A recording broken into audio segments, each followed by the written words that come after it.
on and ripping for the 3 stars. Look at us to the top, no ifs, no buts, winning any game. Para to sa PINAS.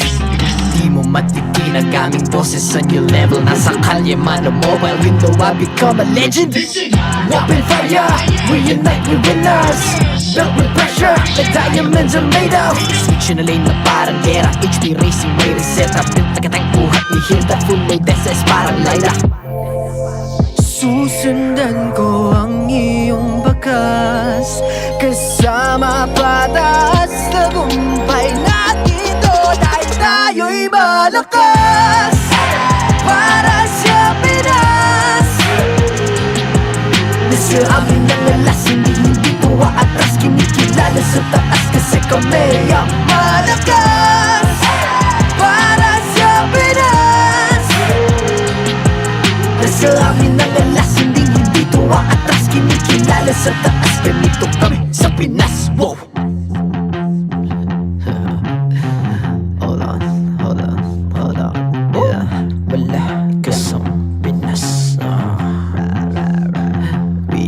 Laging MVP, no surrender, no retreat. Pag nagsama-sama, just imagine what we can achieve. Laging MVP, no surrender, no retreat. Giving 100 all my all, cause we just cannot be defeated. We are unstoppable, immune and invulnerable. Ready ang equipment, lahat frozen, malang crowd control. Pakita ko na jab like pow, east to the southeast. Takas sa watawa, proud and loud, cause every enemy we devour.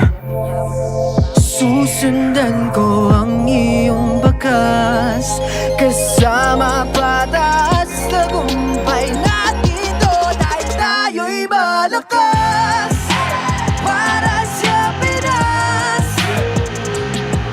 Nasa amin ang alas, hindi ko aatras. Kinikilala sa taas kasi kami ang malakas para sa Pinas. Nasa amin ang alas, hindi ko aatras. Kinikilala sa taas, ganito kami sa Pinas. Wow!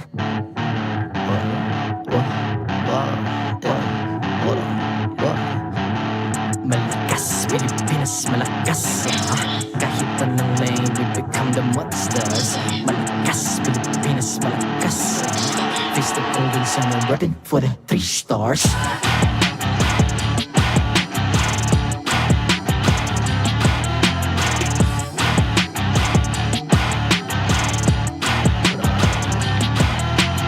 Ang lakas ng Pinas, we unite, be the stars. Ang lakas ng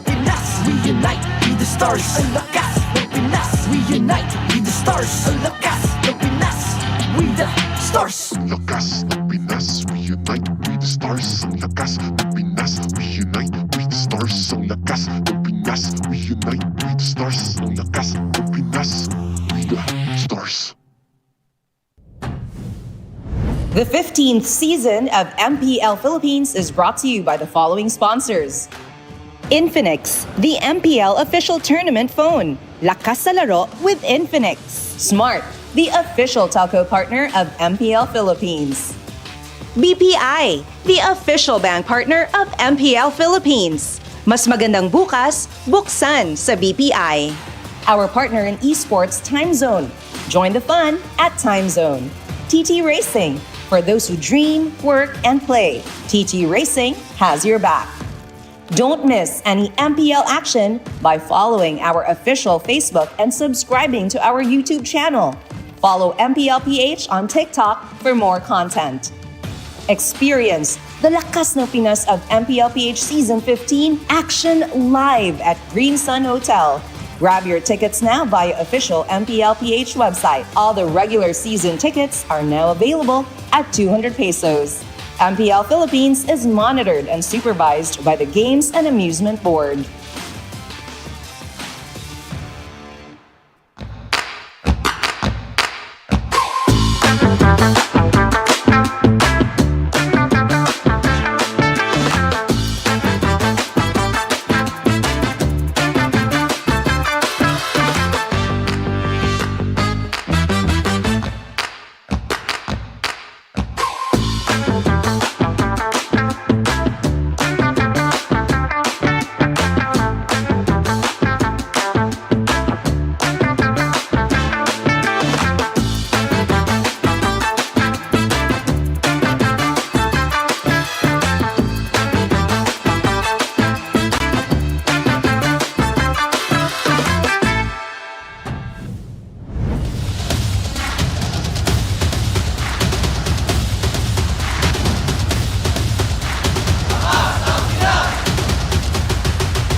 Maligayang pagbabalik dito lamang sa MPL Arena. Ako, si Hans Galeria.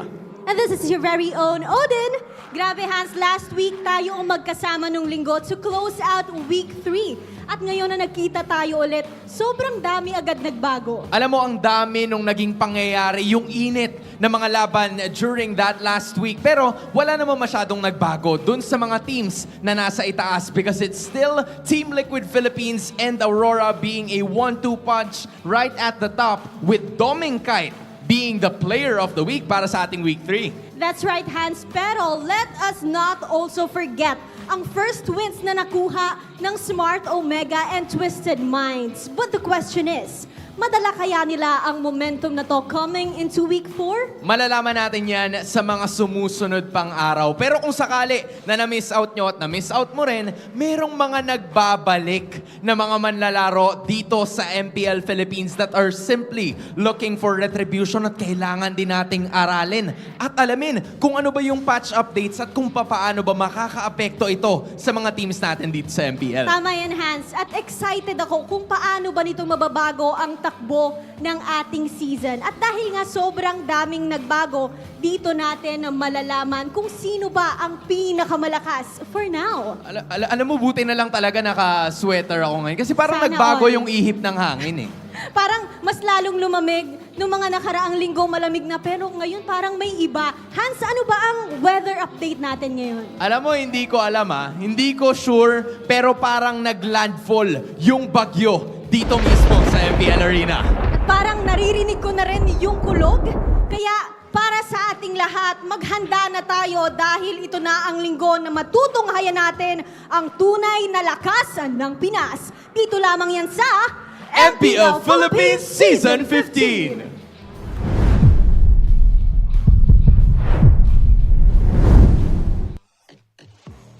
Storm a brewing. We got a big patch going in the Land of Dawn, and we are here to give you all the action for today. It's week 4, ladies and gents. I'm Rockhart. We got Ingan and Renmar with you today. And boy, we have so much to talk about. You know, I can't even get over the fact that we're already in Season 15, much more week number 4. But again, a new patch is in store right for us this weekend. Yep, my head's gonna start hurting, and you really gotta be careful. Every week I'm with you, our monitor almost falls off the table. That's the kind of action I'm expecting today. That's the real-life version of what will happen to my brain trying to explain what's going on with this current patch meta. I'm gonna try. I was trying to pretend not to see that, but yes, it does happen with Ingan a lot. And you guys, you are gonna be so in for a treat. So grab your drinks, grab everything you can, and get settled in. It's gonna be a great one today. But you know what? You also want to play like a pro with the Infinix GT20 Pro. The MPL Philippines is definitely, that's the official tournament phone, so please grab yours now. And we got a voucher code INFINYMPL. That's 1,000 pesos off with exclusive freebies. And we will be sure to get hashtag Lakas sa Laro with that one. Yeah, I mean, we can already see the players, even their hand cams, whenever they would play, they're geared up. The phone supports their very fast mechanics, so I'm excited to see what faster rotations, what faster plays and exciting plays we can witness with these players whenever they would have this phone. Once again, the voucher code that you're looking for is MPL INFI MPL to get up to 1,000 pesos off and exclusive freebies. That's right. Hashtag Lakas sa Laro. Oh my goodness. We have been in this, it's literally a mid-season patch, right? Yep. Literally middle of the season, week 4, and we get this big one. We have been asking for a big shakeup in the meta. And I think Moontun has graced us with this.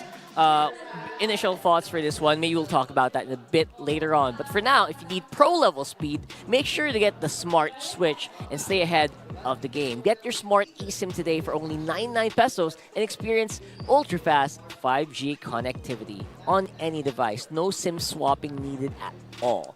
Available now at Smart stores nationwide or online by the Smart Online Store. I mean, you have the fastest device already now paired up with a fast network.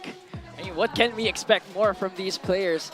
So again, coming into week number 4, I mean, what else?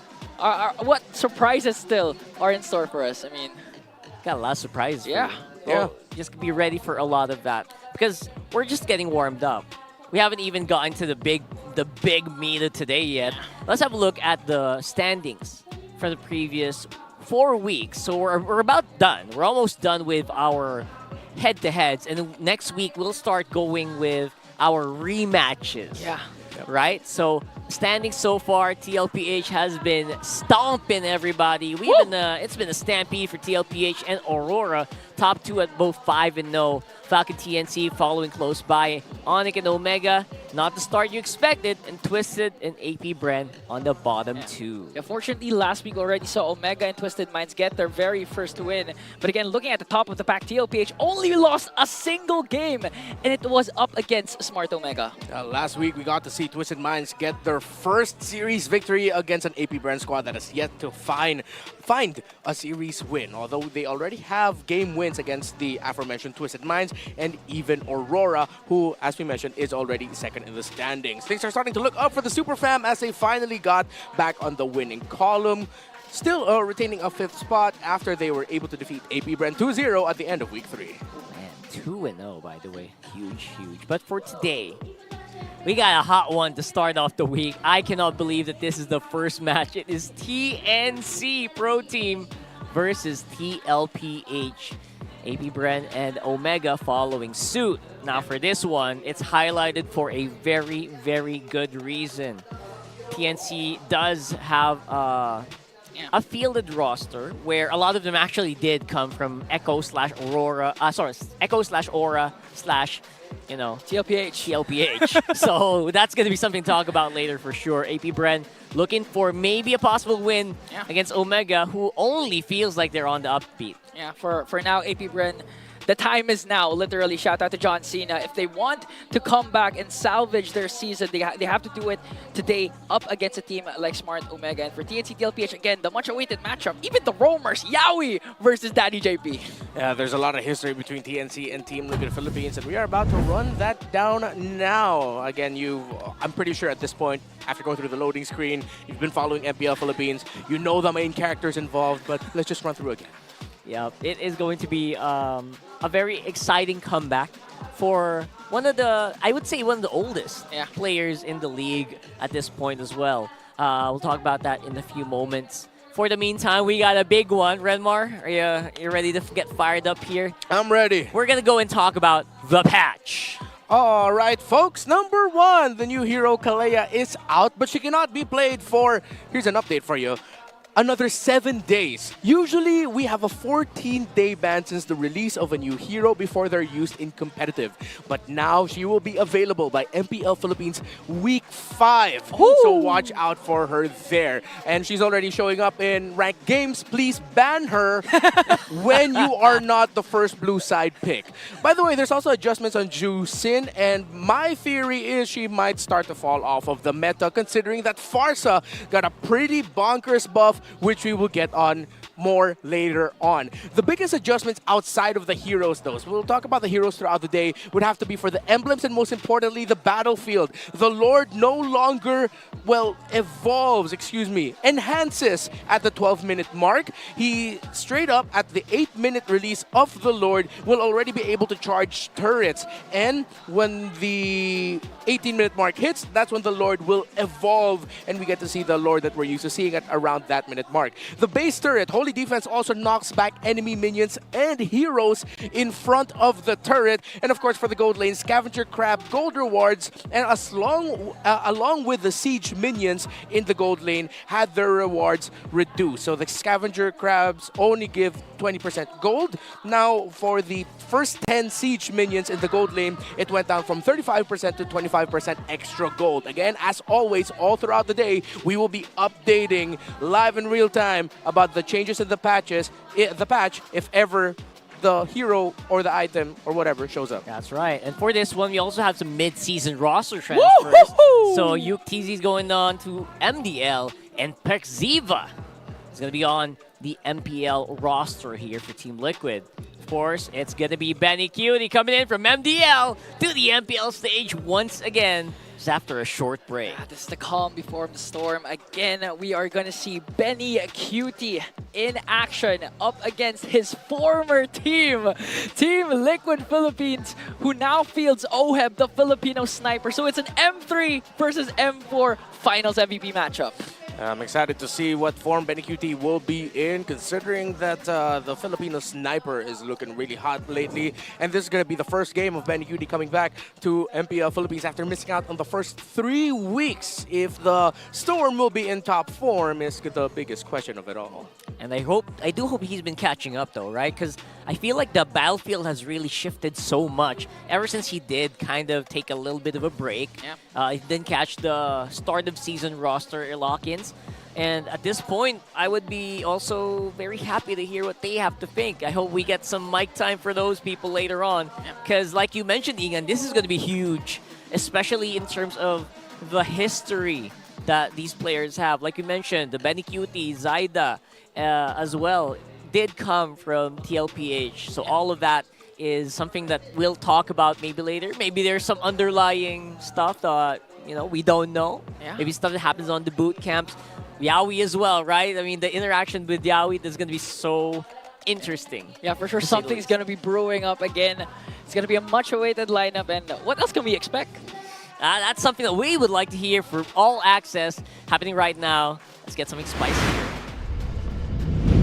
Maraming salamat sa ating mga casters. Gaya nyo ay nandito rin ako sa MPL Arena kung saan napabalita na dito banda sa aking kaliwa ay may namumuong low pressure area. Hindi lang ako sigurado kung dito ba siya mismo lalapag. At napabalita rin kasi dati yung low pressure na area na yun magiging tropical storm daw. Kasi nakita natin during that time low pressure area was found in TNC Voltes, yung MDL team ng TNC Pro Team. And then right after that, ayan, ito na pala siya, yung bagyo, ayan na mismo po. Siguro nakikita nyo na yung highlight ng pagkakataon na ito na posibleng manalasa muli dito mismo sa MPL Philippines. Kaya ang katanungan ay kung maglalaro ba siya ngayon at makikita ba natin yung pananalasa sa gold lane. Kasi nga from MPL ay babalik siya dito sa MPL going forth with all of the rest of the members in para maipakita kung gaano nga ba siya kalakas. Yan si Benny, kamusta naman? Siya ay papangalanan natin na Bagyong Benny QT. All-time stats are already showcased here. In fact, ito ang pangatlo sa pinakamalalakas na bagyo na rumagasa sa MPL Philippines, being third all-time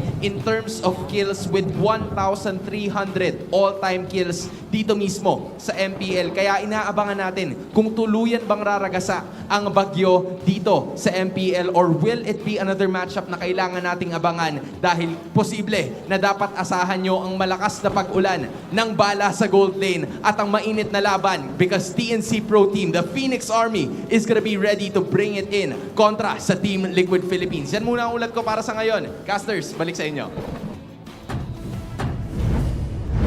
Thank you so much, Hans. And in other news, we are going to... That felt like a weatherman vibes there. Was that what they meant to do anyway? Very happy to see Benny QT back in form here. Yeah. I was hoping that maybe he would get some mic time, but maybe later on. Maybe later today. Maybe the mic check. We never know. But yeah, right? I will keep my fingers crossed. But something for sure is I've been seeing also Benny QT during his streams. He's pretty much in very good shape still. Yeah. How so? What? Like How so is he in good physically shape? or... I mean, physically, mentally, What? and in-game. In-game. I think he's still the Benny QT, but I believe he's still going to take time to adjust once again because he missed 3 weeks, as you mentioned. Yeah, that's true. And as we've seen so far this season, if the gold laners really want to do a good job here, then the roamers have to make sure they're going to be looking good. Yawi and JP are going to be going up against each other. And yeah, no comment section. I feel what you are feeling. It is an awaited matchup. We have seen them play against each other in terms of who's going to be playing today, but we're going to be seeing them play against each other right now, as in mano a mano. And of course, going with Yawi and Benny QT, 3 Martizi and Zaida also went through the ecosystem, not the Liquid Academy, but the Liquid School of Cavalry Studies, I guess. In case you need a reminder, Yawi, 3 Martizi, Benny QT, Carl TZ, Kurt TZ, they were all together during the peak super team era of Echo in Season 9. Of course, we know how that ended before they reconfigured themselves with the addition of Sanford and Sanji to eventually become the Echo and the Liquid that we're all familiar with today. It's going to be so cool to see Yawi, Zaida, and Benny QT playing together yet again. This time, though, against their former squad. That's right.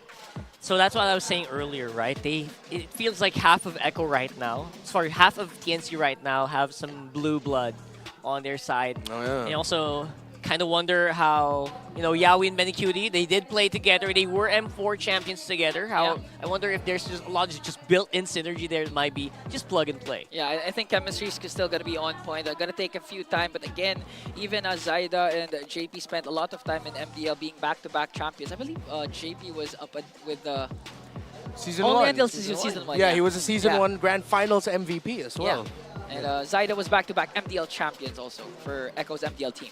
There you go. So overall, so much accolades, so much strength, and so much unity you can expect from TNC that I don't really think they'll have a lot of jitters. Oh There's a boy! reaction. Oh boy, you know what it is. The most awaited matchup. That's the stats. Oh, okay. I thought JP was somehow going to transfer the flowers to Yawi over there. But yeah, on your screen right now, the head-to-head stats. 328 games played for JP, 260 for Yawi. Of course, their shared heroes would have to be the Cho. There's a current generation right now of youngins who are saying that they want to play Cho like JP, not like Yawi. So it's interesting, actually, to see that even JP gets his flowers in other countries as well. M4 World Champion, MPL PH Season 11 Champion, of course, MPL Indonesia Season 14 Champion is Yawi, while JP has such a long list of allocates that I do not have the time to recite all of it. That's right. That was too long for anyone to actually recite, because just a bit of a reminder, JP has been in the league for quite a while. Also back-to-back champions. Too much. There's so much championship experience with JP right now that definitely is being utilized by TLPH quite a lot this season, right? Yeah. So, obviously Yawi is he's becoming a legend on his own, right? With not just because of the championship list, because of how many people can relate Cho to him. Yeah, actually, this might be the second part of the showdown we've witnessed last week between Renegade and Yawi. This time it's going to be between Renegade and JP. I mean, Yawi and JP. That's right. So, what signal number should we expect from Bagyong Benny this time around, though? Don't forget, it's going to be the first time we'll see him play again this season. We got number 1, he still needs to adjust. Number 2, he knows his enemy. Obviously, they do. And number 3, he'll end TLPH win streak. That's spicy. Yeah. If you choose letter C, you're very interesting. Yeah. For me, it could be all three. Game 1 could be A, Game 2 could be B, Game 3 could be C. That's what someone says when they can't decide. Don't be indecisive. Pick one right now. one. 3, 2, 1, go. A. All right. He's still an LPA, low pressure area. Yeah. I agree with you there. He still needs to adjust. Not to say that I'm discrediting the greatness of Benecutie, but it's really just, dude hasn't played the first few weeks of MPL Philippines. Teams have always been vocal about adjusting to a new season every time.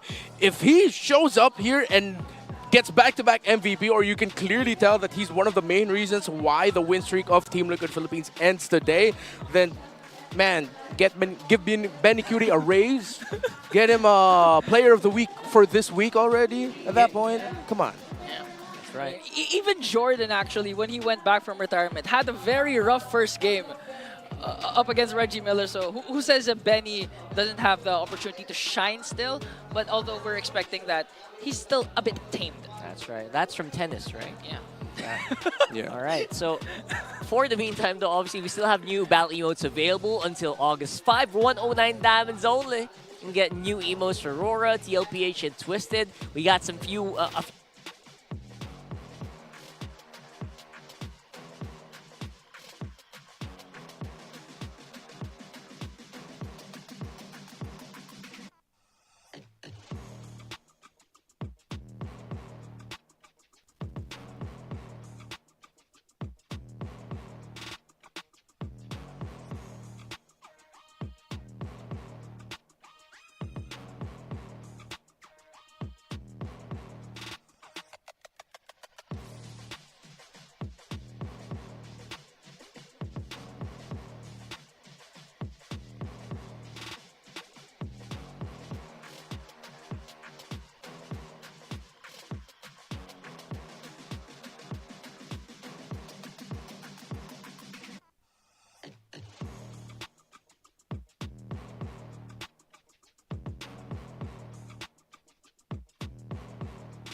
TNC, Liquid, si Week 4, Day 1, magingay tayo lahat para sa paparating na laban. Oh. Paingay tayo. Sa kanan ko, mula sa Phoenix Army, magingay tayo lahat para kay Shanghai. At sa aking kaliwa, mula pa sa Team Liquid, magingay tayo para kay Jeric. Okay. Tigda 2 banat lang kada round. 1 segundo. Umpisa tayo para kay Shanghai. Shang, ano ba palag mo? Humanda-handa na kayo dahil nasa amin na ang bagyo.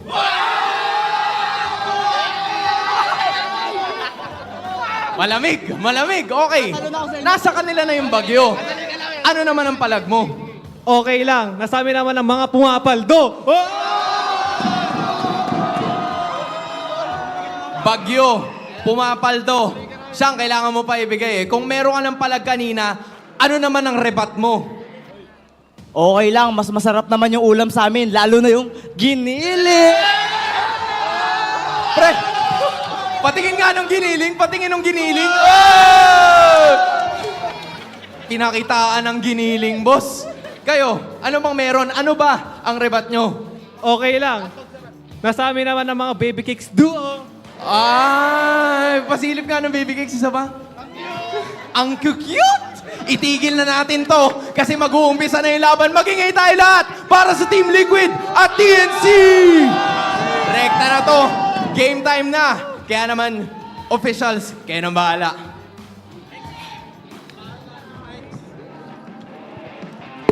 To oversee and uphold the tournament's integrity, please welcome our marshals. On the stage right now, it's Joshua, Chico, JJ, and Patrick.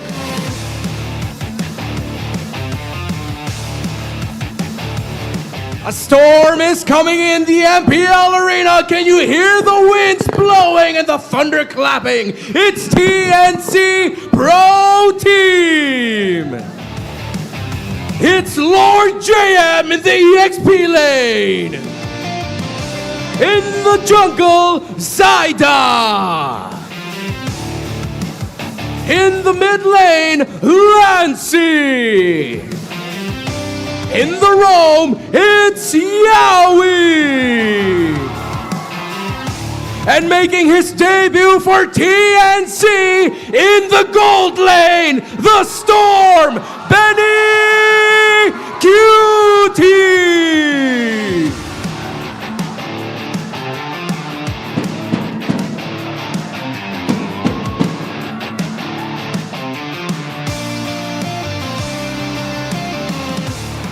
There's no friendly fire here. Former members of the cavalry are now their enemies. Can the Filipino sniper strike through the storm? It's Team Liquid. It's the Apex Predators, Sanford. The young goat, Carl Teasy. Due to popular demand, the hamster mage, Sanji. It's Daddy JP! And in the gold lane, the rich guy, Oheb!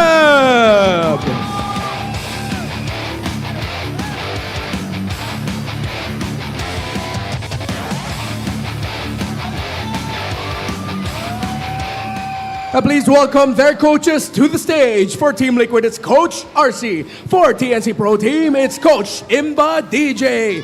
Phoenix Army and Cavalry, I wanna hear you scream!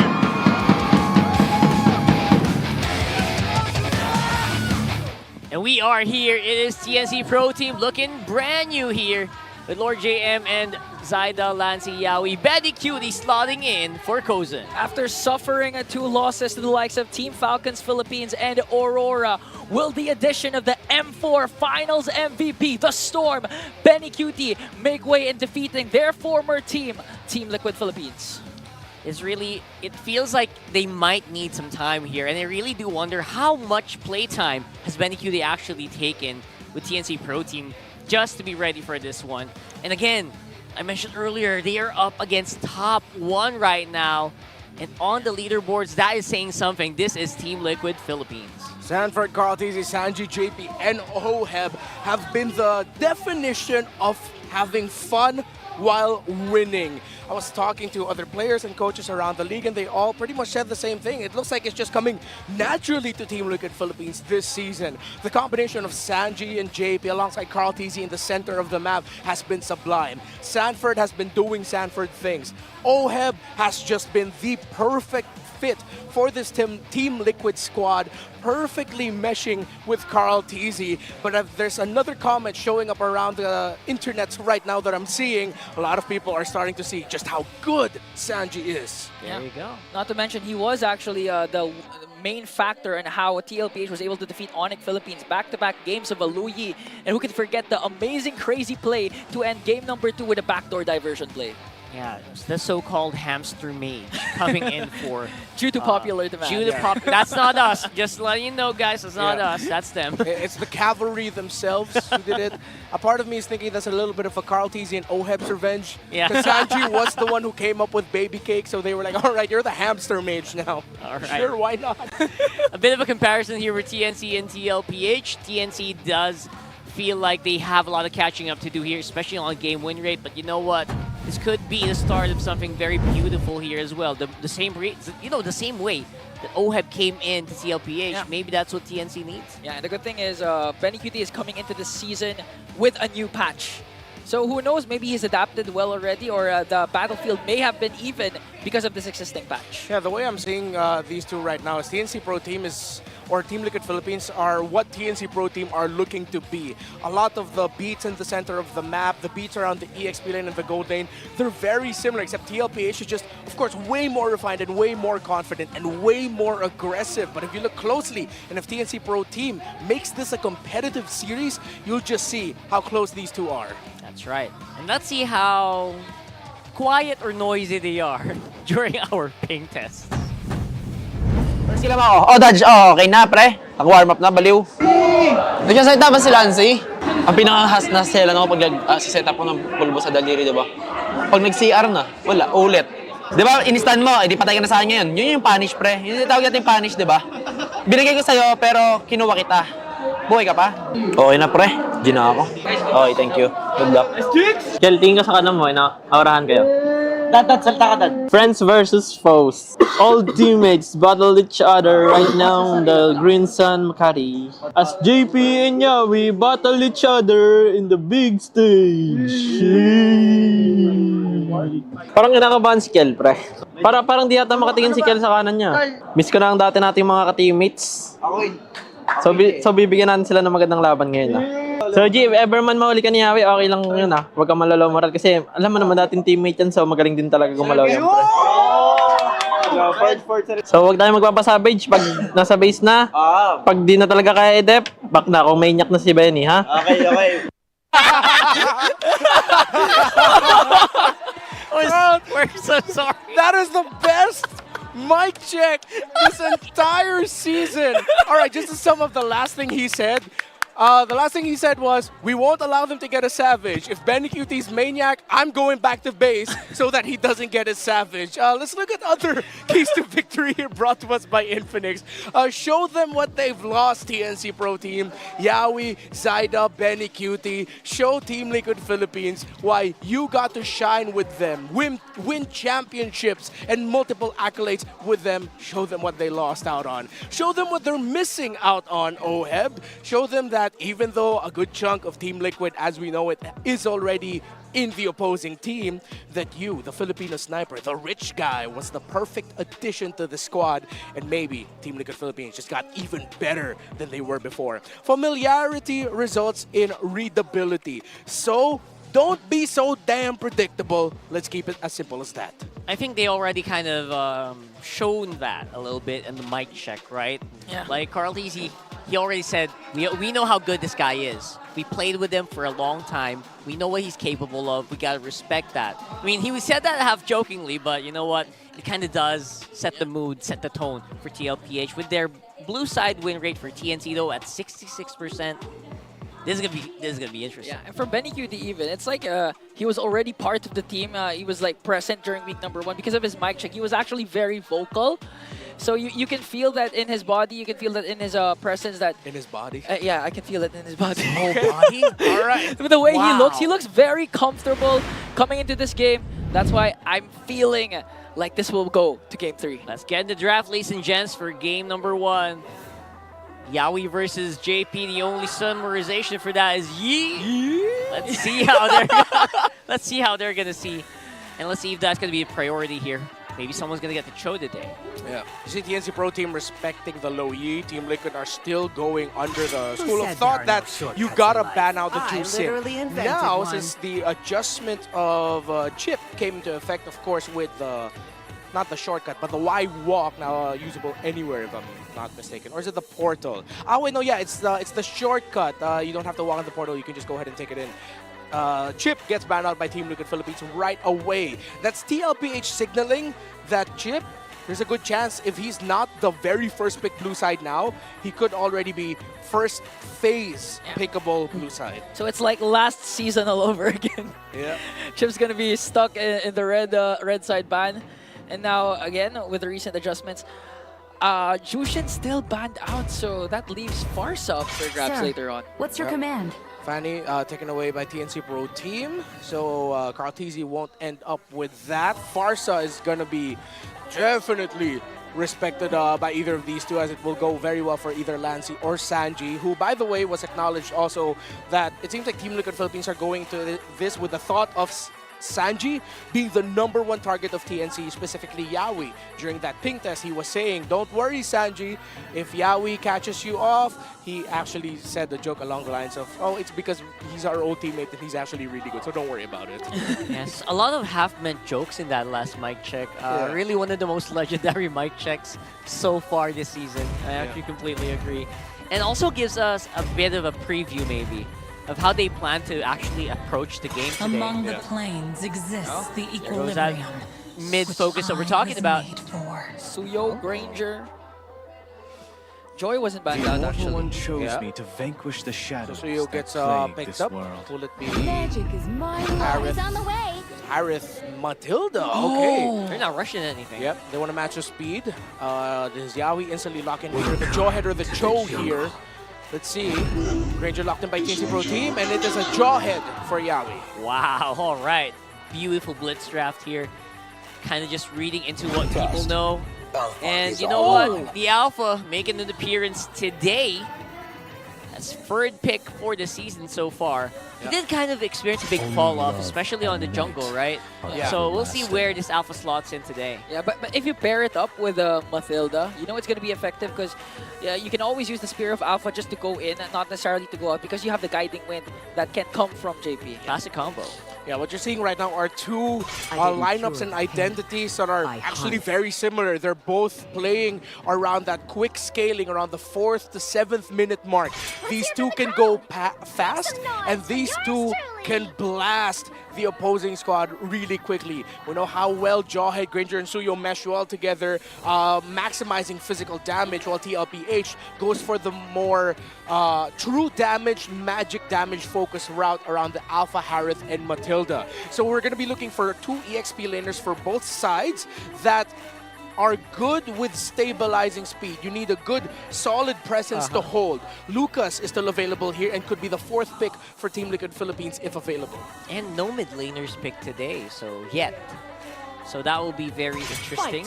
Fight for the ultimate A lot of them banned out as well. Cecilion getting banned out, Valentina getting banned out. Might be a bit of a scuffle here. Lucas feels like a no-brainer. Yep. There it is. There you go. So the Lucas picked up with no Hilda, Fovius, CC.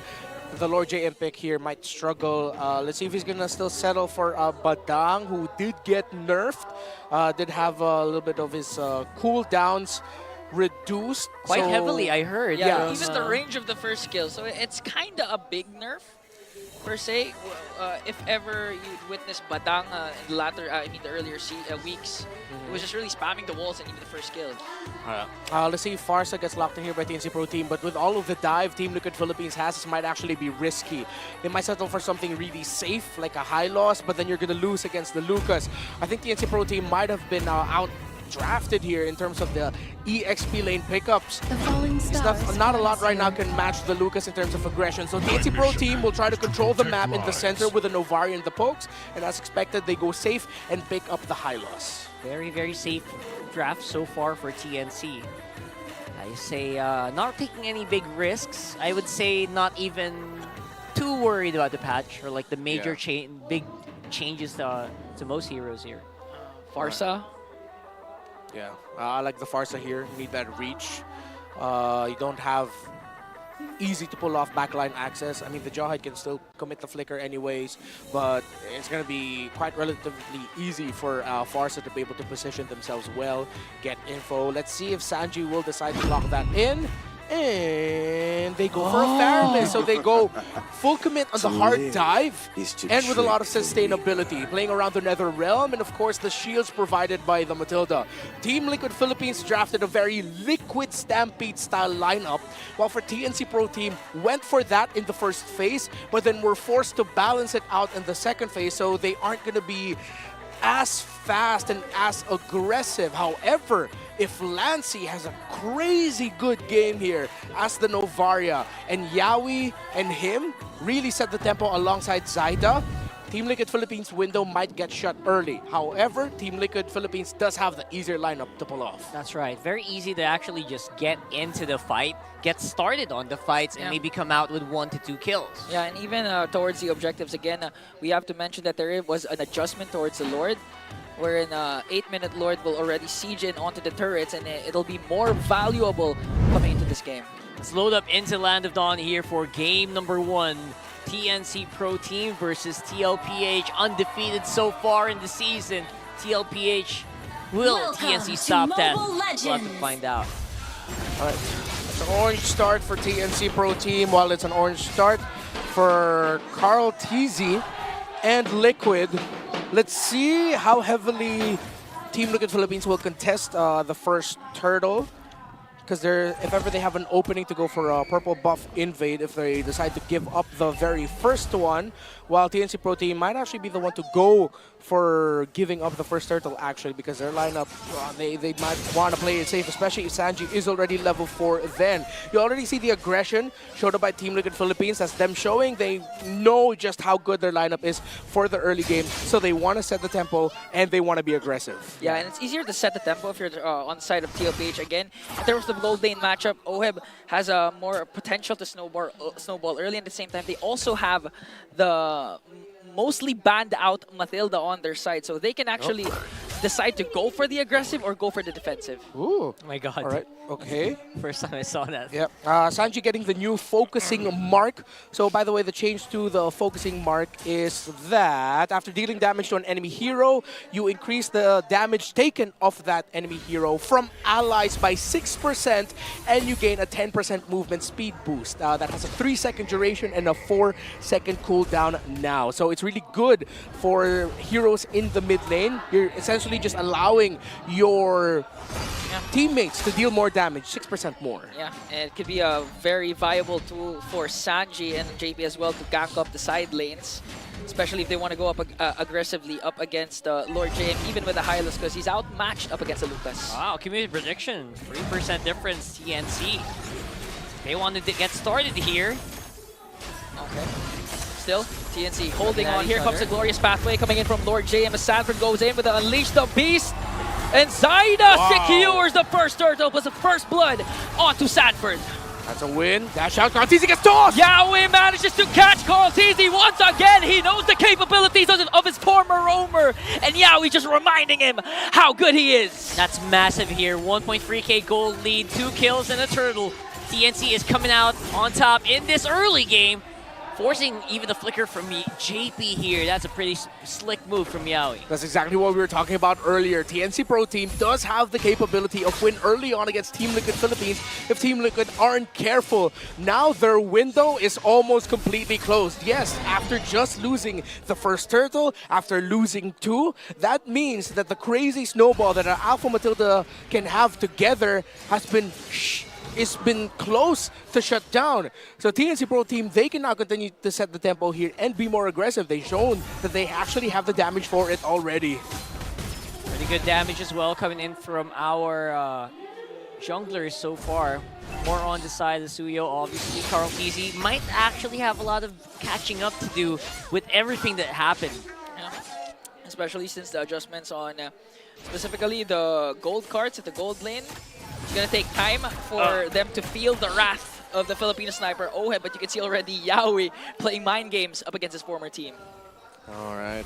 So Team Liquid Philippines are trying to get pickoffs here and there, but Yawi is not giving it to maximizing the extra movement speed that he could get with the second skill activation. Meanwhile, in the EXP lane, seems like Sanford is being relatively handled well by Lord JM. So he's not beating Sanford in lane. He's just shutting down what Sanford can do by controlling Sanford in the EXP lane. Meanwhile, in the gold, Oheb and Benny Cutie seems to be a chill matchup up top. Nothing too crazy, but I might have spoke too soon. That's why Oheb goes in with his Salmon Enforcers. Carl TZ was there, but Benny Cutie managing to out-sustain 4 members. Here's the full dive. Plus the ultimate coming in from Sanji, but Benny lives! But JP catches him still. And here comes the clapback. Yawi once again with the throw. Daddy JP no more. And a shutdown kill onto TLPH. Oh, here comes the pull coming in from Sanji. One more hit to the lover boy. But OM says, wait a minute, I'm still here. Gets a kill for the Filipino sniper. That was a lot of effort being thrown by TLPH on the top side of the map. Making sure, even with TNC's, counterplay, so with Yawi's good movement, I feel like it was just so overwhelming. Look at that. Good hits coming in from Lancey. But you know what? The Suyo actually did do a lot of farming while all that was happening. Yeah. So the goal just kind of equalized. Yeah, that was like a 30% blast off of the health of Sanji once that Star Shatter from Lancey hit, and you do see the familiarity between these two. Benny Cutie and Yawi danced that tower dive gank up top by Team Liquid Philippines very well. They still ended up getting taken down, but yeah, you can clearly see just how well they know each other right now, their timings and their tendencies. Yeah, and it was also a good opportunity for TNC because during that time wherein they re-engaged, Sanji already used up the Nether Realm. So in terms of a clapback potential for TLPH, they already used it up against TNC. At this point, TLPH does feel like they are on recovery mode, making sure that no one just gets picked off, while Oheb is still on the farm on that Harif. Now at this point, I don't think TLPH is going to go for anything spicy, but they could maybe pick off someone who is off the radar. I mean, so far, towards the third turtle take, we could potentially see a power spike coming in from the Matilda Alpha combination. So, again, the window getting smaller, but still not close because Carl TZ goes in with a Spear of Alpha, brings down Lord JM, even forced to use a Glorious Pathway, but TLPH will get the kill. Okay, this is an opening up top for Team Liquid Philippines as they were able to take down Lord JM, but the minion wave's not just there for them. But it looks like they might be able to take this turtle without that much of a problem. Because if TNC Pro Team heavily contests this, it might be detrimental for them. Lord JM just spawned, but I don't think the high loss will get here in time. A good pickoff, maybe ideal for TNC, but the pokes coming in from TNC. Jeez, Haida hurts. He's hitting like a tank so far. Yeah, Lord James gonna get here on time. This is actually not good for Team Liquid Philippines now. Yeah, Sanford as well in the picture, but Yawi catches him. Here comes the Nether Realm coming in from Sanji Oheb. Cast the Salmon Force. The first man down is Yawi, but they're targeting Lord JM inside as well, forcing them back. Sanford with the Unleash the Beast, and Carl TZ with a turtle. There you go. Big team fight win here for TLPH. TNC only losing one, but it feels like it's a big statement that we have the mid-game team fights, and you gotta be careful if you're TNC. And now they are forcing TNC to just turtle back into their turrets. Clutch Nether Realm there by Sanji. Now has 4 assists to his name. Looking at the items locked in. A Flask of the Oasis for the Matilda. Interestingly enough, a Dreadnought armor actually for Yawi. So that's actually to more shut down Sanford and of course Carl TZ somewhat. So that was TNC Pro Team, specifically Yawi, respecting the early game damage that could pop off from the Lucas and the Alpha. Now though, Team Liquid Philippines are starting to find more footing around the map. Let's see if they can translate this into more towers, because up until they destroy a tower, TNC Pro Team are still encouraged to continue going forward and applying pressure on Team Liquid's side of the river. Speaking of applying pressure, they're trying to go for the young goat, and Benny Cutie says, Carl TZ, did you miss me with one? That Sonata brings down the young goat. And you know what, you guys are absolutely right. I think despite being a little bit pushed back here by TLPH, their lineup kind of forces them to keep fighting. That's what their lineup's made for. Yep. Unfortunate that the rotational timing was off for Team Liquid. However, you can credit Yawi and the rest of TNC for reading that situation. They had a feeling maybe the Team Liquid Philippines were more positioned up top, which left Carl TZ and his purple buff open to be invaded by TNC Pro Team. Now they're going to translate that into even more of a push up top as they're going to be able to break the first tower in the top lane. Great Astral Echo there by Lancy. Now Team Liquid Philippines are controlled by TNC. Tower doesn't get broken just yet, but that should be broken up next. It's coming very, very soon now. TNC, they're just lurking around these bushes, waiting for someone to just make a misstep. But then again, we are talking about TLPH here. They did not come with that win streak out of like being careless. Okay, Yawi with the conceal onto that brush. Maybe get spotted out, but he's one. gonna be able to throw out OHEB! Oh my goodness. What a good read from Yawi! That flicker might have been for the worst there. He flickered out. They got OHEB. Yeah. Now clear disadvantage here for TLPH. Will they still contest? Again, they have the Matilda plus the Alpha. Here comes Lord JM with the glorious pathway. They're still going in for the circling eagle. It's going to be retribution by the Zaida. Secured the Lord. TLPH forced to back off. Look at Penny Cutie delivering the damage onto Daddy JP as Carl TZ gets in the mix and brings down Zaida as well. But Penny Cutie picks up another. Very good effort here for TLPH to make sure at least to try to contest it. But seems they are going to get punished a little bit. 1-for-1 trade, I would say that's already best case scenario for TLPH so far. Yeah, Lancy and Yawi are on fire while Benny Cutie, with all the aggression that TNC Pro Team are playing around with Lord JM, Yawi, Lancy, and even Zaida providing space for Benny Cutie. Yeah. He is just tossing out Death Sonatas from the back without a problem. Now Team Liquid Philippines, they're getting outplayed here. TNC Pro Team are playing a much better game. Another big Astral Echo by Lancy. Beautiful Astral Echo connecting onto 3. And if you need a reminder, the Lord will be jumping in onto the turrets. So now at TNC with a 2.8k gold lead, you can already feel the storm slowly brewing. Benny Cutie, 2-1-1 with a Granger. 2 towers down, 2,000 gold ahead is TNC. Don't forget, Astral Echo also kind of enlarges your hitbox. Yeah. Makes it a lot easier for the Granger snipes to really hit. Yeah, we are right now playing a really great game.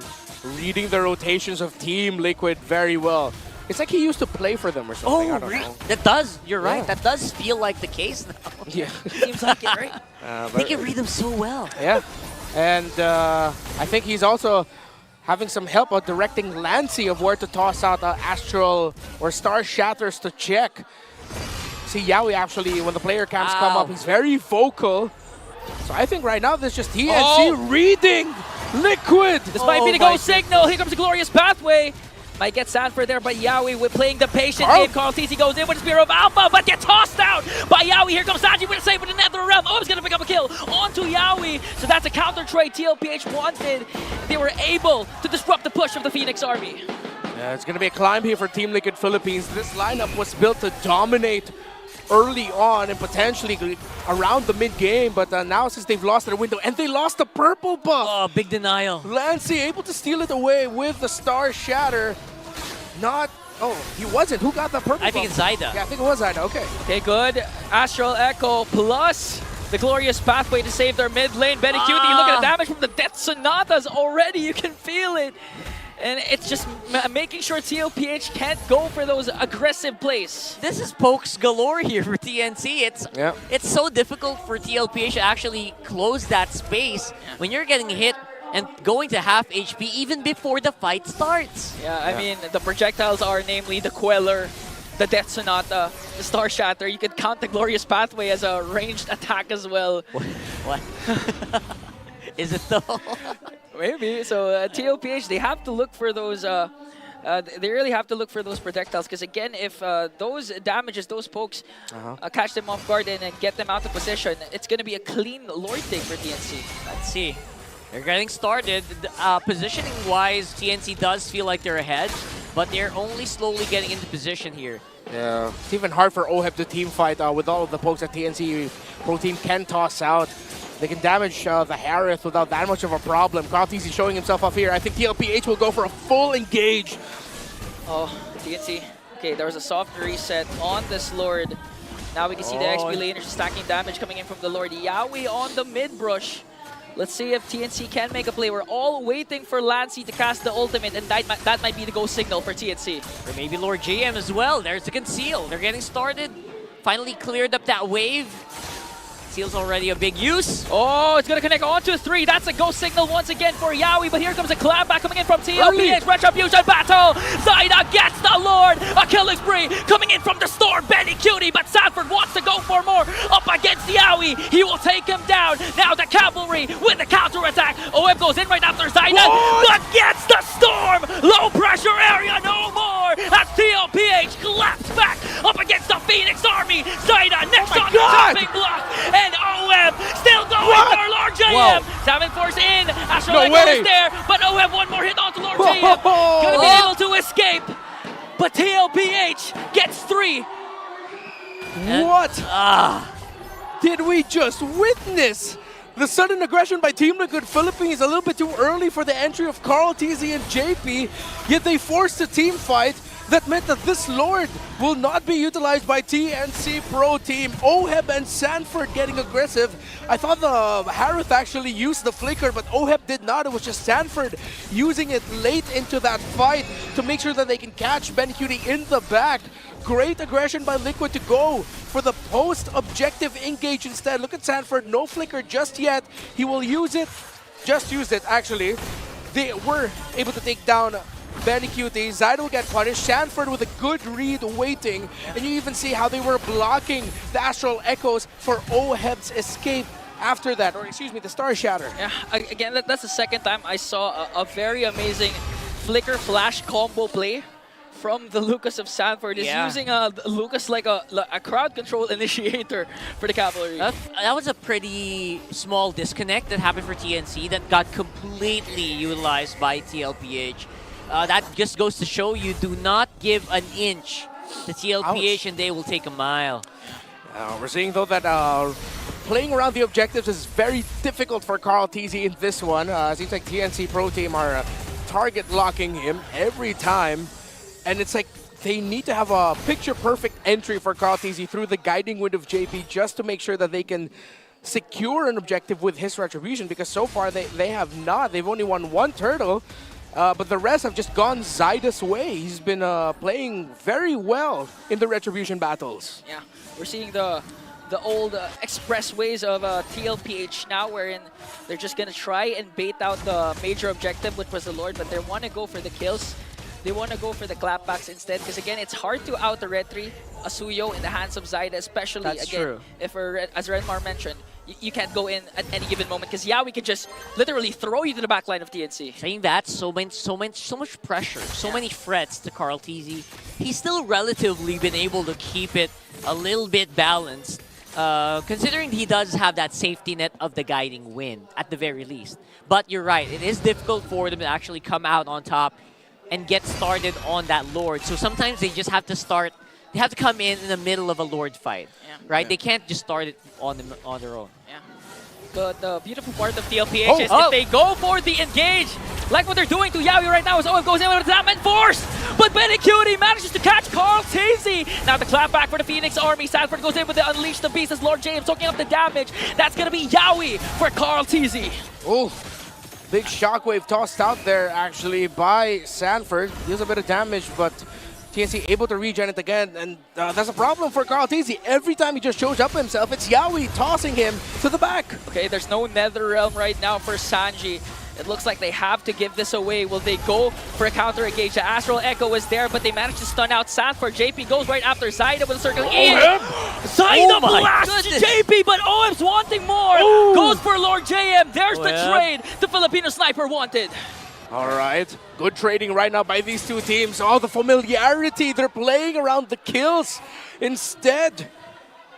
Honestly, it feels like TNC and TLPH are just screaming, right? Yeah. They know each other so much. Yeah, this is what I was saying earlier, that if you look closely, they're actually way more similar than a lot of us would recognize.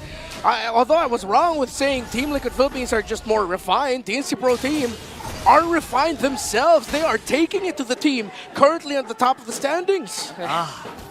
Astral Echo was already used up there by Lancy. Only Sanji got hit. Now TLPH has a small control over this Lord pit. We'll see how TNC will respond. 20,000 HP for this Lord. Yaoi with the conceal. Carl TZ with the stop. Sanji with the Nether Realm. And the Lover Boy is gone. It hands up TLPH. Lord JM with the glorious pathway to disrupt the pathing of TLPH. Astral Echo again was able to be cast in, but still 5 members of the cavalry are here. They're trying to work on Sanford, but JP with a guiding wind is there to save him at any given moment. How will TNC respond? No ultimate. No Nether Realm here for Sanji. I think he's waiting for it to come back. No ultimate as well for the Matilda.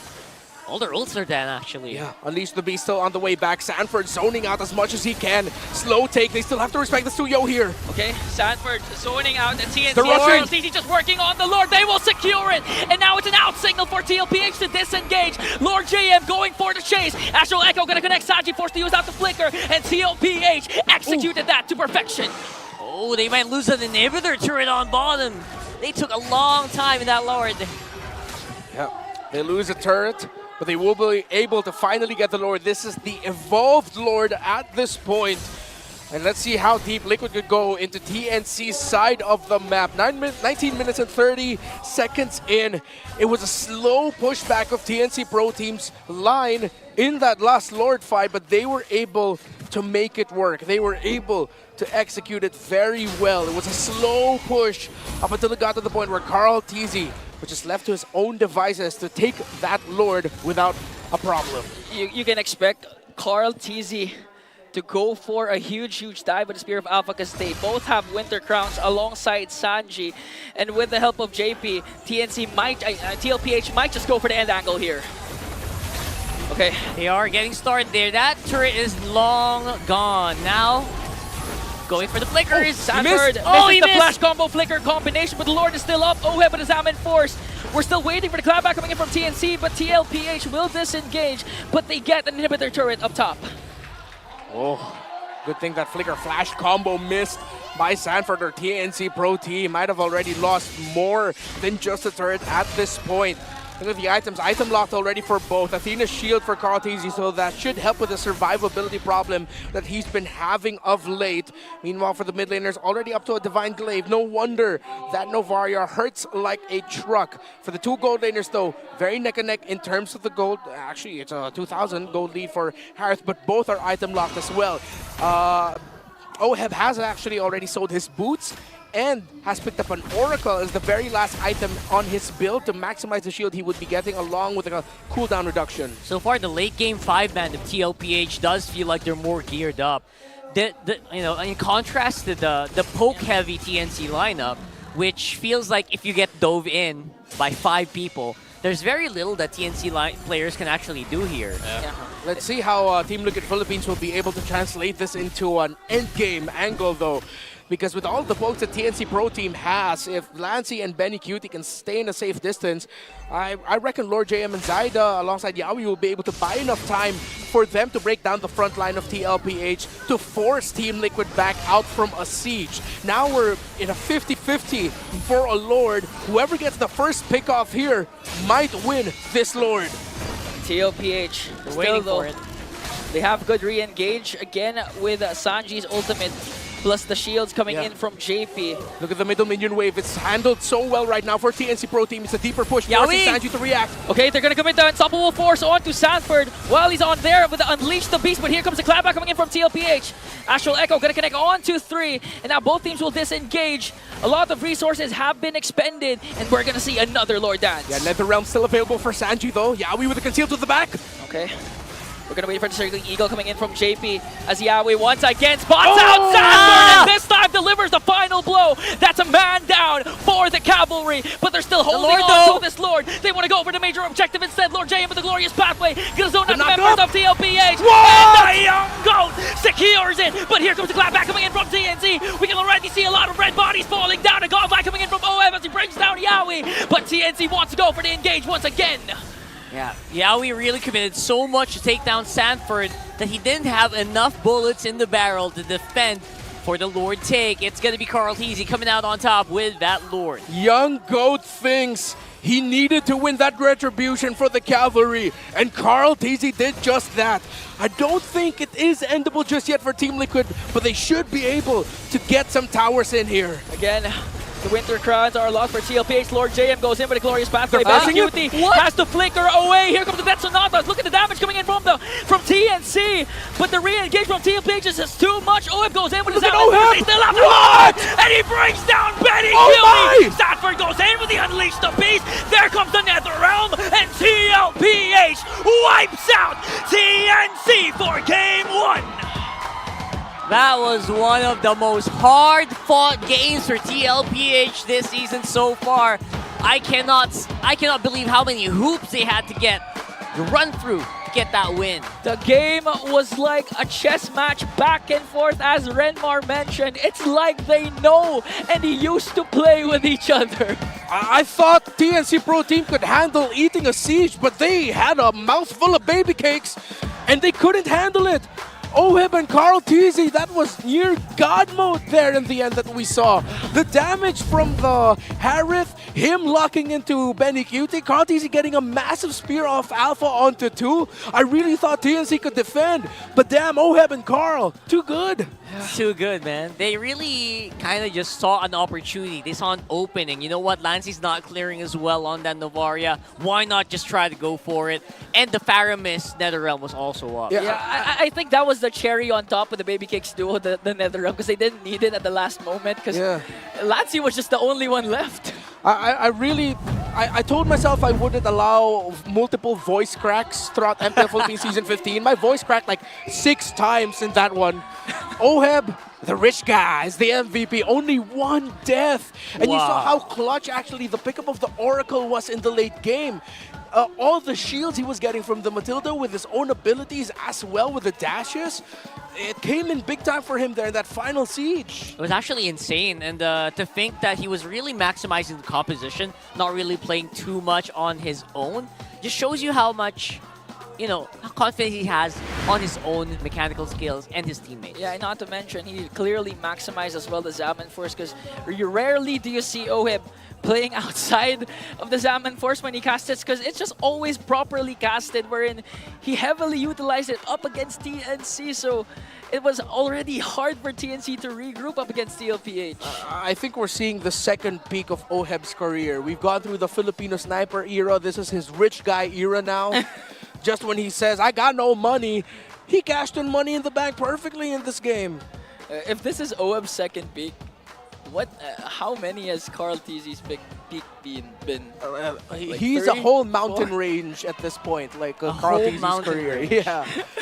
But really, OHEB knew and TLPH knew that this lineup was built up for this Harith to shine. If OHEB was scared to deal damage, if OHEB hesitated, we wouldn't find the turnaround moments for Team Liquid Philippines.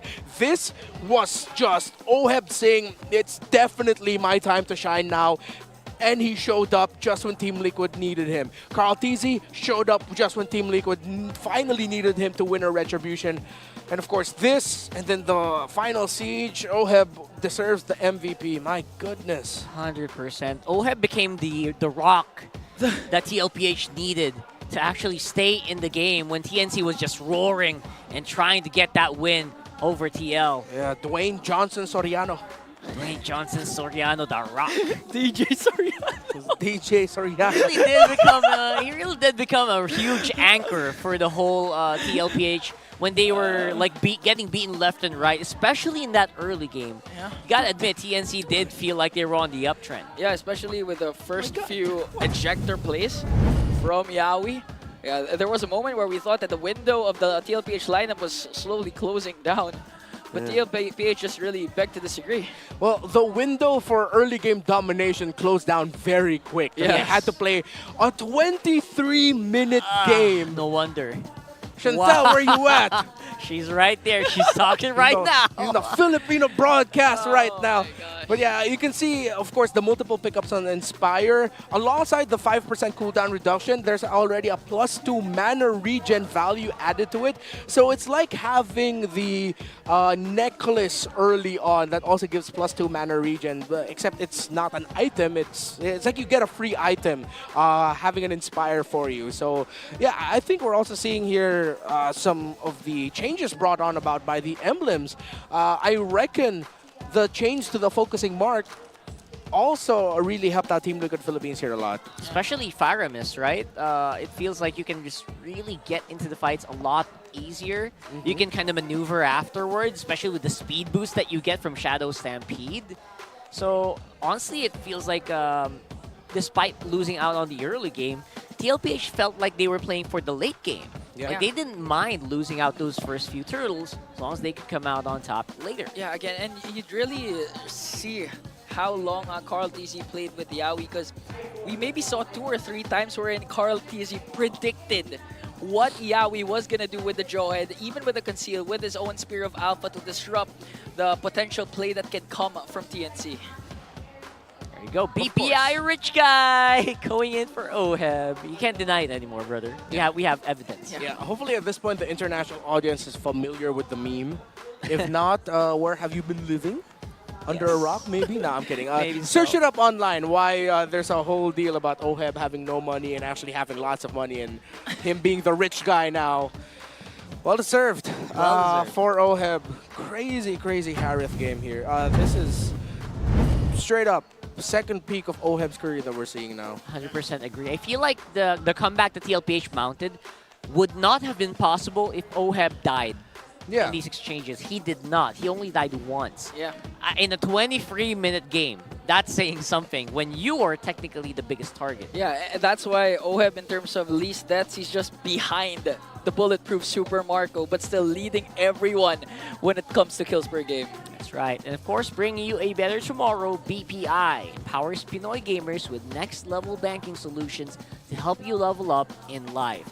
Digital deposit accounts, insurance investments, loans, and more. So you can start saving for an epic future. Open up a #SaveUp account today via the BPI app. All you need is one ID, 5 minutes, and you already have an account. Open an epic future with BPI. Yeah. So if you open an account during that game, you'd have 4 accounts already. Yeah. But don't. Right. I think that's fraud. Maybe just one. No, wait, you can probably have more than one. Yeah, you open one account, but they do have different products. Have you ever had the Smurf bank account? I think a lot of people You mean a shell company? An offshore bank account where I hide funds? No. Not my word. Never. I highly doubt that. Some people have multiple accounts to separate their expenses. Maybe you can experiment with that. Yeah, that's the right answer, Rock. Red Warrior. Just try to save it. I don't commit fraud. You don't sound like commit fraud. 100% agree. Let's throw it over to All Access right now. See what they have to say. All my money's in the back of my... The Cavalry Mag-ingay! We are here right now sa side ng Team Liquid PH na nagse-celebrate ngayon dahil nga nakaisa na sila sa game na yon. At meron tayong isang kabalyero na kasama all the way from Rojas City, Miss Che! Hello! Hello po! Welcome to MPL Philippines! Thank you po! Miss Che, kumusta naman? Kwentuhan mo naman kami ng iyong journey sa pagpunta dito. Kanina po, nagising ako na around 4 a.m. 4 a.m.? Yes po. Tapos umalis po ako ng bahay 5:30 kasi yung flight ko po is 7:30. Then dumating po ako sa Manila is mga 8:45 po a.m. Umaga ang Kompleto aga. yung itinerary. Yes day po. in a life to, day in a life. Yes. Diba? Yes po. Kamusta naman? So since nandito ka na, is it everything that you expected? Kamusta yung pakiramdam na mapanood mo yung mga teams natin dito sa MPL? Okay po, parang ngayon lumulutang po ako sa langit kasi sobrang saya ko. Si ate. Hindi po kinakabahan po ako kasi first time ko po na mapanood, lalo na po yung favorite team ko na TLPH po. Yung favorite niya na Team Liquid. Nasaan ang fans sa Team Liquid ulit? Nasaan? Right over there, very happy with their very first game win. At for context lang ha, sa mga hindi nakakaalam, ang Rojas City ay part ng Visayas. Layo, kailangan mo pa talagang bumiyahe. Yes, travel mo. So, sino nga ba ang favorite mong player dito sa Team Liquid? Si Carl TZ po. Ayan, nasa harap mo. tingnan sa Carl. Halos abot kamay mo na. O, dali, bago sila mag-headset, anong message mo kay Carl? Kasi hindi pa naka-headset si Carl eh. Okay. Carl TZ, sana galingan mo po. Tsaka ngayon, sana tuloy-tuloy po yung win streak.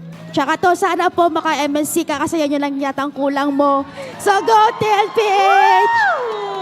Grabe. Lagi kasi nating sinasabi, hindi naririnig nila yan. Pero ito, rinig na talaga. At nasa harapan niya, si Oo, Carl TZ. Oh my Nasa gosh. harap na talaga. Tsaka, di ba, mag-isa ka ngayon. So, Yes nagpunta ka po. dito mag-isa. Asa yung mga kasama mo? Sayang naman, di ba dapat kasama mo sila? Nasa bahay po eh. Ayan, nandiyan pala sila. Batiin mo naman sila. Shoutout po sa mama Beth ko, tsaka sa sister ko si Donna, yung sa mahal ko Kim Patrick, tsaka si Bayo ko si JM, si cousin ko po si Maynard, si Jota, at tsaka si Trisha May po. Hello po! Dito na ako sa MPL. Ayan! Napakarami talagang fans ng Team Liquid PH. Kaya naman, magiging muna the cavalry. Dahil ibalik na natin sa ating casters. There you go. One of the super fans, the caballeros, like they mentioned. Oh my God, I seriously can't believe. Yo, hats off to Odin. I can't believe none of us have ever thought of that. No Of localizing it. Instead of going for the cavalry, of Cavalry. course, respect to Liquid. Yeah. But come on, we have the Spanish roots. They're Los Caballeros at this point. Los Caballeros. See. I like it. See, I like it. So that's gonna be a big treat. She traveled all the way from Rojas, which is like a solid a plane ride away. Plane ride away, yes. And again, just coming here to watch. Just like you guys, hopefully we can get some of you guys to fly over because it is worth it. She's meeting a lot of these TLPH fans for the first time, and Carl TZ literally looked at him. Oh, that's her. Oh, so there That's it is. She has a really big, what do you call it? Spiel. Sign. For smart power pose, though, it's Carl TZ. Oh, that's good. You gotta That's go good. nonchalant. That's on Very point. nonchalant. That's on point. On point, on All right, point. that's one. I think we're looking for a face-off for the power pose for today. Let's wait for the TNC side. This guy Oh, looks man. like he's too happy. He's too happy. This is a little bit too chalant. Too chalant. Too chalant. Little less chalant would work. Oh, okay, okay. Just like this guy. Pretty Could good. be it. Yeah. They're both really good. They kind of look alike as well. That's the wrong expression. That's the wrong Stop emote. smiling. Stop smiling. Yeah, See they this look guy? just like that. He He kind of this looks guy like wins. Carl TZ. Nah, he does look like Carl TZ. 100%. He's a bit older Carl TZ, but you know what? There you go. You get a smart, Damn. redeemable in-game code. That dude had a crazy set of pearly whites. That's a great observation. That's just some of the things that we do here on broadcast, on ground. So again, tickets are gonna be available very soon on the MPL Philippines website. Go check it out. I suddenly became conscious of my own teeth. My own teeth. Why? Because you said... Got No, good pearly no. Why? whites. I know what I said. Well, why would you be conscious? I don't know. Just have Because a little my, bit- my teeth matches my suit. The more you're No, it digging yourself a doesn't. hole here, Stop dude. it. Oh, look at this, by the way, guys. Because of that game, Carl TZ now ranks second in all-time assists, 2,593. He's now second to few in all-time assists, surpassing Oh My Venus. Wow. Wow. Young goat things. Apparently only needed 8 in that last one. Oh yes, yeah. Yeah. Heading into game number 1, he just needed 8 assists. And he got a lot more than that. yeah, to surpass Oh My Venus. Congratulations to Carl TZ. Again, a hell of an achievement, of course, with everything that Oh My Venus got to achieve here in the league. Yeah. Big milestone. Considering the Queen hasn't played for like a few solid seasons already. Yeah. There are a few breaks even in between. Yeah. So here we go. We're getting into draft for game number 2. Anything you There are expect for this also one? shadows. Maybe similar to the game 1 draft. Maybe that Farum is gonna start making more appearances. For me, I need the... Although Lord JM actually played well with the high loss, despite him going up against the Lucas, I think they need more of a aggressive type, more of an XP laner, so they don't have to rely heavily on the Aggressive setups one. that can come from Yawi. All right. Chip, Jawhead ban. I think TLPH will think about contesting the Cho right away, or they might be willing to give it and just give something along the lines of Hylos or Tigreal for JP later on in the draft. Unless TNC Pro Team surprise and go ahead and rush it. Because with the Jawhead taken away, Matilda chip as well, in terms of the highest impact that you could go for, Cho and a Yaoi would be fantastic. With Suyo taken, they can go the Harith and Joy Cho. route or the Granger Joy route. There's They the rushed show. the Cho, as we mentioned. Yeah, they gotta. Here comes Yaoi. The comes Granger as Granger. well. But Cutie not straying too far from that. Good call, Renmar. He actually played very well on that Granger compared to, surprisingly. It's like he didn't really take a month-long rest. Yeah. Benny Cutie still looking very good. He had a pretty 50-50 laning phase with Oheb. And Oheb will get the hero that he got an MVP with in game number 1. But now, we're going to be seeing TNC Pro Team play with a Fanny in their hands. They are not going to go down the Joy route with Fanny opened up. Oh, Spicy. Team Liquid Philippines.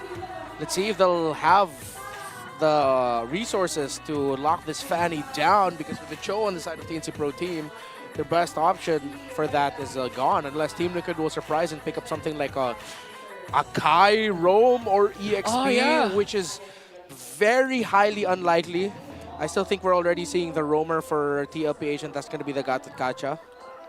So far with in terms of lockdown, it's only the Gato. It's very hard to hit the AOG on the Fanny, so they need another one, or else the Fanny might just go crazy in this game. Maybe ban out the CC and the Edith so they can go Gatot with the XP lane. I think we'll see a high loss picked up by TLPH, though, that they might go for the double revitalize. The high loss is the closest that they have now for the hard single target lockdown. It's literally just a poke on the Fanny while she's cabling. So a high loss Gatot Kacha would be good for Team Liquid Philippines, and plus it sets up a little bit better for the Harith. For their mid lane pick, it might be difficult to go static with the Varsa. The Faramis is usually one of the responses to the Fanny, even though you can argue that the Fanny will take out the Faramis ulti very quickly, or you can force it out. TNC Pro Team take away the Tigreal as one of the other safe options that Liquid could go for.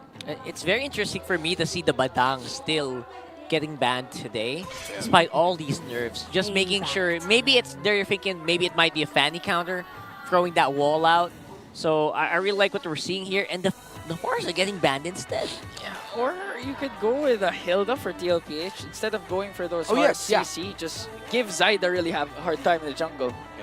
So I think it might be a choice for TNC Pro Team. Are you going to go for the Hilda here, which Early the Hilda game. Cho could be very good, paired up with the Fanny, and you take away the best heroes that could potentially give that Fanny trouble, or are they going to pick up the mid laner along the lines of an Aurora or a Vixana for Lancy?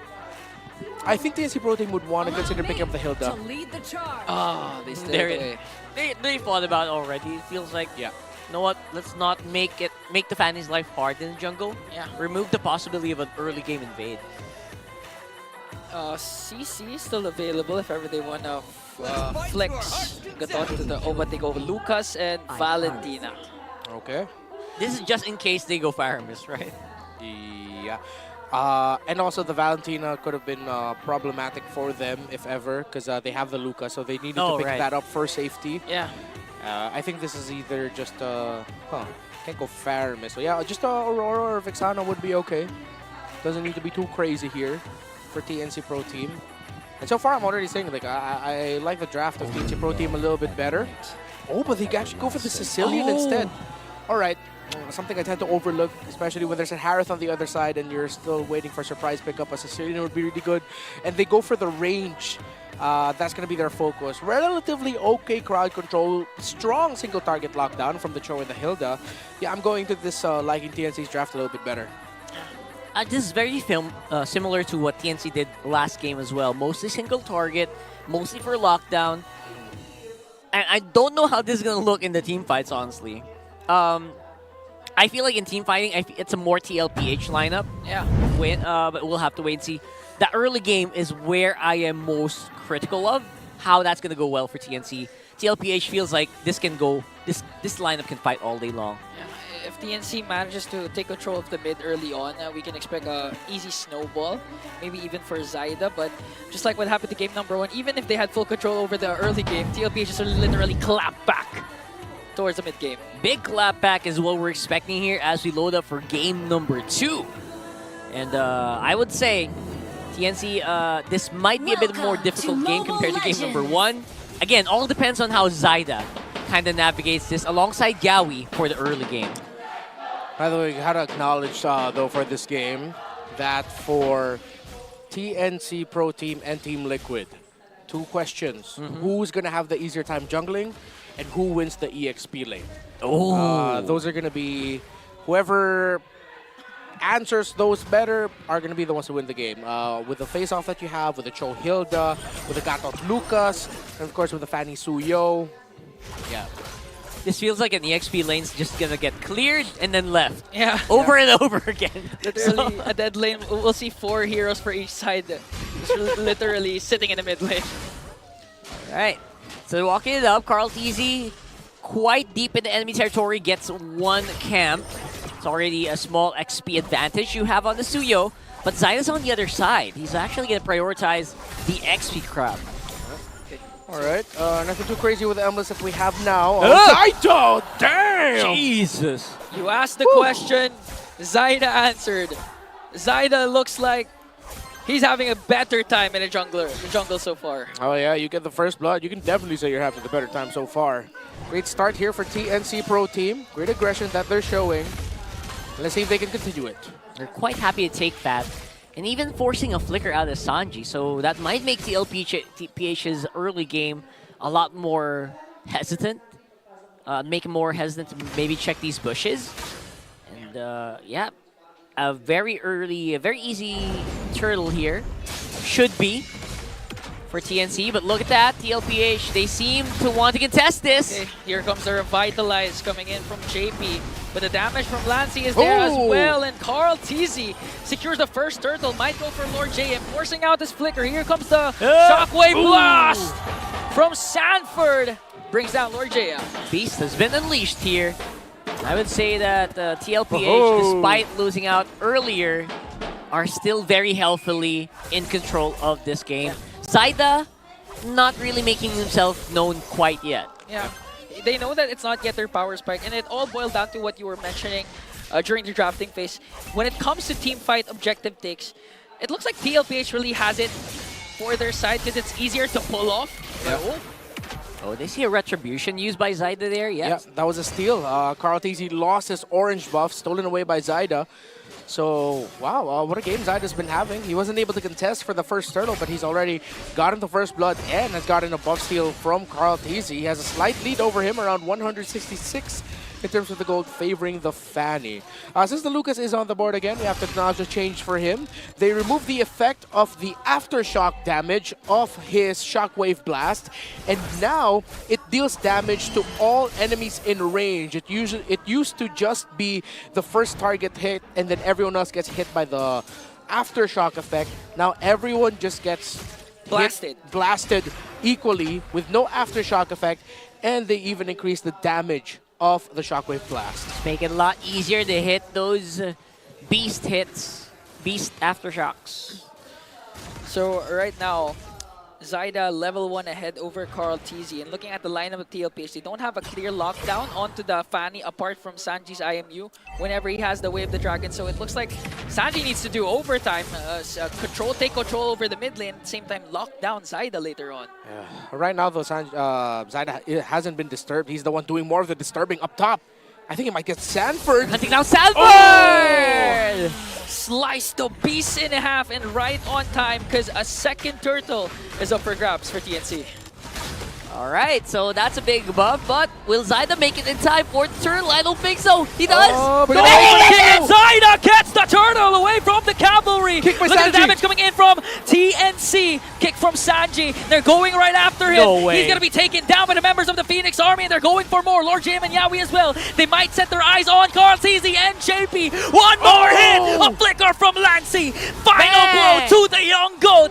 But Oeb answers back with a kill onto Yawi. But 3 will fall down for TLPH. Chaos in the map yet again, and TNC Pro Team continue to play around this Fanny incredibly well. Lord JM and Sanford trading aggro takes. After a long fight, Carl TZ gets taken out, while Zyda gets away scot-free with a turtle steal from a kill that was started off in the top lane. He went all the way to the turtle, making it in time to steal it away. What a game that Zyda's been having so far. He literally was still on the base doors when the turtle was half. I can't believe he did that! Commit the kick, plus the Sanguine Claws onto JP. Here comes Zyda, AOG to retreat. So no AOG so far for TLPH. Bit too late for the kick there, but for the meantime, TNC looks like they're quite happy with the way that things are crawling out on the map. So that's where Team Liquid Philippines decide to get a little bit more single target lockdown by stealing the ultimate of the Cho away. That is what Sanji is doing with the IMU of the Valentina. So if ever they're going to have a kick for Zyda whenever he shows up, and so far Zyda's entries have been really great. And TNC Pro Team have been collapsing at the right time on TLPH's formation so that when Zyda shows up, it's just going to be easy cleanup for the Assassin. And not to mention, even Lancy, towards the last clash, he even flickered into the tower of TLPH just to secure a kill onto Carl TZ and to JP. But now an aggressive rotation coming in from TLPH. That's a 3-man rotation. Might get forced back by TNC. Try to mirror it. Sanford actually was brought down to around 35% health up top alone by Zyda. Okay, Sanji commits already the way of the dragon towards Yaoi. Here comes the Salmon Force coming in from Oheb. They're going to bring down the Lover Boy. JP soaking up the damage. AOG defensively. Zyda spots out Sanji. One member down for TNC. It seems like they're going to be quite happy to just push back TLPH for the meantime. Yeah. Try to get as much damage onto that turtle. Maybe just secure it. Forcing back Carl TZ though is huge. Oh, okay. Again, TNC secures the objective. Now they're targeting Sanford. In a beautiful kill, Lord JM shuts down Sanford. Sanford feels like he's getting targeted so much in this game, man. Again, that was the question. Who wins the EXP lane and who has an easier time jungling? The answer for that have both been TNC players. Lord JM won the EXP. Zyda is having an easier time playing the jungle right now. That's why we see Team Liquid Philippines on the back foot and TNC Pro Team starting off the tempo, even though they were the ones to get the initial pick off onto Yaoi. With Sanji and getting the kick and JP capping it off with the taunt to lock the Cho down, TNC Pro Team still had the Hilda to hold the formation, paired up with the Sicilian as well. Team Liquid could not heavily contest. Yeah, and that's the thing. If you already used up your lockdown for Yaoi, who's stopping Lancy? Who's stopping Zyda? And TNC is just really showing that they're 2 steps ahead of TLPH, even down to the draft. A concealed from Lord JM. 1.6k gold lead already for TNC, and they're looking to go for the mid lane. Yeah, it's not quite a big gold lead, but it's saying something considering it's a Suyo, it's a Valentina, very aggressive. JP can kind of go ham as well. They just cannot catch this Fanny, and it's really messing up their plans. Yeah, we're also seeing the Sicilian pick up, giving a lot of difficulty to Team Liquid. They spot out Zyda. Oh, sees 2 of them. That's a lot of info for TNC. Zyda knows he doesn't need to fight. Yeah, 2-level gap though. Big advantage for Zyda over Carl TZ. TNC Pro Team, they can continue just playing around their control right now as the minion waves tough to handle for Team Liquid. And even the objective team fight's too risky. If they cannot get the Granger and the Sicilian down quick enough, it's going to be hard for Team Liquid to fight. Yeah, especially since Lancy just picked up an early Wishing Lantern for the Phoenix Army. Now 3 seconds in, the First Lord will be responding. TNC in full control over the Lord bit. Full control right now. Lord JM on that forward push. He knows all eyes is on him. Forcing back with Unbreakable. JP is really going to have to make a very crucial decision later. That AOG is going to be so important to get that fight started. Or maybe end the fight. They're going to go first for the bottom lane push as Zyda picks up a turret down the bottom. Might even go right after Oheb. Here comes the cables. Cutthroat already used up. Oheb goes in with his Zaman Force, but was able to sustain Zyda. Oheb already used up his Zaman Force, but survived, fortunately, up against Zyda. Yeah, close call. Zyda just built up the Malefic Roar before that engagement. I thought Oheb would get blasted, but good thing he was able to pop down the Zaman Force, dance around it, and get shields to boot. But yeah, TNC Pro Team could just ride this out. This we were talking about earlier. There's a reason why I preferred their lineup right now in this game number 2. And we're seeing everything just come into full effect here for TNC Pro Team. Holding the right shrubs, controlling the center of the map, allowing Lord JM to provide space and go into a little bit of deeper access points so that they can get more information concealed by Yawi. We're gonna look for a proper target, commits the flicker, but a beautiful immune coming in from Sanford disrupts TNC, and now a kill onto the Loverboy, the punish Sanji with his own kick. Here comes JP with an AOG, gonna connect onto Lancey, but a kill spree coming in from Zyda as they're trying to work on Lord JM up against 3. Carl TZ Queller will connect, but the damage isn't gonna be enough. Sanford goes in with a flicker, flash combo connection, one more hit onto Lord JM, buying a lot of time, even forcing out Carl TZ's retribution. Still alive, but gonna get taken down by Carl TZ, and the clap back from Benny Coyote to secure a kill. Ooh, and Carl TZ able to avoid the damage from the Sicilian just in time. With an engage by TNC Pro Team and Liquid. Lots of sidestepping. Sanji did not find the right angle. Benny QT able to readjust his position so that he wouldn't get kicked closer to the members of Team Liquid Philippines. And now it's TNC Pro Team with the advantage. It should be on this Lord, but Team Liquid are going to be... Let's see if they'll rush it because Zyda had to leave for a moment. It took a while to get in back into the fight here, and Yawi gonna get taken out. And Carl TZ, the young goat, secures the Lord. Hesitation by TNC Pro Team. Zyda thought about stealing the purple buff of Carl TZ first. But what they gave up was a chance to contest the Lord. He was able to show up just in time, but Carl TZ was in a better, more comfortable position to retribution it for Team Liquid. You know what blows my mind so much in that one is TLPH was down 3 members. But TNC still decided, you know what, let's play slow. Let's just dance around this one. I know Zyda was busy with his purple buff, but I think they took too long in that last one. Yeah, even Lancey was forced to back away as Lord JM working on JP. The Sonata from Benny QT connecting. But JP still alive. Zyda going up against 2. Here comes Sanford and Oheb. Zyda has to walk away with the cables. And now you can already feel the damage coming in from TLPH. They're slowly crawling back and regaining map control. Just like game number 1, Oheb feels like he's just a slow wind-up into a big hit. And I think TNC is slowly feeling the impact of this Harif in this game. Yeah, I think we also might be seeing now the reduction of the rewards around the gold lane with the Crab, with the first 10 minion waves or siege minions. Feels a lot slower, you're right. Just a little bit slower. Lord JM got out of position there from TLPH. Be a broken tower if no one runs to it. Okay. And that's going to be a big minion. Yeah. Full item built up already, actually. Or just one more. Fury Hammer was picked up a little bit later.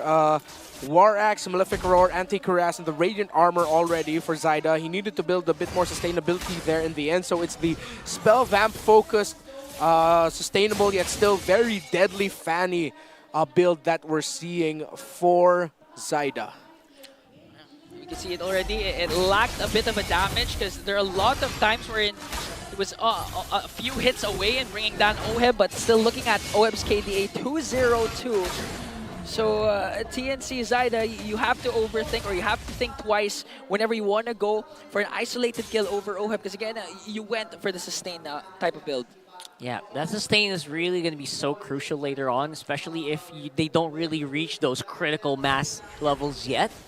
So we're going to keep our eyes peeled for that one. But so far, again, we talked about it earlier, Sanford feels like he's the target. So I think that's the reason why he's hanging back a little bit more than usual here with JP up on front. Yeah, you even saw it when Yawi committed the flicker and casted the Wave of the Dragon, but Sanford was quick enough to cast the Unleash the Beast where he was immune. That's why it disrupted the potential aggression of TNC.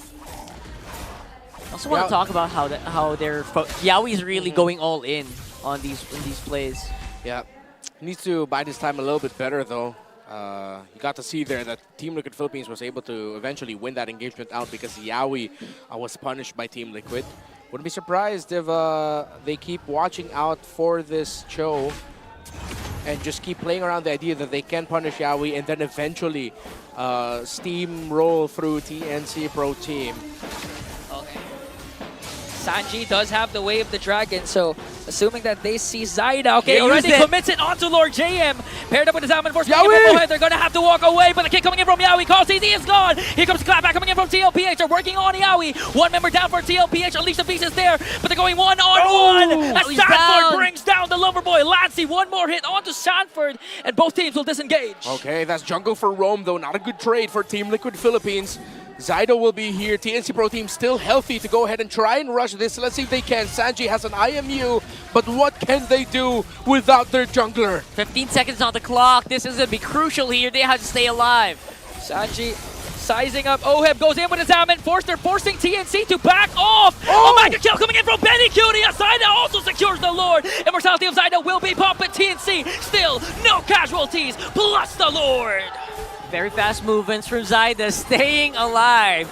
He absorbs so much damage as well for TLPH, and now they will have the Lord in tow. 20 seconds for JP as well.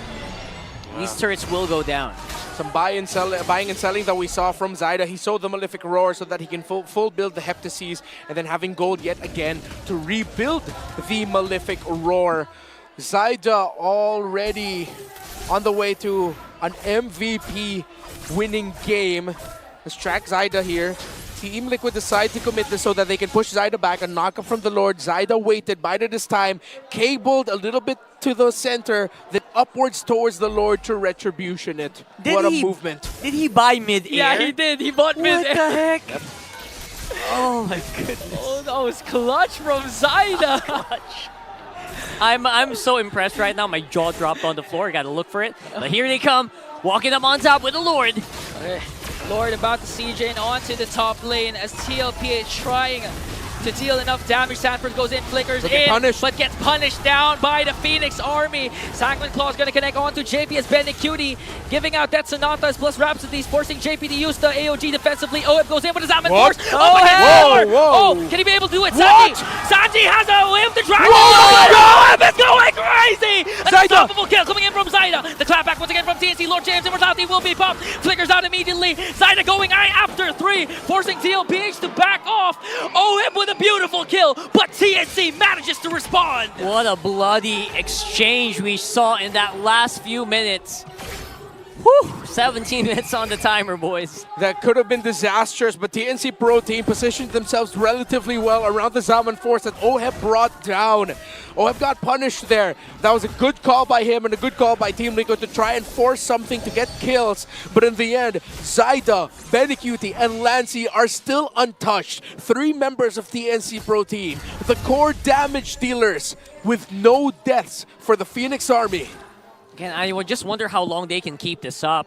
All of Yawi's deaths have been very good sacrifices so far for TNC. It's always been worth it. I mean, maybe 4 out of 6. Yeah, and the best part is they have Lancey at the Sicilian. Coming into the late game, if TLPH manages to come back, they're just going to have immense clear wave to eventually have an opportunity to end the game immediately because they have Lancey, and as Renmar mentioned, still untouched with the 208 KDA. Got pretty good scaling so far. And like you mentioned, that Sicilian just going to keep going and going and going. So you don't really want to take this game too long if you're TLPH. Okay. Lord, Enhanced Lord Game has started. responded now. 18-minute mark is going to be crucial. We've been seeing times wherein they're just going to bait out the Lord for kills instead. But TNC can indeed secure this Lord up against TLPH. Here comes the conceal.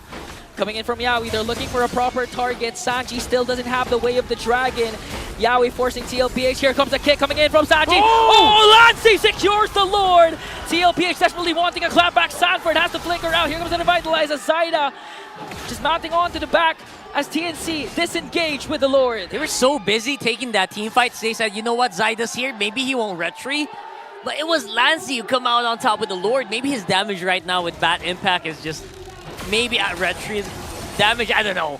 Zyda's retribution timer is half a second ahead of Carl Tizzy's. Oh. Yet Lancey still somehow, someway got the last hit on that Lord. Unbelievable. That's straight up bad luck by Team Liquid. Still great engage by TNC Pro Team. They could end it here, honestly. They can. Their bad luck might extend because TNC sieging in Zyda onto the bottom lane, working on the turret. JP forced to use the AOG's immortality. Cancel. Looking at the damage coming in from TNC. Zyda just going in with the cables. Plus the sack with lost back, lost calls easy. JP gone. TNC looks like the storm rages on. And they are going to come out on top. We're going to get a game 3 of this, folks. And no one is complaining at all. This is going to be something for the Bucks. TNC 1-1 on TL. And in his return, slotting in week number 4, Benny Cutie picks up a game win up against his former team, TLPH. Guys, it's just day 1. Day 1 of week 4. It's his first day, man. And the games he's delivering are already pretty solid. Gotta say, a lot better start than most people I know. What I tell you, community poll, game 1 was A, game 2 was B, will game 3 be C, wherein TNC might stop the win streak of TLPH. Let's see. Wow. TNC Pro Team. They had the lineup that I preferred. They eventually got the W. Great execution. Zyda, what a fanny. I feel like that's a bit of a warning shot to the rest of the league that now they have to watch out for the fanny of Zyda. They played around him very well. Even though Lord JM and Yawi got punished a lot, playing around the fanny, the Granger, and the Sicilian was fantastic. Benny Cute, and I love that even he acknowledged Zyda there. Don't tell me Zyda actually got... Okay, no. So it was Benny Cutie getting the MVP of the game, 7-0 and 6, untouched. That's going to be our power post later on. Power post? Let's go. 100%. Now we're already done. We get 1 power post per day, right? I think we're done with that. Maybe next week. But yeah, Benny Cutie right now, obviously, he played that phenomenally. And maybe he was able to do it that way just because of how well Zyda did play. So maybe that's why he pulled him to the side here. Yeah. I do agree. Yeah, and even towards the early game, Renmore has been stressing how the junglers will play a big role alongside the XP laners. Lord JM and Zyda literally served up this game to Benny Cutie and a silver platter because of how well they dominated their opposing laners, their opposing XP laners and junglers.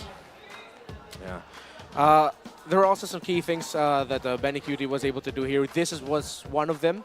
Sanji decided to commit the kick. Actually, I thought it was Benny Cutie that he was hunting down for. It was Benny Cutie who just landed the kill. It looked like Sanji was just trying to get a kick on the closest target. And TNC's Benny Cutie making himself a little bit unavailable for Team Liquid to really hunt down well. Hard to reach. Lancy and the Granger paired up together. It's so good. They're maximizing range without the Faramis this time around to come in the clutch. They couldn't play around that. Team Liquid had to commit an all-in, let's just see if we can deal more damage before they take us out mentality. And that was just tougher this time around for Team Liquid Philippines. Yeah, 100% tougher. In this one, again, we talked about this in the draft. Very little catch, almost no catch as well. For TLPH means that Zyda could actually just play out of his mind. He could go into these corners. He wouldn't have any big fears that he would get locked down. And it was just so easy for TNC to play around that. And not to mention their fast hands again. When you pointed out when Zyda got the Lord and he was almost taken down, he bought an immortality mid-air. That's impressive. It just shows how this game, again, as Renmar mentioned, the statement of Zyda that he can rock the Fanny, and Fanny deserves to be banned out when you're up against TNC Pro Team. Almost 20 minutes in this game, and we're going to game number 3. Man, average game times are going up. Yep. We were talking about this earlier. Oh, yeah, right? Like, the games really have gotten longer this time around. Sheesh. And, of course, TNC Pro Team, even though we didn't get to see the Yawi Cho game that we're used to seeing, TNC Pro Team just really proved to you that this isn't just the Yawi show, that across all positions, they're ready. A lot of questions about the inclusion of Benny Cutie, and Benny Cutie, just like OHEB for Team Liquid Philippines, just looks like a perfect fit right now for TNC Pro Team, bringing in a little bit more of that controlled mentality that maybe TNC needed a little bit more of. Kozen has been popping off lately, but the veterancy of Benny Cutie coming in big, especially in this game number 2, making himself unavailable for Team Liquid Philippines to find. And of course, Zaida getting his flowers as well from Benny Cutie there when they were showing the Storm. He pulled him closer to just show how good of a fanny game that he had here. He's a BPI rich guy. Are all players required to do that pose? I think no. They just really want to do that pose. They have their own poses. Lord J, OM, and Lancey. I saw that too. All right. It is common knowledge that a lot of the players don't know how to pose. Yeah, So the photographers would be giving them suggestions. And those are just suggestions, but they take it as, all right, I'm just going to do that. Do that, right? By the way, I just want to double back. I feel like the untouchable stat, the bulletproof stat, feels like it's so much more important in these games where you need those stacks, right? It feels like it just is so important to make sure the Granger stays relevant. So Benny Cutie not dying in that game actually was a pretty big deal. Yeah, and Benny Cutie was one of the players that were hovering around the top 4, top 5 in the bulletproof standings last season. Super Marco, King Kong, Kelra, and Benny Cutie was up there. So even though that the bulletproof title usually goes to Super Marco, he's the first guy that you think of. Benny Cutie does a relatively good job of just staying alive, actually, as a gold winner. He's very dependable in that regard. Yeah, that's why we already saw Benny Cutie even coming into week number 4. It's his first game, first series. Already shows up that there's still no rust when it comes to Benny Cutie. 100%. He's been performing as a Storm very well. That's 2 games on the Granger, though. Let's see if there's going to be something else that will be flexed here. Because if I were them, maybe I'd think about considering Granger for the ban list. Yeah. Because right now, Benny has shown that he has excellent maneuverability on this hero. Yeah, ban out the Granger. Benny rocks the 1-1. I would love to see that. Benny use the 1-1. I'd love to see that. Unlikely, but I would love to see that. Highly unlikely. Highly unlikely. He's been nerfed to the ground. Can't even get up anymore. Yo, speaking of nerfs and buffs, have you guys noticed they haven't changed a lot, even with the major patch. The heroes that we're seeing still feel relatively the same. Yeah. To be fair, it does say it takes some time for teams to really jump in on it. Although it wasn't a massive game changer per se, but I do hope some teams try out some of the new heroes that were made available because of the patch getting dropped. I'm still looking for a Minotaur and a Kai more. Please give me my Panda. Maybe, because I feel like Badang would really fall off alongside Jushin. But coming that's into week number 4. That's what I'm talking about. Earlier, he was also banned out. So, but he was still there. Oh my gosh! Right? Despite the nerf. Despite the nerfs, this is something that we're gonna have to start to look at more and more as the season progresses. Maybe tomorrow, or maybe later today. We'll see. For the meantime, all access is happening right now on the stage. Buhay na buhay pa ba ang Phoenix Army ng TNC? Grabe, mainit ang TNC Pro Team kontra sa Team Liquid Philippines. Pero bago lahat ng yan, okay, bago tayo magpunta sa game number 3, we have here Makey Basement. Together with us, kamusta Makey? How's it going? It's fine now today. Ang lamig-lamig dito sa media. Malamig talaga. Grabe experience mo dito, no? So, nanonood ka talaga ng MPL Philippines? Yes, always. Always. At nakikita natin, on your hands, may hawak ka mga stickers na talagang inaabangan at nagva-viral sa social media. Pakita mo naman sa amin, ano bang meron ka Sige, dyan? abot natin. Ayan, pakita natin sa camera. Ipakita mo na natin yan. Eto, first of all, eto talaga yung pinakauna kong ginawa, which is Ayan. yung kay Oheb, which is yung wala Ayan, akong ilapit pera. natin. Ito. Wala nga akong pera. Ayan o.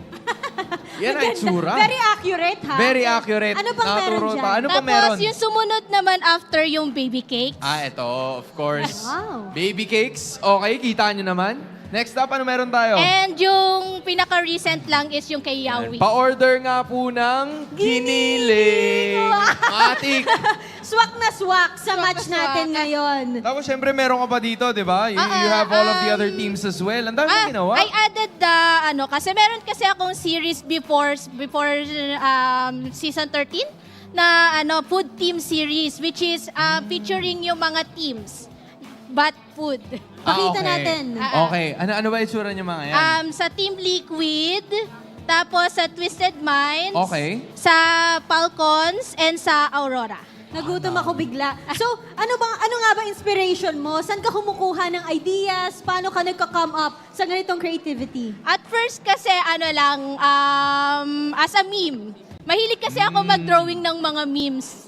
Kaya, lalo na especially dito sa may kina-OHEB, nag-viral na nagkaroon ng memes sila. Tapos, nagkaroon ako ng inspiration bigla na, what if i-drawing ko? Tsaka kamukhang-kamukha din. Kilala mo talaga kung sino yun. Talagang after ko nakita talaga na ginawa ng TLPH yung meme. Tapos, natawa ako. Tapos, okay, gawin ko nga ito, drawing ko nga ito. Tapos, ayun. Wait, saan ba namin makikita to? Kung sakaling may mga gustong bumili, saan nila makikita yan? Meron po kaming page which is the Makey Basement. Pwede po kayo mag-message doon if you want to avail the stickers. There we finally have it, Makey Basement. Maraming salamat. Sigurado ako na handa na ang lahat para sa darating na Game 3. TNC, handa na ba tayo para sa Game 3?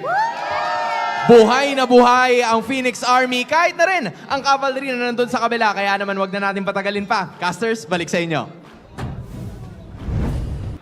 So that's where those stickers came from. I've been looking for them around. Yep. That's a Makey Basement with the food stickers as well. I forgot we had a thing like that. Yeah, it made me hungry.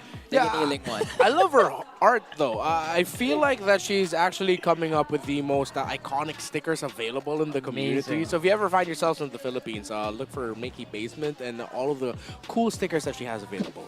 That's right. We have a bit of an MPL Indonesia. Hey, yo! Oh! Ryota got a win on Onyx for the first win of the season.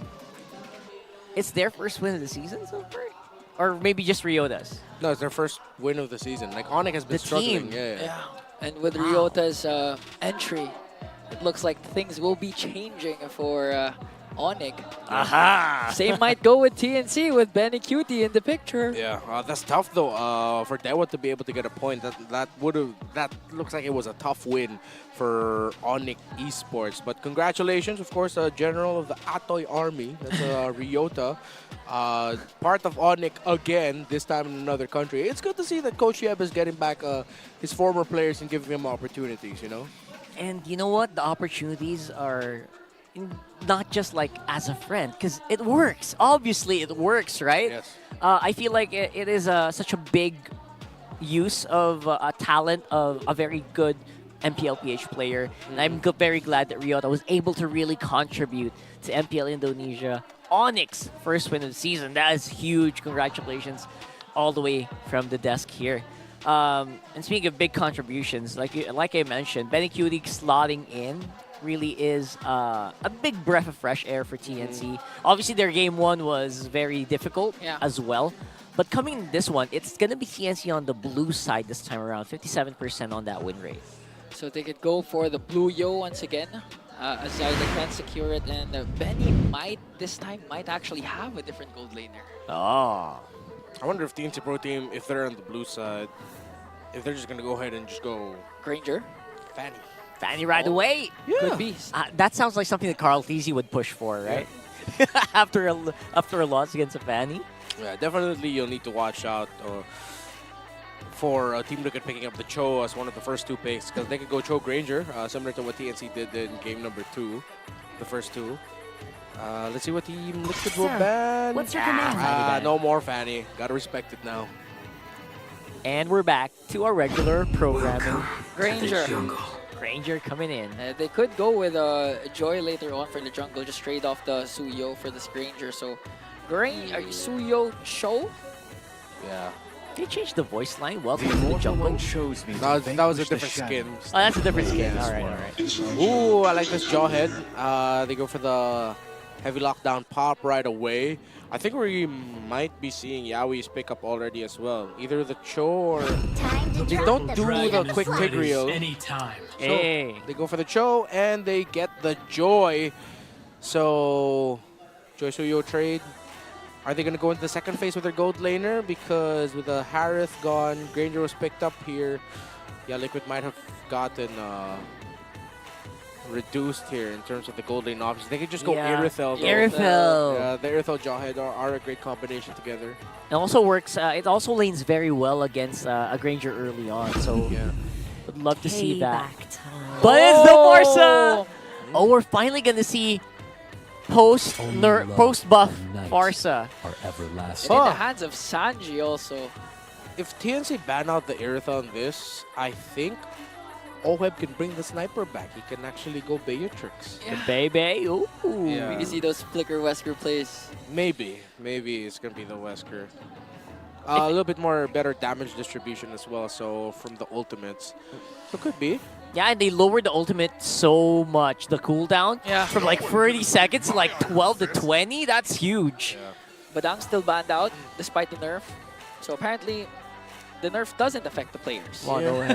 Only us regular people. I know, right? Remember the story you were telling us earlier? Yeah, man, I was playing the Badang last night. I felt so useless. I couldn't do anything. This nerf was crazy. Okay, I just came from a brawl where I used Badang. I used up Sprint. I didn't even bring up the fact that you used Sprint with your Badang last night, bro. I was playing Brawl the other day. See, you suddenly got defensive. I was just trying to like back up with the whole thing about the pro players don't really care that much. They're fine. They're going to be okay. And now you reveal to the rest of the world that you accidentally used Sprint on your Badang. Yes. They were on stream, so... Guys, Ingan uses Sprint on his Badang. It was just one time. I hate you guys. But now, back to the real world where we don't use Sprint on Badang. We're gonna see a bit more of a respect towards the mid lane. That's a good recognition of the skills of Lancy. Bruno's out as well. Come on, Beatrix. Nah, the Irithel can still get picked up. I think you go for the EXP laner first. You need something solid. Hilda. Ooh, okay, a lot of damage here, but no strong frontline hold. TNC, honestly, they can just go CC. CC, Lucas. CC. Lucas is still available. Yes, you're right. Who is that? Oh, Gludo. We are. Who is that? My God, they made the... I think if you know, you know why his voice line is like that. Did they do that? We are glue. Valentina. And yeah, they'll still have access to the Feathered Airstrike. Close range, more dive, except this time they have one ranged hero. Liquid, is it the Irithel of the Beatrix? Nope, they go for the carry instead. They needed something... strong basic attack shred, and that's what they're gonna get. Try to break through that glue. That's right, that's right. And again, you kind of just have to deal with the fact that the Yaoi's gonna keep hunting you down. Helps to have that little bit of a dash as well. So I don't mind it. I don't mind this lineup at all. I guess the Irithel would have been a bit more vulnerable, I guess. But I guess that's what they're thinking, right? But we'll have to wait and see whether or not this is gonna be able to ramp up though. We're gonna load up into the game. I gotta admit, I like TNC's lineup a little bit better. They do have a lot of lockdown, and not to mention Valentina. That could go just with the Unstoppable Force or the Feathered Airstrike coming in from Sanji. So in terms of versatility, I do agree. TNC has a good lineup. The numbers show, though, that Team Liquid Philippines lineup a little bit better. Damage, pick-off, hell yeah, they have that. But as with every glue game so far this season, can they actually handle the glue? If the answer to that is yes, then they should be able to ride this out. If it's a no, TNC will be able to end the win streak. Can't believe I'm saying this. We are on game number 3, TNC versus TLPH, with Oheb taking a bit of a step back, more passive on a carry, and the Farsa, we're gonna see it here today. Very fast, wings by wings as well. A lot of stuff get changed on that hero. Yeah, speaking of stuff, how strong did Farsa actually become? Pretty strong. Gets brought down really quickly. Wings by Wings getting buffed up actually was my favorite adjustment to her. 150% increased movement speed now. And when you mark someone with a Curse of Crow, you actually reveal the marked enemy's position, so you get a bit of vision on them. So if Sanji was dangerous last week with the Farsa, what more now? That's it. We're actually talking about maybe the Farsa might be insta-pick here. Very cutie. Okay, good Force flicker. out. But JP flickers. Here comes the toss. Here comes the avalanche coming in from TLPH. Bringing it down this time, Benny Cutie. But Zaida with a clapback once again to bring down Daddy JP with electrifying beats. 1-for-1 trade, but that's still going to go in favor of TLPH. All right. Liquid able to start things off with the first kill onto Benny Cutie, and that should slow down the farm a little bit of the Granger. Good thing Oheb wasn't getting taken out there, and the trade was just gold laner for Roamer. So Liquid winning the first sequence so far. Now we're also going to see a bit more focus here in JP. Did use the flicker earlier to lock down a kill though. Yaoi has vision. I don't think they can contest though. Sanji using wings by wings for reposition. Carl TZ still secures the turtle as they disengage. Good thing Sanji also used up the wings by wings to make sure Lord JM can't just go in at any given moment because he's zoned out, Lord JM. Yeah, wings by wings does feel more zippy, you know? Yeah. Feels more zippy, a lot more ground covered, and it hurts. Everything just feels faster with this Farsa right now. It would actually be for the new passive of her ultimate. So her Spiritual Unity passive, it reduces the interval of that by 1 second. So that's the bird. Watch out for Very. It's the little bit of extra damage that it can dish out. 8% extra damage. Oh! Okay, Big oopsie. Was able to dodge out a Sever coming in from Carl TZ. Still, this is a signal to Yaoi that you can't just go in at any given moment as Carl TZ trying to work on Zaida. We're just waiting for the kick coming in from Yaoi. Gonna connect onto JP. First man down. Who is it gonna be? It's gonna be JP, but in exchange for Zaida and Yaoi. Then a two-man swing for TLPH as Lord James just working on Carl TZ. Will he be able to take down the young goat? One more hit and will do so successfully, but it's gonna get punished down by 3 members of the cavalry. That's essentially a 2 for free here. Not sure if I would take that. Benny Cutie can't really join the fights quite yet.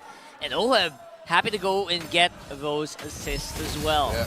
JP and Oheb have around, alongside Sanford, all have 300 gold leads and counting and up against their counterparts. So it's actually doubled for Oheb, now at 600 over the Granger, looming around that value. So Liquid so far have been playing very well around their Farsa and their Jawhead. That's an ejector and an unstoppable force used up already for Yaoi. But Yaoi was able to dodge it alongside the Cyclone Eye. So TLPH, still, their mid control is just too much for TNT so far. Second turtle will be responding. And I kind of get why that's the case, right? Because despite Yaoi being on the Cho, he can't really utilize it as much. You can't kick people back quite yet because the damage profile is just, it's not there.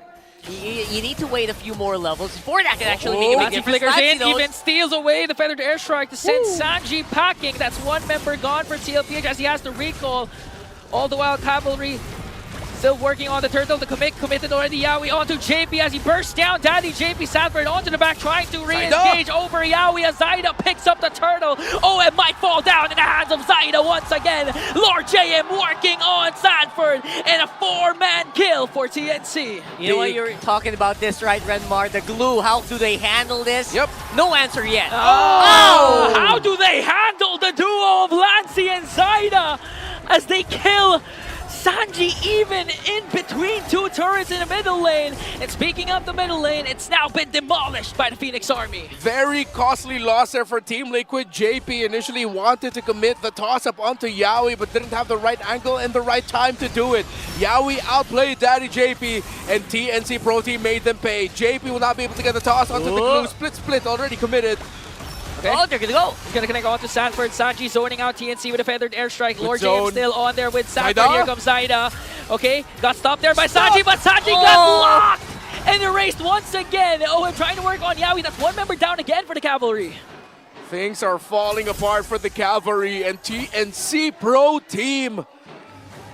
IMU is the best way to describe what TNC Pro Team could be saying to Team Liquid Philippines. With the amount of former Liquid members in their ranks, the play style that they go for.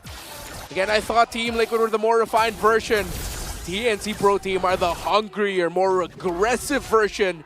And in this game, so far, after that second turtle, excuse me, they are the ones looking more refined. That's true. It does feel like a blue blood transfusion here for TNC, and 50% blue blood is working out very well for them. It feels like they're getting buffed so much. Yeah. Working as fast as possible, especially for Zyda. 314 KDA with the Joy. Again, you don't want Zyda to scale up as soon as possible with this Joy. And now TLPH trying to gain control over the mid lane again. And again, we have to remind you, a lot is at stake here for TLPH. Oh, JP missed it. Unstoppable Force going to connect onto Lancey. Yeah, we're going to commit the kick once again. Here comes Benny QD delivering the death sonata plus Rhapsody to bring down Daddy JP. Now Lord JM has his eyes set onto Sanford as he's being surrounded by 4 members of the Phoenix Army. Sanford still wrecking havoc into the middle lane, but a double kill coming in from Benny QD. And the turtle stolen away by Carl TZ. Yikes! Carl TZ just walked up and stole that after everything that TNC Pro Team did against Team Liquid, punishing JP's entry. JP even used the Unstoppable Force to try and make himself immune to crowd control effects against the Jeet Kune Do or against the kick of Yaoi, but he was a little bit too early. He thought Yaoi would bite the bait and go for it immediately, but Yaoi waited and was patient. But after all of that, it was Carl TZ who walked up and stole the turtle. However, TNC Pro Team does have a 3,000 gold lead, and Team Liquid Philippines will have to crawl back in this. You know, Carl TZ just living up to what he said during the mic check, that we have to remember that our former teammates are actually good, so we have to stay calm. Even with immense pressure that TNC is focusing, Carl TZ still locked his eyes on the objective, on the trade. Yeah, right now, it does feel like that is the case, right? With Carl TZ just maximizing the use of his mechanics, what he's known for previously. But now, I don't know if that's going to be enough for the team fights later, because the team fights are going on the side of TNC so far. Yeah. It might be because that Yaoi is reading JP very well. Oh! A 4-mana knock-up! Oh, that could have been so good. Unfortunately, that's a low light. Wasn't there. That's a low light. Okay, Zyda getting chased down, has to use the electrifying beat to walk away. Lord J onto the back, but gonna get spotted out by Carl TZ. Here comes the Feather Airstrike coming in from Sanji, forcing the split away from Lord JM. Unfortunate. Just a bit too early or a bit too late for the other members of TNC. Which is it? I don't know. But that's gonna get clipped. Yeah, that's gonna one be a thing meme. I know. I don't know if that was a miscomm or like a preemptive play. It was definitely, it didn't feel connected at all, right? There was no connection. It's done. It was done though. Going for the chase. Here comes Unstoppable Force. JP manages to throw Yaoi. Here It's comes Yaoi the again! Feathered Airstrike and ready feel. The patch onto Sanji. Sanji just raging.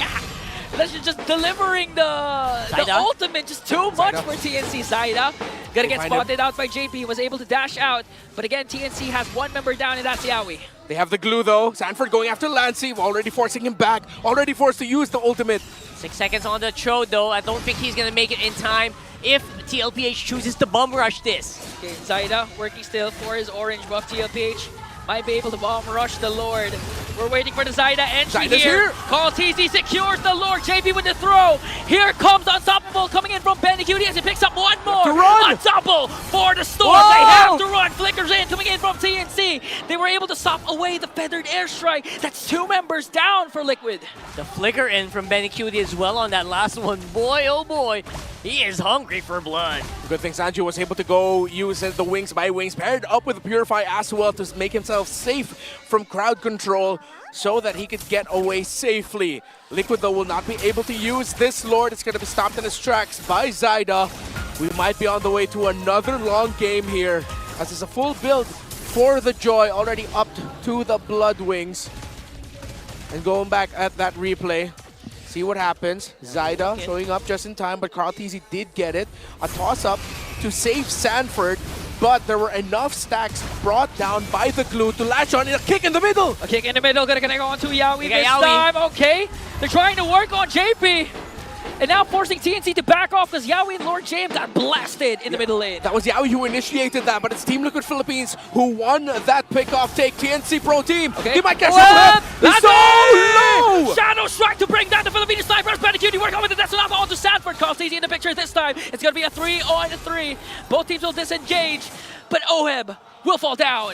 What a read by Lancy and Benny Cutie, holding the right shrub to make sure that they can pick off Oheb.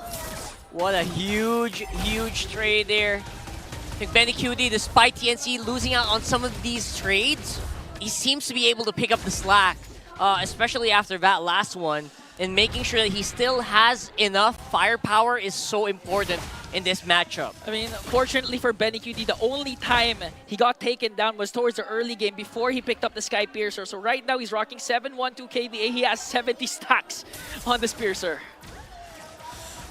Yikes. Yikes. Big yikes there. Team Liquid need to find that Granger again. Already 7-1-2. Right. That way, you know what that's what I'm talking about, right? Oh. When you have a piercer, you need to not die. And so far, I would say Benny's doing a pretty good job in that. It's gonna take a while to build up those stacks again. Yeah, again, it goes down to show Yawi goes in with the conceal. Okay, Lancy Shadow Strike. TLPH was prepared for that. Okay, no purifies yet used up by Sanji and Oheb. So TLPH still in a good position.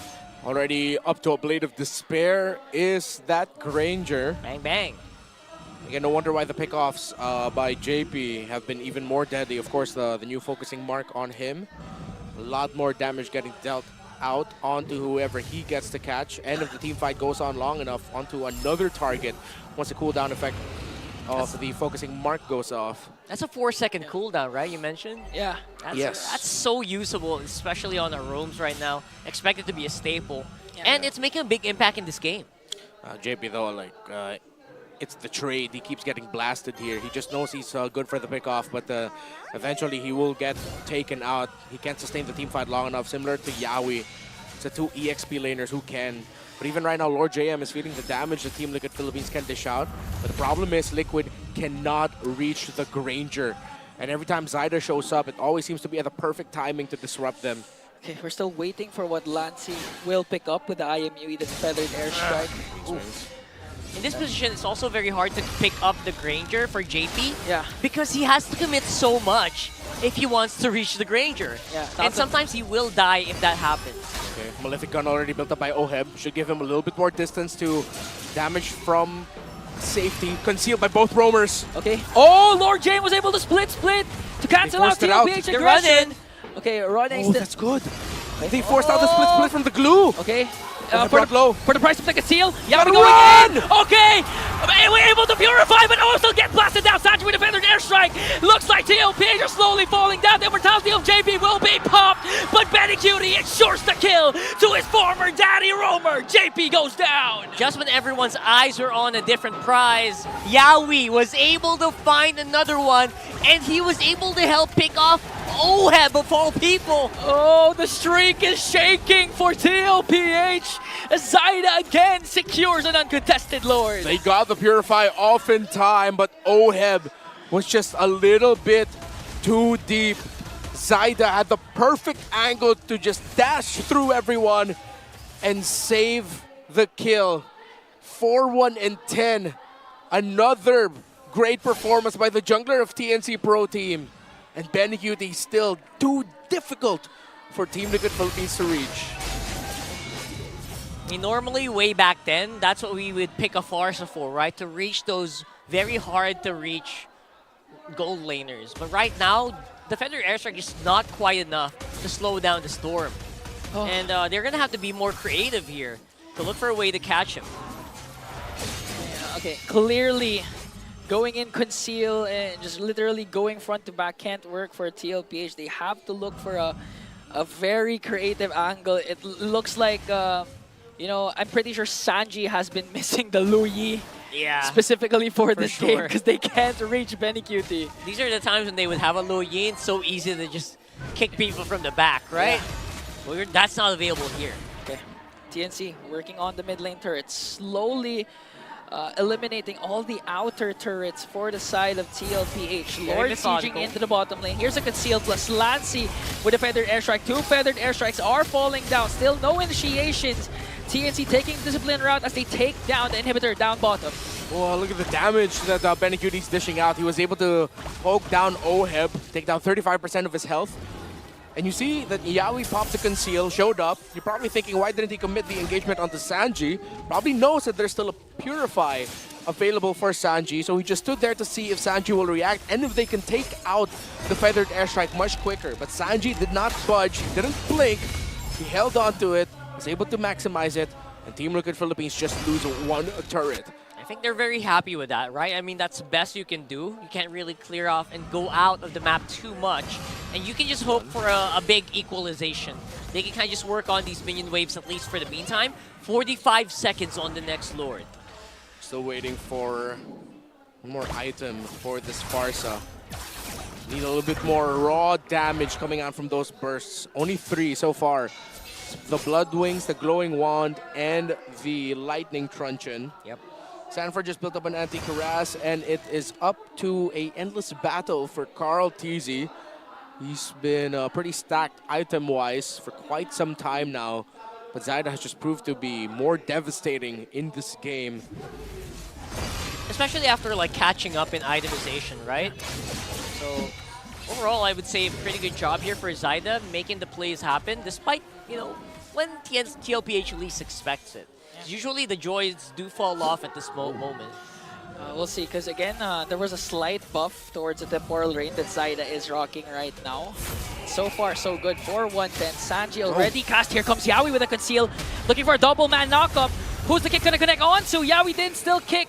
And now TLPH still has hold over the Lord. Yeah. How will they counterattack? JP goes after the back, tossing Yawi away. Yawi was able to walk away. Here comes the clapback coming in for the Phoenix Army. Lord James was able to split, landing on them. Got eliminated. 1 member down, looking to make it 2. JP is the next to fall. Sanji with a feathered airstrike, but TNC wants it all. They're going for the Lord. Lord JM surviving, and again, Zyda and Benny Cutie. Their target is sure and locked. It just looked for Oheb. TLPH stand at 5-0. And what did I say at the beginning of the season? TNC in 5? This might be, that's what it meant. Okay, Sanji, feathered airstrike. Lord JM zoning out Sanji there. 3 members are still up here. They didn't go for the Lord route. They tried to go for an end angle, but TLPH was ahead of them. You got me all excited, TNC Pro Team. I really thought you were trying to go for it there, but all right, I'll take it. And it's actually very hard to do in the end. No, but they're a full 5-man. Oh, that's true though. Wait, Okay. kick committed by Yawi. Purify as well by Sanji. Oheb back, full 5-man already for Team Liquid.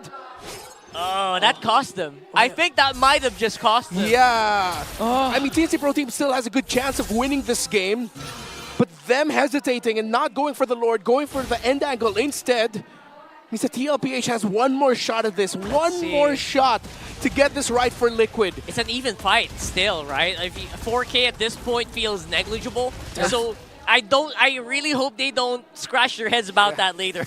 In terms of the bodies though, yes, Lancy has a Wither Crown. He could come up with a big play there if ever he becomes a target of a kick.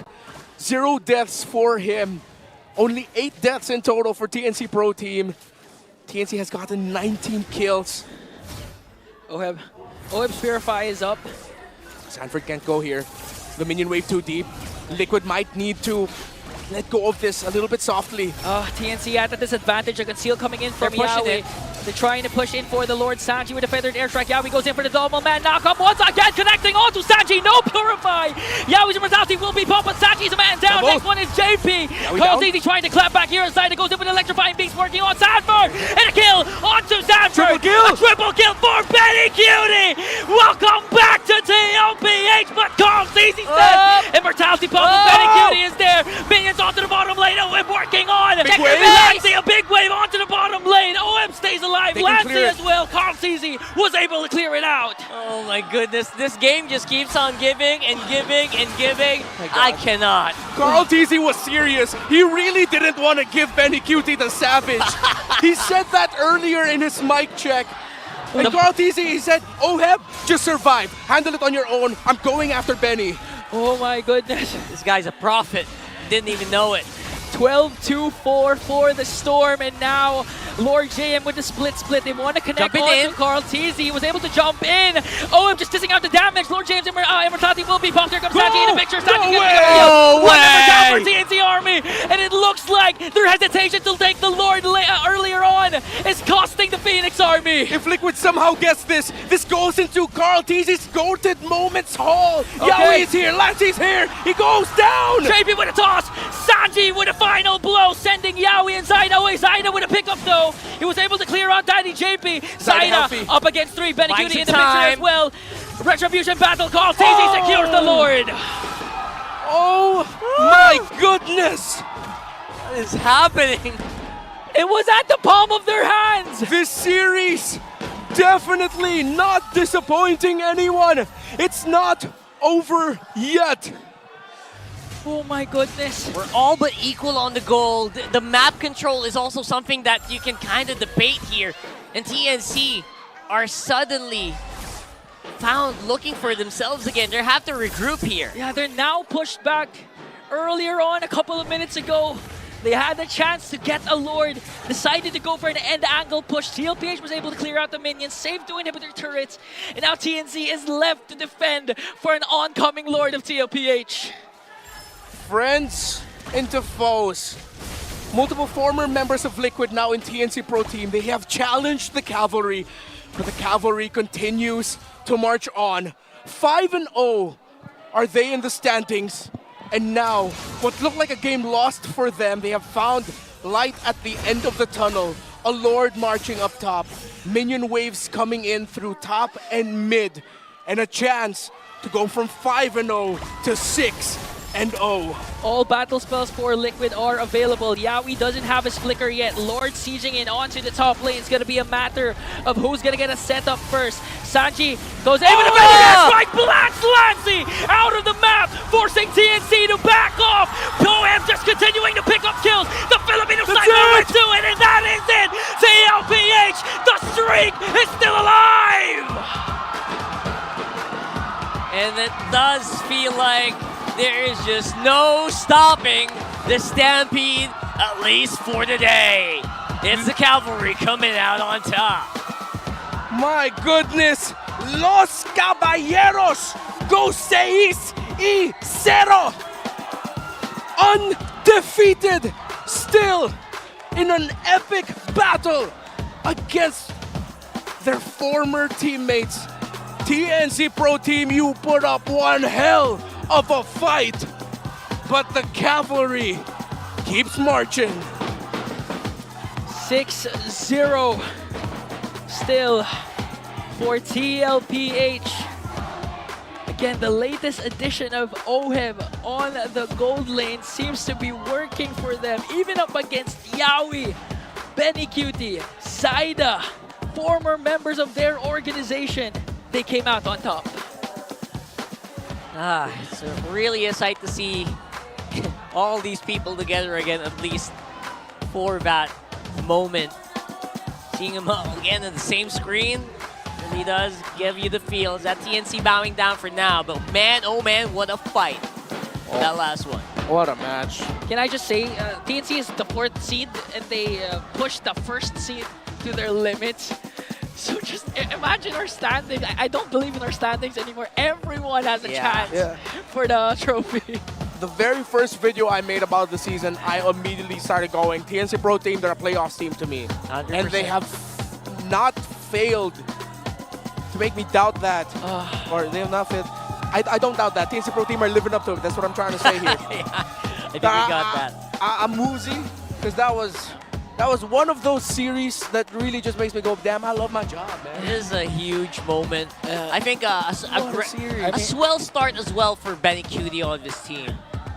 That is hands down one of the best, if not the best series so far this season. It's not the absolute cleanest, but damn was it entertaining. That's all you can say for the meantime. Let's see what they have to say there for the meantime, though, on the stage.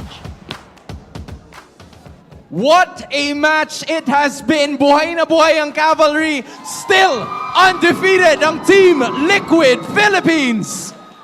Ibang klase. Hindi ako makahinga, Hans. Walang Sa match na humihinga. yun. Buksaan din silang dalawa eh. Hindi ko alam kung paano ko ipapaliwanag, pero how poetic is it na nakwento, kayo na namang dalawa yung natira sa clash na Kayong yun. dalawang magkatabi.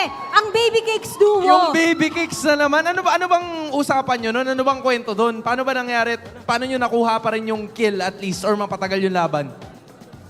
Wala eh, parang ano eh. Akala ko nga talo na kami, hindi ko alam paano kami nanalo dun eh. Katabi ko si Ohem, nararamdaman ko na pagtayo niya dito, hindi talaga siya makasalita. Ganun di ba yun Si nasa Carl OR? naman, gusto ko tanungin, kasi kanina, di ba, nag-mic check kayo, binanggit mo na kapag malapit ng maka-maniac or maka-ilang kill, maka-savage. talagang inuna mo si Benny nung naka-triple kill na, ha? Ano po, sa clash na po na yun, hindi ko na po iniisip yung ganun eh. Parang nag-win chant na kasi siya noon una, so feel ko kaya ko siya patayin. Sabay, nabuhay din siya, kaya swerte namin. Swerte silang dalawa together. Grabe chemistry, Oo, no? grabe ang chemistry nilang Buhay na dalawa. buhay talaga. Actually, I wanna know more about JP naman this time. JP, parang ang tagal ka namin hindi nakausap and nakalaban mo yung mga dati mong kaampi from before. How is it going up against them? Anong pakiramdam na nasa kabilang side naman sila ngayon? Ayun, lakas din nila talaga. Tapos parang alam din nila yung gagawin namin. So, kaya ganun.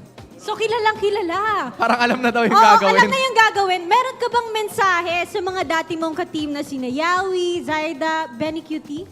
Ayun, good luck sa next round. Saka bawi na lang next ikot. Ay. Chill lang, Chill relax. Black, oo. I think I can also ask Sanji. Ikaw, Sanji, alam mo, ang dami nagsasabi sa akin na interviewin naman kita. Ito na, Sanji. Actually, I wanna know more about the meta. Kasi parang napansin ko, all throughout those 3 games, tumagal ng halos 20 minutos. Ganun ba talaga ka-bigat yung impact nung patch update na ito sa inyo? Or talagang intense lang yung laro? What can you say about that? Sa akin, feel ko kanina kalaban namin sarili namin eh. Ano lang. Kasi Bakit? parang nagpapatalo lang kami sa sarili namin. Parang di kami yung kanina. Nothing about the meta. Sarili nila yung kalaban nila ngayon, Hans. Okay. At talagang nanalo sila against themselves. And now, gusto ko naman tanungin si Coach. Oh, Coach. Coach, alam namin na yung story mo, ang dami mong pinagdaanan bago ka nakarating dito. Would you mind sharing it to us? Sa female talaga ako nag-umpisa dati. So, parang hindi ko naman talaga tinitignan yung sarili ko lagi na mas magaling sa kalaban ko. Ang lagi ko lang tinitignan is kung ano yung makakaya ko versus dun sa mga kalaban ko lang lagi. Yeah, I think I love seeing that also. And this is the longest win streak that you've had in so long, di ba? Halos 6 matches. How does it feel to get a win streak? Na parang sinasabi mo nga sa akin before na parang pahirap ng pahirap yung bawat laban ninyo. Ba't yun yung nasasabi mo? What makes you think of that? Di ko alam eh. Kasi first experience ko rin nung sa ibang bansa ako, undefeated kami doon for 1 year. Tapos dito, parang siguro pinagkaiba dito. Sobrang mas mahirap talaga dito. Kakaiba talaga yung PH talaga. Kakaiba ang ML dito. Ibang klase ang ML. Sanford, maybe just at least a message na pwede mong ibigay sa lahat ng sumusuporta sa Team Liquid. Sobrang thankful kami kasi lumalakas kami kasi ayun, nandiyan kayo eh. Tapos lalo-lalo na sa mga pumunta dito sa venue and sobrang thank you. Na-appreciate namin kayo sobra. Actually, meron nga tayong papaakyatin na super fun. Kung maalala nyo, game number 1, si Che, palakpakan naman natin siya, who flew all the way from Capiz to see our Team Liquid Philippines. Iba sabi, sana all, sana nandito ka na. Diba? Okay, hello. Ayan, kamayan. Very lucky super fan na nakamayan ngayon. Ang Team Liquid PH. Kamusta naman, Che? Ay, sige, yan. Kamusta naman na dapat doon pa yung meet and greet eh, pero inuna ka na namin dito sa stage. How does it feel that you're with them right now? Kanina po, para sa Game 3, akala ko malas po ako baka kasi matalo sila. Naiiyak ako kanina. Kasi akala ko ako yung malas. Ay, ayun, napatunayan naman natin na hindi. Di ba? Yan, si Yan, Oem. naka-afford Yan. na. Ngayon, Carl, eto, katabi mo yung idol mo. Carl, how does it feel right now na akala niya Carl. malas siya pero swinerte kayo, nanonood siya? Ikaw naman, Carl, anong message mo kay Che doon sa sinabi niya kanina? Ano po, di mo po kasalanan yan. Mga error namin yan. So, ano. Tsaka panalo naman eh. That's so At least sweet. nandun pa rin, pero buhay na buhay pa rin ang suporta. Che, you actually get to go and take the walk of victory with your winners, Team Liquid Philippines! Gentlemen and Miss Che, you may now take your walk of victory. What a moment. And with that undefeated streak, everybody, you may now take your bow. Parang kailangan ko huminga muna ng konti after what has happened. A valiant effort from the Phoenix Army pero hindi nagpapuksa ang Team Liquid Philippines in that one. And you know what, Hans? Talagang minake sure ng TLPH na worth it ang pagpunta ng kanilang mga fans dahil they took us to Game 3, nanalo pa sila doon and still undefeated. And even after the patch, even after ng bagyong dumating, they still managed na ipakita na they're stronger than the storm. You know, mahaba-haba ang naging laban. Siguradong mahaba-haba din ang magiging usapan ng ating mga casters. Kaya naman, casters, balik sa inyo. I don't think we're gonna have long conversation. That's it. Bye. I'm kidding. For the meantime, though, I feel like very well-deserved victory. I know Oheb was days like, how did we win that? But you know what? He played relatively well. I mean, you know, considering he was hunted down for 20 minutes. A lot of times, Yahweh was really eyeing the Filipino sniper, but still, they were able to weather down the storm, and a lot actually can go to this potential MVP. I'm with Renmar, actually. I'm honestly rooting for Carl TZ to get this game MVP. Yeah, that was some straight-up goated that he was doing. There you 4-2-9. The contention for the Lord, the commitment to stay there, how he handled. This was like some of the most impressive last 5 to 3 minutes that Carl TZ showed up here. Hunting down Benny, instead of trying to go help Oheb, he decided, you know what, I might trade my gold laner here, so I'll focus on that idea. I'll make sure I get Benny QT instead and he doesn't get more kills. Taking Benny down meant it opened up their chances for that Lord and him being able to get the retribution in as well. There's a reason why we call this young man the not-so-young GOAT at this point.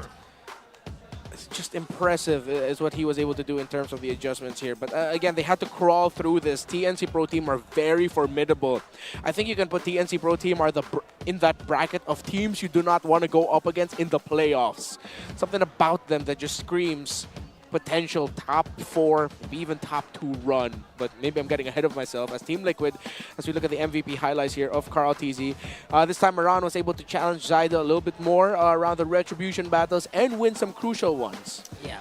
A lot of these are very crucial fights. And I have to really agree with Carl TZ. Like, this is a goated performance for him. Yeah. There were a lot of moments where Carl TZ was alone against multiple people. In those moments, sometimes you'd say, you know what, back off. Just give it to them. We don't need it. We'll take it next time. But you know what? He fought it. He trusted his skills so much. Yeah. And he was able to do the baby cakes defense in this one as well. Oh, this was it. 2 versus 5. Oh my goodness, man. Again, the call to go for Benny QT there was massive. The fact that he survived this, he bought immortality when there was a glue on him. That's just a different level of just fighting spirit. That's what I see when I look at Carl TZ and the way that he plays around his team. Maybe just have that amount of trust you have on your teammates really helps you just, you know, play to your maximum level. And they do say they didn't feel like they were max level there.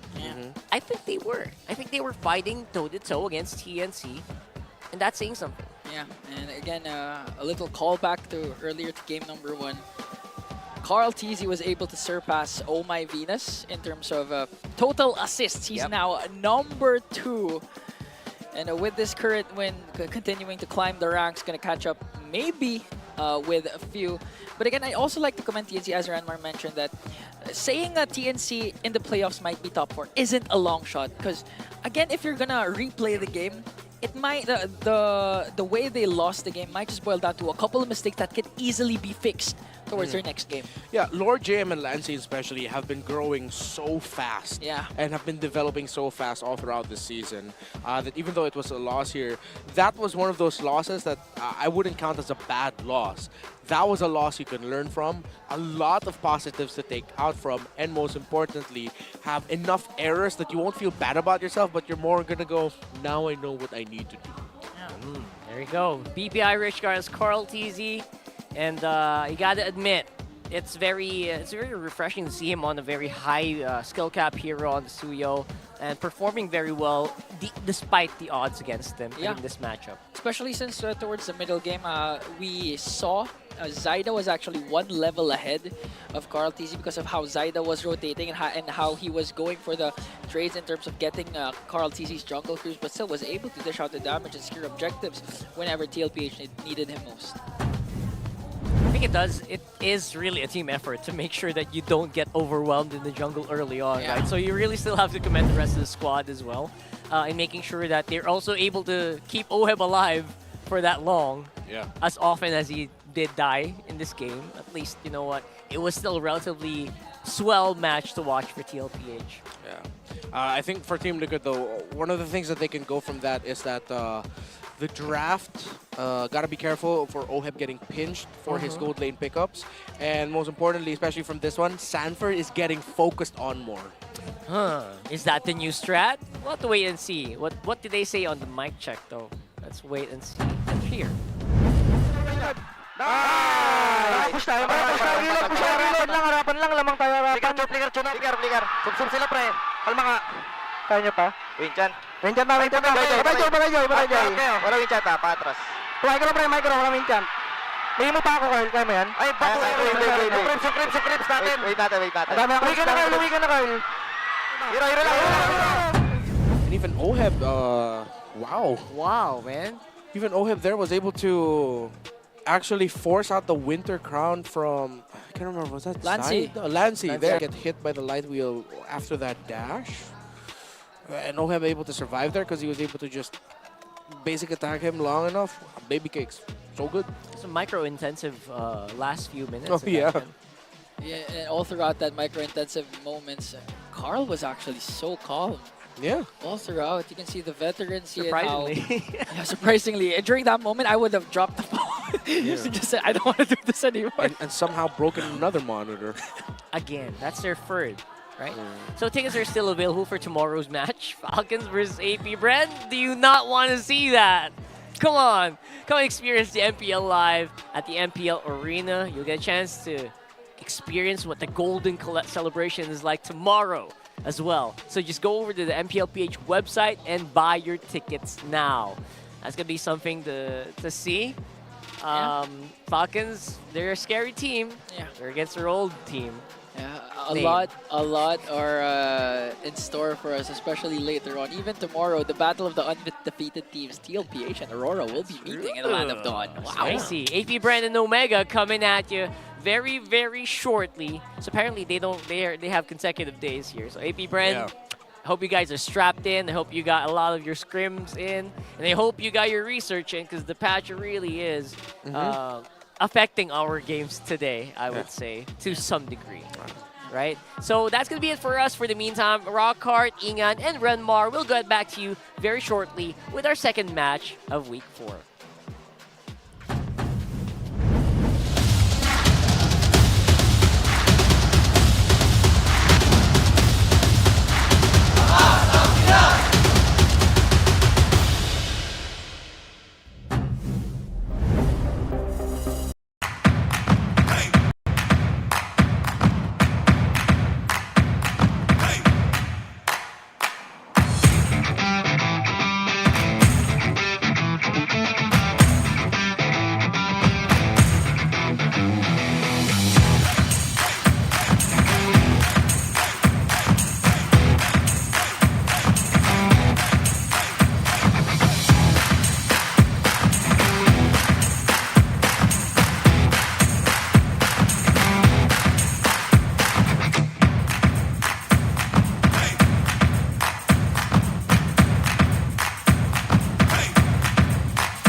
son and ripping for the 3 stars. Look at us to the top, no ifs, no buts. Winning any game, para to sa PANAS.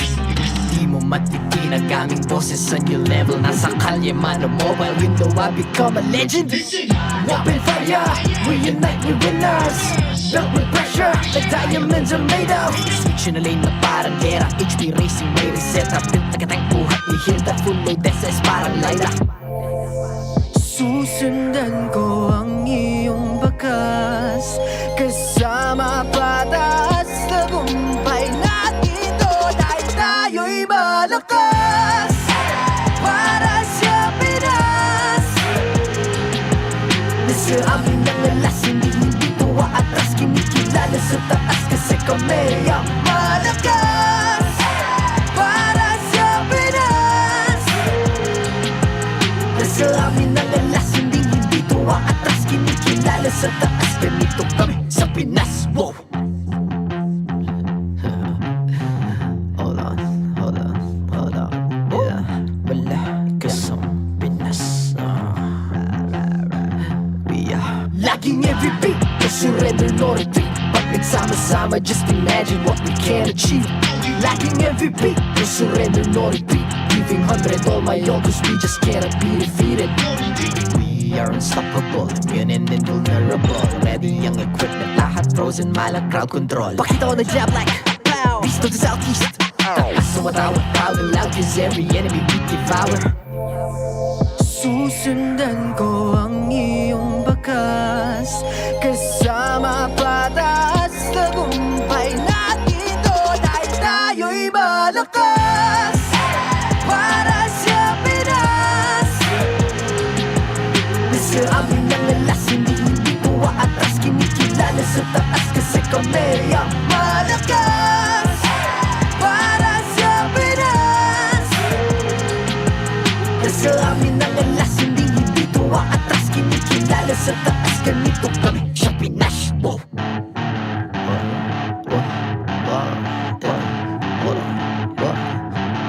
Malakas, Pilipinas, malakas. Kahit anong lane, we become the monsters. Malakas, Pilipinas, malakas. Face the golden sun and repping for the 3 stars.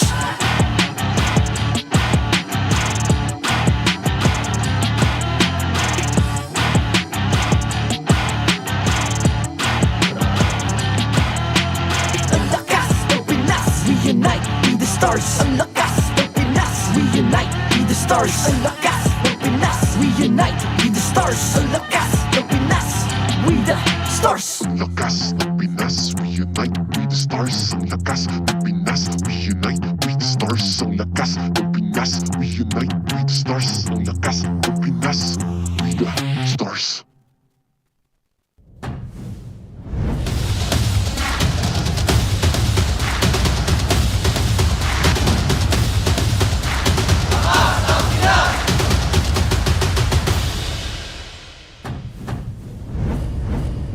And here we are for our second match of the day. It is AP Bren versus Omega. This should be really fun. Again, a lot of more chances for comebacks, at least for one of our teams so far. I'm Rockhard, this is Ingan, and we got Renmar here with you guys. And yeah, what do you think about this matchup, guys? I feel like this is what the players say, Only Bawi. In Tagalog, which is Only rice. Yes, and only rice, which is in English is like just try to keep, coming back. Yeah, there's no way but up basically for AP Bren and for Omega because speaking of going up, the Cavalry goes 6-0. Why am I shocked? I just witnessed it. Yeah, man. You casted an entire series about it, but yeah, it was really good. Still, hands 6-0. down, undeniably the greatest series so far this season. It was Nice who was actually in the building, and he told me it was just only MLBB. Only MLBB. That's what we saw for 3 series. Lots of back and forths, lots of macro. It wasn't the cleanest game, but it was one of the best, most entertaining series of the season. If you haven't seen it, go back and watch it. That's one of those series where you wish you were just like hanging back and like, wow, what a game, Yeah. right? Not working, enjoying, screaming with the fans. Yeah, I don't know, man. I enjoyed it more because I worked about doing it. For me, I was struggling to see what was happening. 'Cause a lot of isolated clashes were happening. I get during that. that time. I get that though. But Time Zone, you know what, has an exclusive promo if you just want to just calm down after that last one. They're giving you 400 power load for only 200 pesos. So that's essentially buy one, take one. Buy one, take one, Right. 50% off. And all you have to do is register on the Time Zone Fun app, insert the promo code TZXMPL, and redeem the voucher at any of your favorite Time Zone venue. Don't miss out on this amazing deal. Amazing. Nice one, Renmar. I like it. I like it so much that I just wanna use those credits just to claw machine. Especially will. 2,000 pesos discount awaits you though on your next purchase by using the TT Racing and MPL Philippines exclusive voucher code. That's MPL 2000. Use that on your checkout. MPL 2000 over at ttracing.ph for 2,000 pesos off of a chair. And their chairs, you know, pretty good. And you don't want to miss out on this amazing chair by TT Racing. Gaming chair giveaways during MPL Philippines are here, so stay tuned for more info. Don't miss out on this amazing deal. And just remember, for those who dream, work, and play, TT Racing has your back. That's right. They got all our backs, especially here with MPL Yeah, and my Philippines. head, see? And his head. Right? Oh, TT Looks Racing. very comfy, man. I like it. I have a TT Racing on my head. Yeah, and for our Indonesian viewers there, because I know we have a lot of Indonesian viewers as well on the English stream, 2,000 pesos off is 576,000 rupiah. Wow. You translate that in your in your head? Yeah, you know, Renmar's been to Indonesia a lot of times. Converted That's that? why he No, knows it by heart. I have Wow. the internet. I searched it, guys. Come on. Infinite standings though, look at that. TLPH 6-0. I know we were all like hoping or like maybe rooting for TNC. Oh, TNC at 5. Is this it, Renmar? Apparently not quite yet. Yeah, if Onyx wins one game, TNC will be in 5. Currently, they're 4th right now, just behind Falcon and Aurora. So tomorrow we'll be expecting 2 undefeated teams battle it out, TLPH and Aurora. Yeah, and that's going to open up day number 2 tomorrow. But again, before we get to that, still have to get through this. 2 teams who are struggling. AP Bren still has to get a series win, but they get better and better each week, while Omega have found a second wind with a new roamer in SuperYoshi. You know, I'd like to call back on what you mentioned a while ago during TNC. You said that even though TNC lost, they were able to, you know, eventually learn from the mistakes or learn from the calls. That's what AP Bren's story has been all about. They pushed TLPH to the limit. Even going up against the likes of Aurora, they were able to get, I believe, they got one game from Twisted Minds and Aurora. Yeah, and Aurora. So some sort of like TNC, AP Bren can learn from these types of games. That's true. And in this one, it is the bounce back battle, as they say, only bounce back. Always just on the rise, on the opportunity, jump on it. And I think this is one of those opportunities. If you feel like the other team is like on a downhill trend, you want to capitalize on that, especially if you're Omega. And if you're AP Bren, there's nowhere else to go but up. Yeah. And they got to start going up anytime soon now, though. Anytime, guys. Yeah, because Omega, they have been getting better and better. They got a game off of Team Liquid, got a game off of Aurora, and they got their first series win last weekend against Twisted Minds. So I feel like to say that Omega has a momentum here is an understatement. Yeah. Because any momentum that you have as a team that hasn't got their first series win yet is quite minute. You're holding on more onto hope than the idea of something solid that, no, yeah, we can get something this. It's more of just like belief at this point that they're saying, AP Bren, we can get our first win here today. It could be a tough climb for them if ever it's going to be in this match that they're going to get their first series win. You know, speaking of going up, both of these teams need their heroes, unique heroes used to go up because literally they're at the bottom of the pack. AP Bren came from MDL, used to global ban system, only few heroes used up, and even Omega, the pioneers of cheese picks, the Selena, etc. types of plays, even the Beller last season, and they need to step it up. Yeah, and stepping up is what these guys need to do. The comeback is real for them. Kekadot, there's there. SuperYoshi and Luis coming back into MPL Philippines, literally bouncing back after a few seasons in multiple teams. So yeah. I love what they're doing here as well. Luis, though, has only played like for Omega. SuperYoshi there, Kekadot, all played TNC and Onyx. before going up against each other now. So that's something. Yeah, so I think SuperYoshi will have some familiarity with the roster that he's gonna go up against. Again, the Onyx Philippines that he was playing with in MPL Philippines Season 12 looks very different to the MPL Philippines now. But the one thing that is quite similar is that his former exchange in the similar position, which is Kekadot.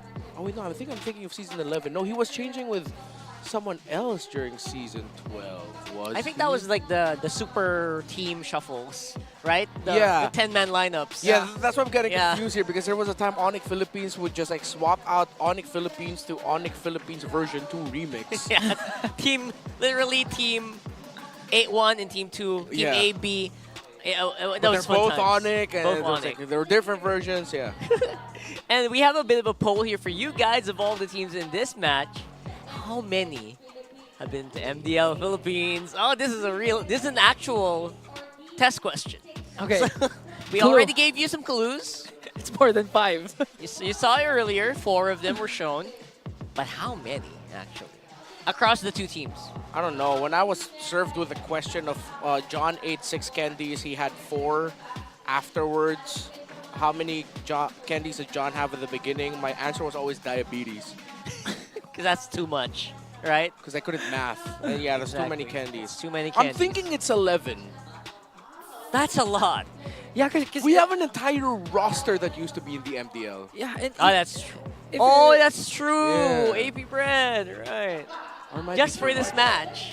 And even Andorio also played in MDL. Yeah. Right? I'm closing. I'm Adori sensing. got through the MDL too. Okay. No, it might not be 11. Maybe 9. A and I feel like C. it's 9. It's between A and C for me. Luis, right? Yeah. Andorio, Ukir, Chaknu. Wait, yes. was it? Yeah, he went to the MDL. He went to MDL. Yes, he did. Yoshi. The entirety of AP Bren. Oh no, it might actually Might be be 11. 11, yeah. Yeah, might be right. It might actually be 11. Super MDL matchup here. Wow. So why did we give the answer? I don't know. We're just really nice that Do you way. not want to give back to our viewers? No, let them When think. was the last time you gave away a skin? Hey, a month back, But I gave away 5 skins. But you also spent 20,000 diamonds for yourself just now. That's true. Excuse me, no. Yes, Only you 10. did. That's still 10,000 Yo, diamonds. we got 10K That's plus still a 10K. lot. That's a lot. What do you want me to do? Okay, fine. 11. 11's the answer. Go, guys. Spam D. Yeah. Spam D. Joke's Spam on D. y'all, And if it's someone- actually not the answer. We've been someone lying all this actually gets time. it. We got you. It'll be so cool if someone actually got it right away on Yeah. the first try. And then name them all. I'm pretty sure I messed up on the count somewhere though. Yeah, we'll see that later. For the meantime, though, we have another all-access segment happening right now. I wonder who it's gonna be. Maraming salamat sa ating mga casters. Kani-kanina lamang ay nakapanayam ko ang AP Bren at ang isa sa kanilang mga manlalaro ay walang iba kundi si James Banks. Really talking to him about the first 3 weeks of Season 15 at kung paano ba ang kanyang naging ruta towards making it to the other side. At sabi niya, it was kind of like a bittersweet feeling for him kasi finally, nakatungtong na siya sa posisyong gusto niya, which is to be part of the MPL Philippines. But at the same time, it's not all rainbows and butterflies. Na tila, nahihirapan sila na makakuha ng panalo ng kanilang kupunan. Pero ganun pa man, he's very much hopeful for what is in store para sa kanya at para sa AP Bren moving forward. In addition, nabanggit ko rin ang ilan sa mga members dito ng AP Bren, specifically si James Banks, na natanong compared with all of the other matches na kanilang nabanggit, which is the reason why sobrang motivated ang ilan sa mga members ng AP Bren considering that they will be facing the other teams ng pangalawang beses. Siguro na-admit niya na tila na-aurahan daw sila. This is an unfamiliar ground, the unfamiliar territory for this team,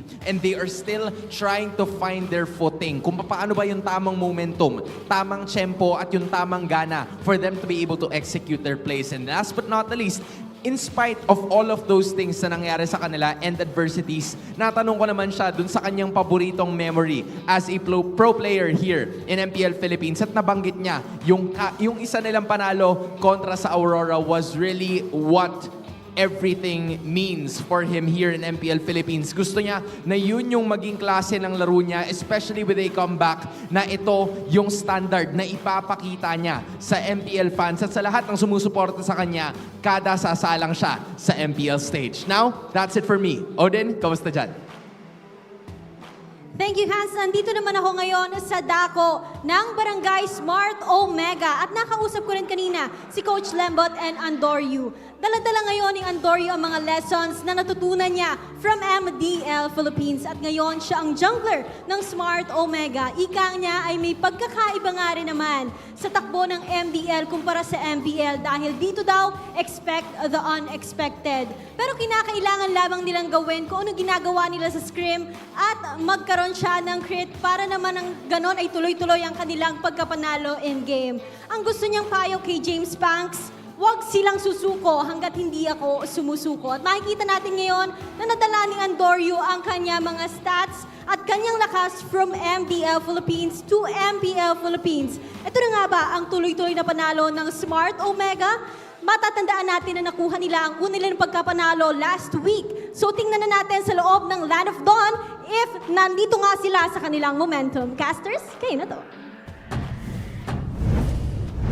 Somehow I really don't doubt that. And I can see the confidence as well of Omega with a few of their players back on stage. Looking like they really want to take the mic, but obviously they're being forced. Who was the one flexing? That was Andoryu. Andoryu, okay, yeah. So, yeah, fun times there as well. And focus is really the key here. For both of these teams, we were talking about it earlier. Who do you think is going to come out on top in a match where I think both teams right now don't really feel like they have a lot to lose? Yeah. I mean, for Smart Omega, it's to retain the 6th spot and still don't give AP Bren their very first win. So I would say that, you know, the pressure is more on the Omega side as we see them walking back here. Is it there? though? Jom is such a tall guy. He really is. He almost matched my chair. Shocked with that one. I think for me, since we're highlighting James Panks and Andoryu, I think they have a very simple solution here. What? Tough to pull off. Just don't die. They have the lowest KDA so far this season. 2.51 for Andoryu, 2.58 for James Panks. Andoryu is the jungler with the most deaths this season at 39. James Panks is tied with MP the King at second with 33. So it's not too crazy for me to say, maybe guys, don't die. Pull off a SuperYoshi. Don't die. And we're barely starting half of the season. Yeah, you know how much deaths, the least deaths jungler has? 16, Kyle TZ. Lock it in, boys. Lock it in. But you know what? Let's have a look at them walking onto the stage.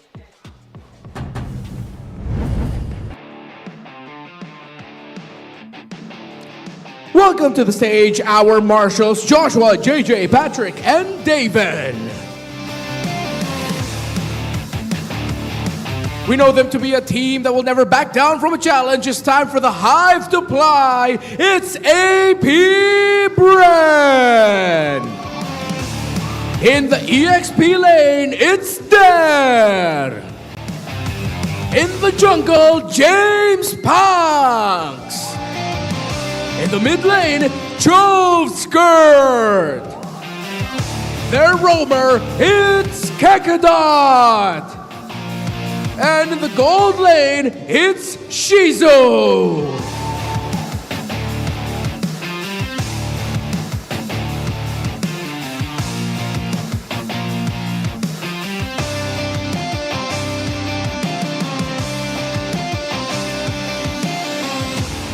Momentum is on their side and they're hungry for that second win. Welcome to the arena, Smart Omega. Their EXP laner, Luis. In the jungle, Andoryu. In the mid lane, Ugir, the mid laner of the week from week 3. In the roam, SuperYoshi. And in the gold lane, Big J, Joe.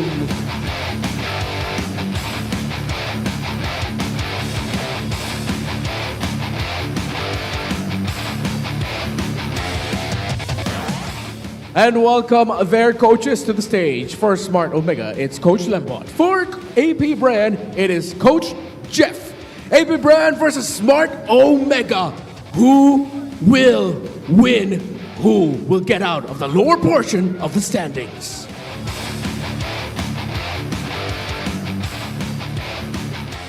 That is the question of the day. Who is going to make it out of that lower part of our bracket so far? This is AP Bren. I know they've been through a pretty rough start so far in the season. But we've seen teams go through this before. Yeah, after getting used to being on top in MPL Philippines Season 4, they're now down bottom in our standings, looking for their very first win. They do, however, have been showing glimpses of hope during their games wherein they were able to create a potential comeback, but up against Omega, speaking of comeback, this is the team you have to watch out for. Yeah, they mentioned they are a more aggressive barangay with SuperYoshi on the board, and we're seeing it. They're getting more kills, Andori's ending up in some more risky spots, but Jome has really popped up here. Last week, it felt like we were highlighting Jome a lot because of surprising aggressive plays. Luis looks like he's finally found a good tempo with the rest of Omega as well. It does feel like the change in SuperYoshi did bring out some of the best in Omega so far. Again, the stats really don't lie in that one. And in this one, talking about stats, Omega looking like they are basically almost double in some of these numbers. What I want to see is more heroes actually shown up by these two. But then again, as much as I want to ask for new hero picks, I feel like it's also going to be important for them to still continue finding their sense of stability. Look at Twisted Minds. They found their stability in trying something new. Yes, but that's Twisted Minds. That's Coach Bonjan, that's Coach Eson. Feels like the norm. They've made a career after that. Exactly. It's like normal for them. Well, for these two, I get why they'd want to focus on, let's just focus a very short hero pool, a very small one, very focused hero pool, so that we can get stability and just really iron out a lot of the in-game kinks that they need to iron out with their rotations, their decision of when to engage, and all of that. Yeah, that's something that we're going to have to look at. Maybe someone's doing some homework on the patch. Let's see the ping test, though, what they talk about. Coach Bong, ba't panalo tayo ba't di ko yung multi-face bomb eh? Hindi, babawi tayo Pong. Kamagalala Pong, para di ka na malungkot Pong. Ako okay lang, di ako magka-jacket. Okay lang? Malas may jacket. Tol, huwag mong gagawin to mamaya, Chops ha. Okay na, kakanta na ako kahit sinong sumalo, walang bulletproof. Kulang ang oras magkasama kita. Ano daw masasabi ko sa kabilang team na nag-i-struggle sila? Ano daw mga pwede kong sabihin? Ano sabi mo? Hindi ko alam sasabihin ko, struggle din tayo Saka na ako magsasabi pag hindi na kami struggle. Mananalo ang Smart Omega pag magkasingabo yung Beauty and the Beast connection. Beauty and the... I guess that solidifies it. They are the Beauty and the Beast connection. I don't want to solidify that though. That's just me, because every time we bring that up, Joe looks angry. Who's Pong though? Igan, who's Pong? You know these guys. I don't know who Pong is. Who's Pong in AP Bren? Infinix keys to victory though, Renmar. I'm thinking it's James Banks, so learn from your mistakes and take action. That's exactly what we were talking about. Omega are aggressive, are decisive with SuperYoshi. If you hesitate, they will punish you. So take action and just make sure you refine a little bit of your approaches there. Make sure your bases are covered with the late entries. Slowly build your tempo, Omega. Don't overheat. Aggression works for you, yes, but don't overheat. Don't be overly aggressive. That'll be easily punishable for AP Bren. Flex your trump cards. Yes, I'm on the fence about you showing off so many new heroes, but maybe, just maybe, you have a few hidden in there. Some few strats, not necessarily unique to you, but what the other will think as, hey, I didn't know you had that. Yeah. That's what we're looking for here. Those kinds of heroes, those kinds of strategies. Maybe James Pang Sling. Make a comeback here. Maybe take Omega by surprise. Maybe. I know we talked about the patch. I know a lot of heroes are going to get opened up. Maybe or maybe they practice with it. Yeah. In the last 48 hours that the patch has been live. Yeah, I'm pretty sure they practice because I had a chance to interact with them a while ago. AP Bren's really locked in. They locked in. Literally locked into their boot camps. They're right now grinding, trying to figure out what's wrong, how to bounce back, how to come on top against Omega this time. Blue side selection for AP Bren looks like it's at 14.29%. Not really the percentage you want to see, but you know what? Again, it feels like it's every game is still a clean slate for AP Bren. It can always be their stepping stone to even more victories. Let's see how they're gonna begin from that. Of course, the most obvious is just make sure that the center of the map is taken care of.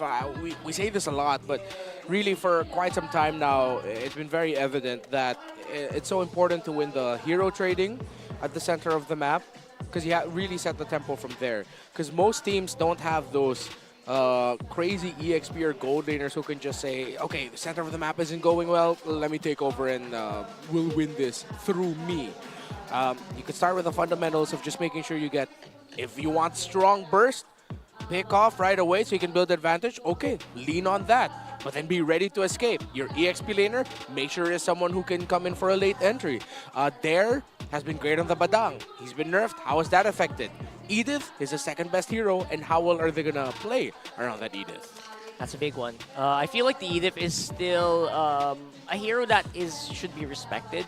However, his Badang has really suffered in the patch. And used to be, that's the hero you ban out if you're facing against Dare. He's shown very very high-level performance, highlight reel worthy plays here on that hero. Especially if you pair it up with Chove Skirts Vexana. Their comeback potential is just there for Dare. Yeah, it's hard to say that in sequence, I know. But yeah, so far I would say that we are on the precipice, possibly, of AP Bren making a comeback. And again, all those times that they were locked in on the boot camp, like you mentioned, Ingan, I hope they have workshopped something to take Omega by surprise, because it's usually Omega who takes teams by surprise whenever they face off against each other. Yeah, so for AP Bren, let's see if they're going to follow their similar drafting pattern. Because usually their drafting pattern is pick your jungler first. They only had one game where they rushed the Granger in the blue side. Since they are going to be in the blue side, we'll talk about that. And then they'll go for their gold laner in the blue 2-3, and then either an EXP or roam, because they like playing around the idea of at least we'll have one flex, or we're locking in a very strong roamer right away for Kekadon. Then the last two picks, it'll just be the mid laner already for Chove Skirt, so that means they're already putting a lot of priority in the center of the map. There you go. So you see the pattern for AP Bren. Clearly, their priorities are straight. Rush jungle, get gold, prioritize mid lane matchup, and play around flex in the EXP roam heading into the second phase of the blue side. Can they pull it off cleaner, though? That's a problem, because even though they would get heroes that can really take control of the tempo, something just happens and they get punished for going for those aggressive plays. And that is inexperience getting shown, because that means that they're failing to take into account the clapback of the opposing team. Multiple things happen. And when you said that line, the guy that really hit me hard was James Banks. Usually, you're given the opportunity to pick up Suyo very early on, especially if you win the trades on the draft, and then you can capitalize over it, or you just fail to take into account the other heroes of the enemy team. Like you're surprised, he gets taken by surprise a lot, despite having a pretty okay KDA. I know they have a lot of deaths, but in the early game, at least they have a good KDA, right? You know, I'm wondering how this patch might affect Shizu, because the reason why we called him the Silent Kid is because you won't feel him during the early to mid game, but towards the late game, he's gonna make his presence felt. But with the nerfs on the gold card as well as the crab for the first 10 sieges in the gold lane, how is that gonna affect Shizu later on? Slow him down a little bit more. It might make him more silent. I don't like the odds of that, especially if you base it off of previous history. Yeah. Shizu, come on, man, you gotta speak up. Just kidding. I know he talks. I know he talks. But yeah, so far for me, for AP Bren, definitely James Banks, one of the potential that hasn't been realized yet. On the other side, though, it does feel like a more fresh Omega that's coming into this one. You can see it on their faces. You can see it in the way they talk. Even Andoryu used to be very meek. Now he's singing. You can hear what he's doing there. He feels more confident with SuperYoshi coming into the fold. Yeah. Speaking of Omega, let's look at their drafting pattern onto the red side. So they usually like to prioritize in the last two picks, Red 4 and Red 5, the pick for Ukir and the pick for SuperYoshi. So they want to rush the power picks and priorities heading into the second phase. In the first one, they don't play around the idea of flex too much. So I think for AP Bren, what they see is what they will probably get. The most obvious, if ever the EXP laner gets already picked in the first phase, that's going to be it. That's when you have to watch out for the other picks of Yoshi. You watch out for the Cho, you watch out for the Ruby, and the Kufra. And also actually makes it very apparent that Ukir, they're the ones who have the bigger hero pool, right? That's why they don't mind if they're left out on the very, very end of that draft. So maybe they leverage into something that will make sure that James Banks just gets a better hero. And look at the player head-to-head there versus the Cebuano Prodigy. There's now a Prodigy in his moniker. Seems like Lewis is heading there in major stats. Yeah, Lewis has been impressive, especially with his Phoveus, which is undefeated so far, and his Hilda has one game win. That's the Hilda that messed up Team Liquid Philippines and forced a or one game. That's why they won game number 1. If I'm not mistaken. 2? Yeah, it was game number 2. Yeah, that's when Carl Teasy played the Fanny and he played the Hilda. Considering that they both have the Edith, I think that then makes Valentina a highly contested pick. And considering that these two teams have struggled and they're very burst-based in the sense of like, all right, all in right away, I think Edith needs to be contested for this one because it feels like that could be the hero that could mess both of them up. Give to there. But the Edith will probably is still going to be up in the air for either one of these guys. I like the glue as well. In the previous game, I was really amazed by how well the glue did perform in that whole game. So I wonder if that can happen here as well. Although it did get kind of punished in the end. I feel like for the side of Omega, if someone's gonna pick out a hero that's unconventional, it might be considered a cheese pick. But I feel like it actually might be Lewis. Really? Yeah. Is that from your experience for watching Luis and MPL? Yeah, I mean, the first time I casted him this MPL, I actually thought he should go back to the likes of the Arlots, and then he did pick that Arlot up against TNC. So maybe that could be a thing that Omega can explore for Luis. Yeah, I like that. I actually personally miss Arlots, but I also know why he doesn't get picked up, right? Yeah. You just get beaten up in the lane. Yeah. But yeah, you're right. I wonder if anyone's gonna let the Phoveus through in this one. I don't think so. Yeah, unlikely, right? I think the ban. Yeah, should be. Trying to look for the stats here for Phoveus. I know he's one of the top banned heroes. Yeah, 49 bans heading into the day. Yeah, heading to this day. Juicin, Suyo, Granger, Fanny. Wow. Oh no, excuse me. Those weren't just bans. He has picks and bans. No, that's total. That was total. He's banned 32 times. There we go. Out of 50 games heading into today, and I'm sure he was also hella banned out earlier. That was 1 ban, 2 bans. Yeah, he was banned out all series long, and always on the blue side too. That was in the previous series. All right. Again, just explore new ones. Maybe make that Link come out again. We did see the Fanny come into play earlier. That was a lot of fun for me to watch. And that was also the game that TNC won. Yeah. So I still feel like you should kind of just leave the Fanny out.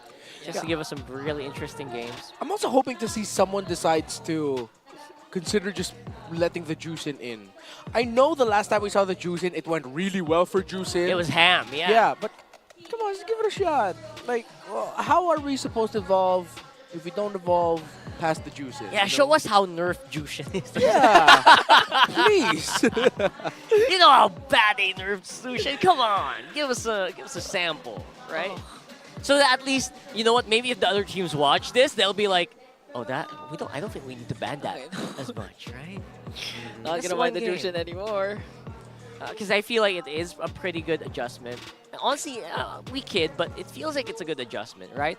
But it's just not as strong as it used to be. I think a lot of people will agree on that, especially if you played Zushin recently. Yeah, look at the player head-to-head between the two roamers.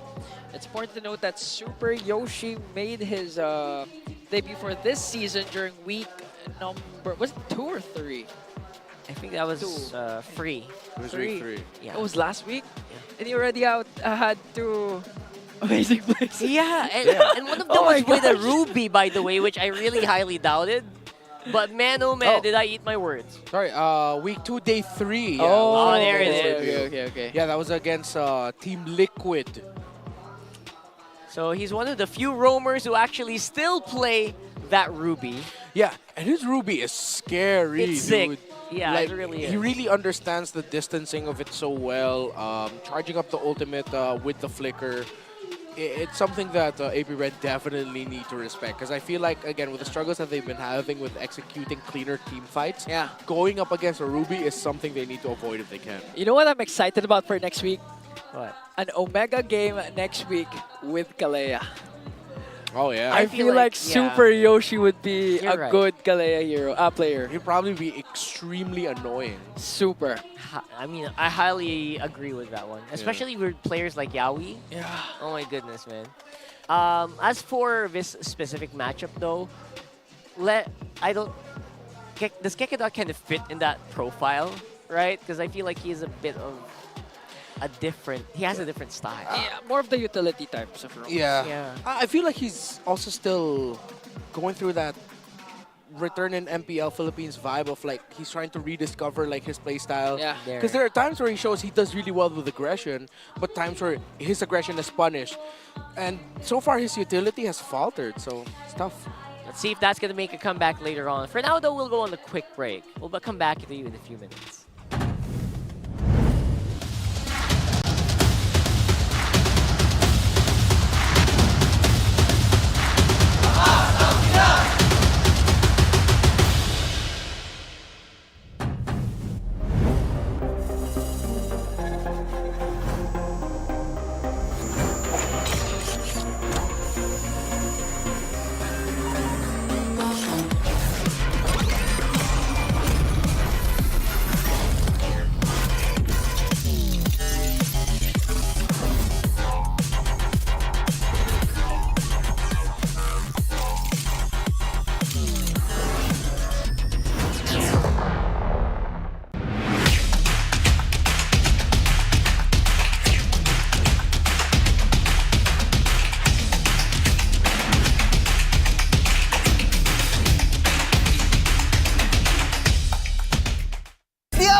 GG bro! Don't worry, the Unli with Smart Power All 99. Hindi bitin with 10 gig data to power your games plus Unli Facebook or Unli TikTok. Load now!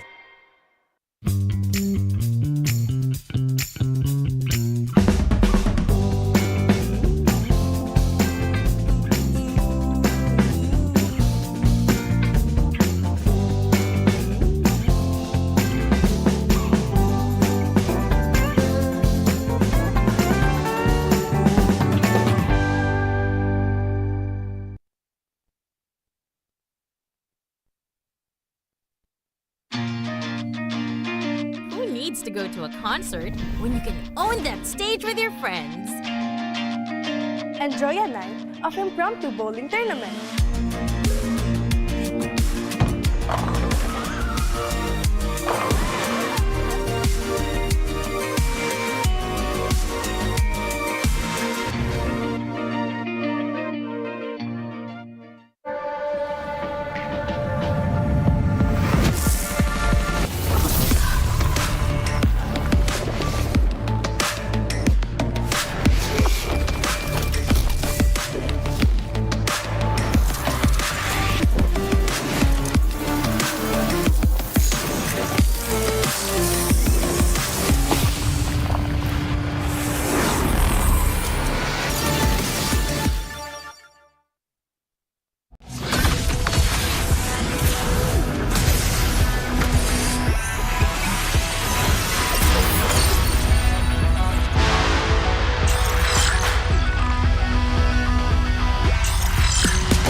ka ba? Sali na!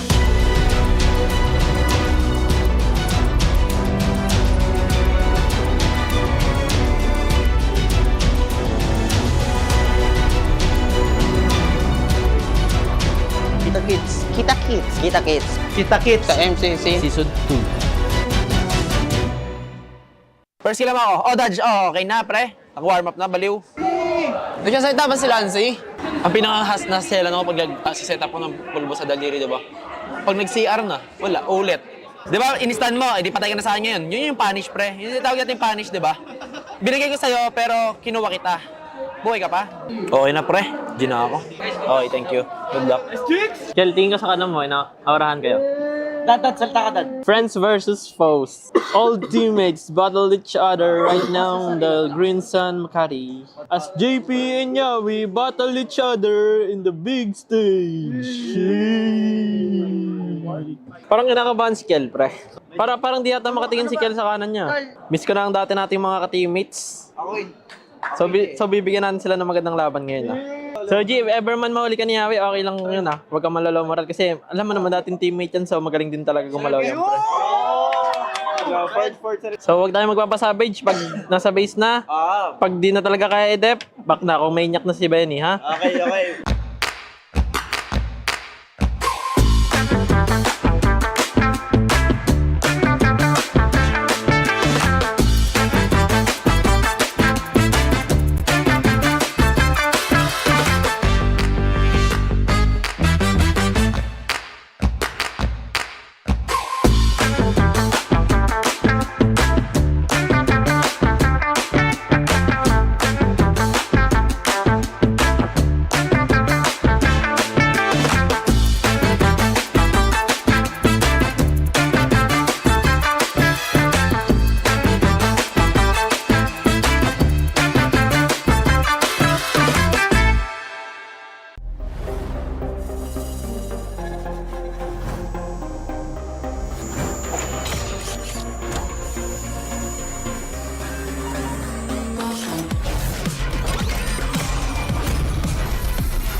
The 15th season of MPL Philippines is brought to you by the following sponsors.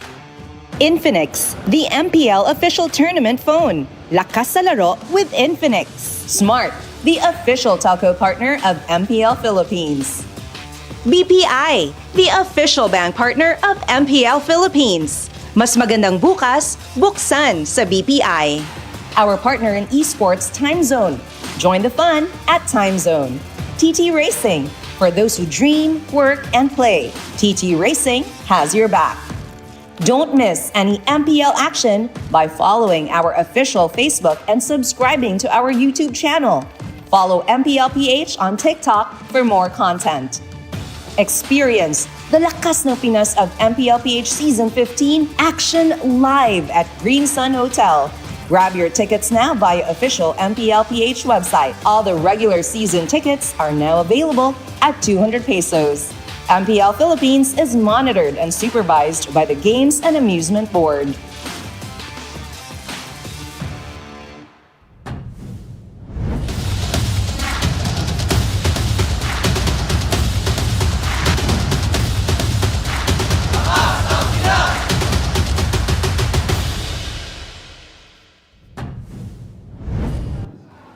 Nagbabalik ang MPL Philippines Season 15. We are still waiting for the matchup between AP Bren and Smart Omega. Pero bago natin simulan lahat yan, I am here together with Bipolar. And for everybody who doesn't know Bipolar, he's part of the top 8 nung recent na Moonton Talent Search show. Still, congratulations pa rin, pare, and welcome to the MPL Arena. Thank you very much, Hans. First time ko dito sa MPL Arena. It's a great experience, by the way. You know, we're talking about great experiences as, you know, some of the players are already passing by. kamusta ba mag-stream actually? Because you're on-ground streamer, right? Yeah, first time din mag-restream. So live tayo sa Facebook. Another stream that you can watch. Pero iba-iba experience. The production pa lang dito sa MPL Arena. And even kahit sa on-ground restream, sobrang solid. First time lang ako nakakita, 6K kbps ang stream ko sa page ko. So sobrang solid. Okay, we're talking about numbers. I'm gonna leave you up to that. I'm gonna leave it to you. But at the same time, I also want to know, kamusta ba yung experience? Because I know you also do streaming at home, right? Yeah. Iba ba talaga yung pakiramdam? Iba talaga yung pakiramdam kasi kanina, especially even the match 1, kahit iba yung nag-restream, iba yung feeling na may crowd ka sa likod mo. You can definitely feel the audience. So parang there's added factor, maeengganyo ka talaga mag-stream ng todo. This is your first time streaming? For on-grounds, yes. For on-ground, Yeah. yes. Okay, kasi meron ding mga yung finalists sa search that were also part of yours. Are you also doing a lot of things na kayo magkakasama? Meron ba kayong content na dapat naming asahan? Meron naman. There's up and coming. Pero for now, on-grounds muna tayo. Okay, now, heading forward into this matchup, kailangan kitang testingin ha. Sige. Kasi this is AP Bren and Smart Omega. What do you think are the strengths of both of the teams? Siguro simulan natin sa AP Bren. Feeling ko, for AP Bren, they have their XP laner. It's what sets them apart from the other teams. They have what it takes to maybe prolong the team fight, tapos ibahin yung timpla kapag sila naglalaro. Pero for the side of Smart Omega naman, you have Chaknu, the Chak Mamba. So, iba na rin ata yung may kita nating Chaknu ngayon sa match number 2 natin, and maraming nag-aabang niyan. Yeah, I think Chaknu has taken more of a leadership role kasi he's gonna be there right at the bench. So at some point, it's gonna be up to a new wave of the barangay kung paano ba yung kanila magiging tempo. And you're right with AP Bren. Alam mo yun, they're very unpredictable. I think that's what we would expect with all of the teams, with all of the matches na posible nating makita dito sa MPL Arena, especially with them na naghihintay din talaga silang makabawi, especially when you are an underdog. You've probably experienced that before, right? Being an underdog. How is that actually working? Like, paano mo ba ma-overwhelm or paano mo ma-overcome yung pagiging underdog mo and actually taking the lead? Alam mo, it's just looking up always kapag ikaw yung underdog. There's nowhere else that you can go but up. So, pag underdog ka, nasa ilalim ka, ang pwede mo lang gawin, umakyat ng umakyat. And I think these two teams, even though they're below the leaderboards right now, dito sa ating MPL Season 15, all they have to do is just perform well, ibigay nila yung todo nila, and they might just go for the finals. You never know. We're talking about the people who are at the top of the standings. Yung nasa tuktok, kanina lamang, Team Liquid Philippines got the victory. And at the same time, you have Aurora as well, na dalawang parehas na undefeated teams. And I believe they're gonna be meeting each other tomorrow. What do you think about that? Alam mo, kung wild na yung crowd natin dito from the first minute into the last, ngayon, siguro bukas, mas wild pa yan, mas maraming tambol, mas maraming drums, and the energy is gonna be crazy. Alam mo, I'm gonna do like a perfect representation of how you were kanina. Upo ka dito. Sige. Yan, game 1. Kanina, nakaupo lang siya na ganyan. Upo siya, ayaw, tahimik. Tapos nung game 2, yan, tumayo na. Tapos pagdating nung game 3, wala na. Hindi mo na siya makikita sa frame kasi sumisigaw na rin siya. That's exactly how everybody was feeling kanina lamang. So at the same time, I know that you probably have a lot of things in store para sa amin. What are some of the content na pwede naming asahan sa'yo? At saan ka ba namin makikita? Alam niyo, you guys can watch me on Facebook and also futurely sa TikTok. You can just at Bipolar with triple R's at the end. There's a lot of MLBB content. Magbibigay tayo ng tips and tricks for our viewers para yung mga beginners natin umangat sa rankings. Ngayon, kaka-reset lang ng rank, so lahat tayo epic. So kapantay natin yung mga pro players right now. In the club, we all epic. Lahat tayo magkakasama na naman sa epic. But Bipolar, loved seeing you and I'm so happy that you're here. Pero ngayon, mukhang oras na para simulan ng laban. This is AP Bren kontra sa Smart Omega. Casters, balik sa inyo. And we are back, ladies and gentlemen. That is on-ground restreaming with one of our Mundo Talent Search top 8, which is Bipolar. And it really does really help our community with people who can restream on the venue. I would do that on the phone, honestly, but they have a PC setup right there, so we won't mess with that. But we are back here, and we are just about to get into AP Bren versus Omega here today. For me, I mean, the signs are there. Series 1 went The to signs. 3 games. And I think because of Chantel over there, I'm expecting 3 games today. I know what for you the mean. series also. Chantel was saying maybe the little bit of a break there Yeah. absorbed all of the juju. So we can consider it as game 1, Right. and then that was game 1 for you guys. Maybe that was game 1 Yeah. already. The mother of all series has spoken. There we go! Woo! And Welcome to game number 2. It would be so funny if it actually was game 2. And they were playing all that while behind our backs. Yeah. But yeah, this is officially game number 1. All right. I think it's official also that no one cares about the Badang nerf. Yeah. People are still banning it out. Just ban it out. And as we mentioned, Phobius, AP Bren don't want to go up against that as well. Still going for the typical Fanny Juicin bans though, so I don't think we're going to be seeing anything crazy out of this draft. Yeah, nothing too crazy so far. That makes me quite sad. Man, if only. If only we can see some new stuff happening. You know, show us some new heroes to try on our ranked games later tonight. I always miss these moments when the patch appears. There are no shortcuts in life. There's the Chip who has started to really pick up on that red side ban slot once more. I just noticed that apart from Suyo, of course, Louis is open. Shopskirt and Ukir are amazing Louis players. Who Yeah. can forget Shopskirt in Game 7 up against RR Kihoshi in MPL Yes, Grand sir. Finals. The final diversion play sealed the deal. What? Sorry, did I? I mean, sorry. I know. I could not hold myself I back. know. What the heck? What the heck? I hope you guys can see us because Renmar just removed his headset. Collectively just what? They gave away the Suyo and Granger. And Loyi as well. Like, I know they wait, can wait, pick it wait, up. wait, wait. Let's give them the benefit of the doubt. Maybe they're brewing something up. Louis Let is him still cook. available. CC okay. Joy okay. Cook. I'd say just let him cook. Maybe they're brewing something really new. Loyi. Bren, please. What? Baby Bren, please. Come on, please. What season is it? Jawhead first pick? Jawhead first pick. I mean, okay, we were saying about AP Bren identity. We did mention as well, Kekanat plays very well with those strong, aggressive pickoff style. They leaned in on that. Sure. But today, a bit too hard, would you say? I'm out of here. Oh, I'm out of here. They went Valentina. So, Okir. What are they cooking? Will they select the Okir hero here? There's Louis, Farsa, Cho. They went with That's fine. Super. Wait, has SuperYoshi played Cho? I'm amazed. I mean, he looks like Yaoi, so maybe. Yeah, he has one game. He has one game. Does. Especially before. You should have seen him before. He looks so much like Yaoi. Yeah. Even in game though. So now he's gonna go up with the show. And knowing Omega, they look like they gel better with this SuperYoshi iteration. So I feel like you know, good things can come from this. And it's not something like to downplay Chakno. It's just really, even Chakno said it himself that SuperYoshi just really fits the meta now. Yeah, just the meta, Yeah. right? Yeah. Why first pick the Jawhead? You're still there. Dude, honestly, look we're at this already on draft. Chakno. Look at this draft.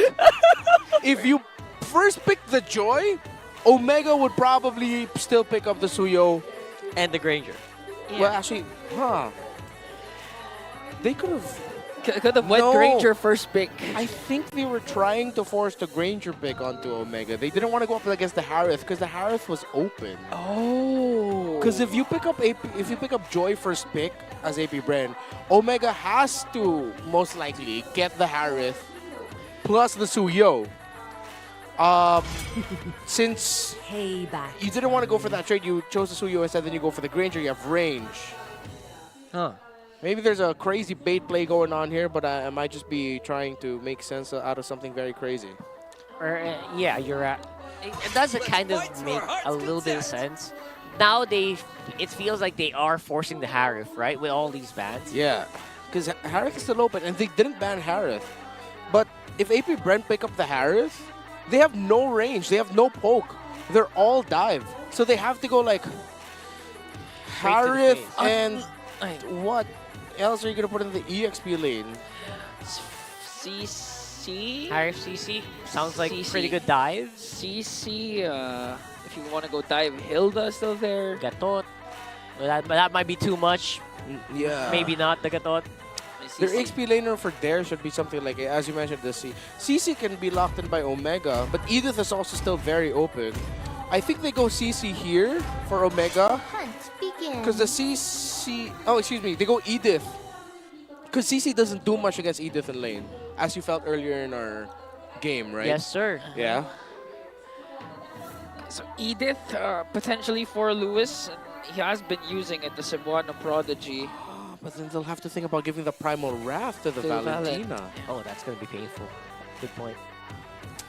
All right. And they can't go Faramis, so they just go safe, they go Vexana. I think it will still be a last pick Edith for... Oh wait, no, not anymore, because AP Bren now has the power of the choice. Just go CC, honestly. But CC's there. Ooh. There. Harith and CC. Or maybe someone with range. Are they going to be the first team to try out the new Batrix? This should be all dive. This is all dive. Yeah, they need a physical... They have enough magic. They need range. And they need physical. No, you're right. They might bring up Batrix. No, I mean Melissa. Melly was soft. Oh, there's the quite nerfed Hilda. in mid to late game. What's the gold? What's the gold? I don't know why. What's the Shizu? They're having a Moscow hard is the time with this Lopez. one. Bruno. Bruno. No Bea today. So Sadly. why first pick Joy? No kidding. No. I'm gonna let go of that. Yeah. Edith, just go Edith. It's perfect. Can hold the front relatively well. It's gonna be slower compared to the Hilda.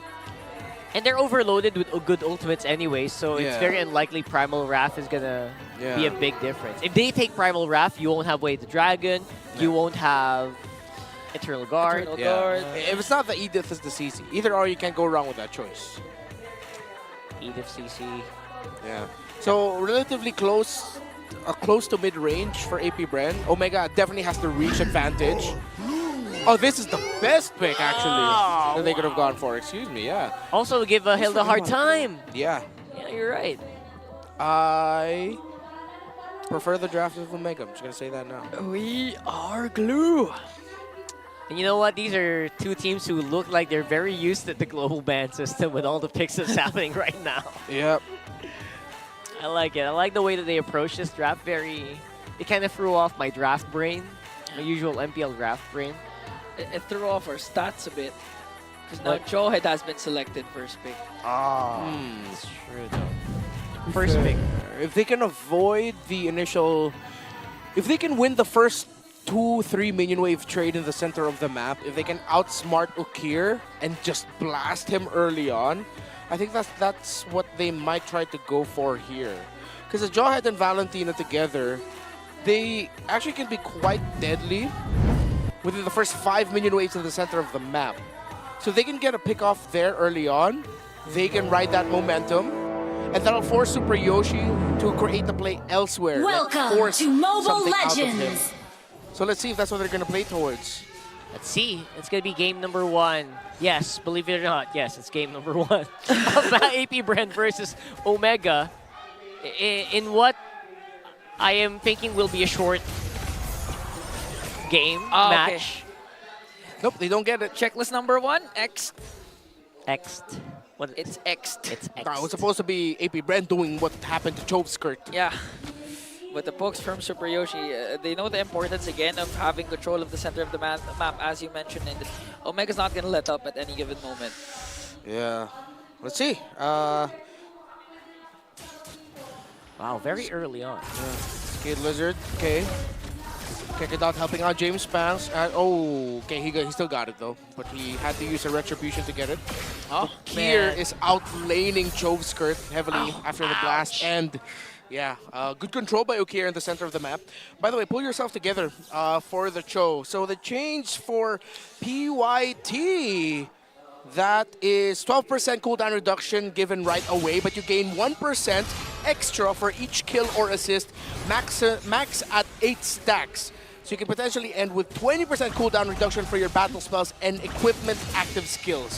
You're gonna want that flicker always available for SuperYoshi, so they can always go for the backlight, specifically Shizu. Yeah. And that counts for the conceal as well. Oh, there you go. That's one reason to get pull yourself together. Now, Kekedot, now that you guys mentioned it, you know what? I hope you can get full value of this Jawhead. If you're gonna first pick it, you should get value here. Otherwise, people are just gonna say, you know what? Why pick it at all? Yo, SuperYoshi in too deep. Kekedot back off. Okay, Kekedot still holding on to the turtle. Here comes James He's Pax. pushing it. AP Bren might just go for the turtle take instead.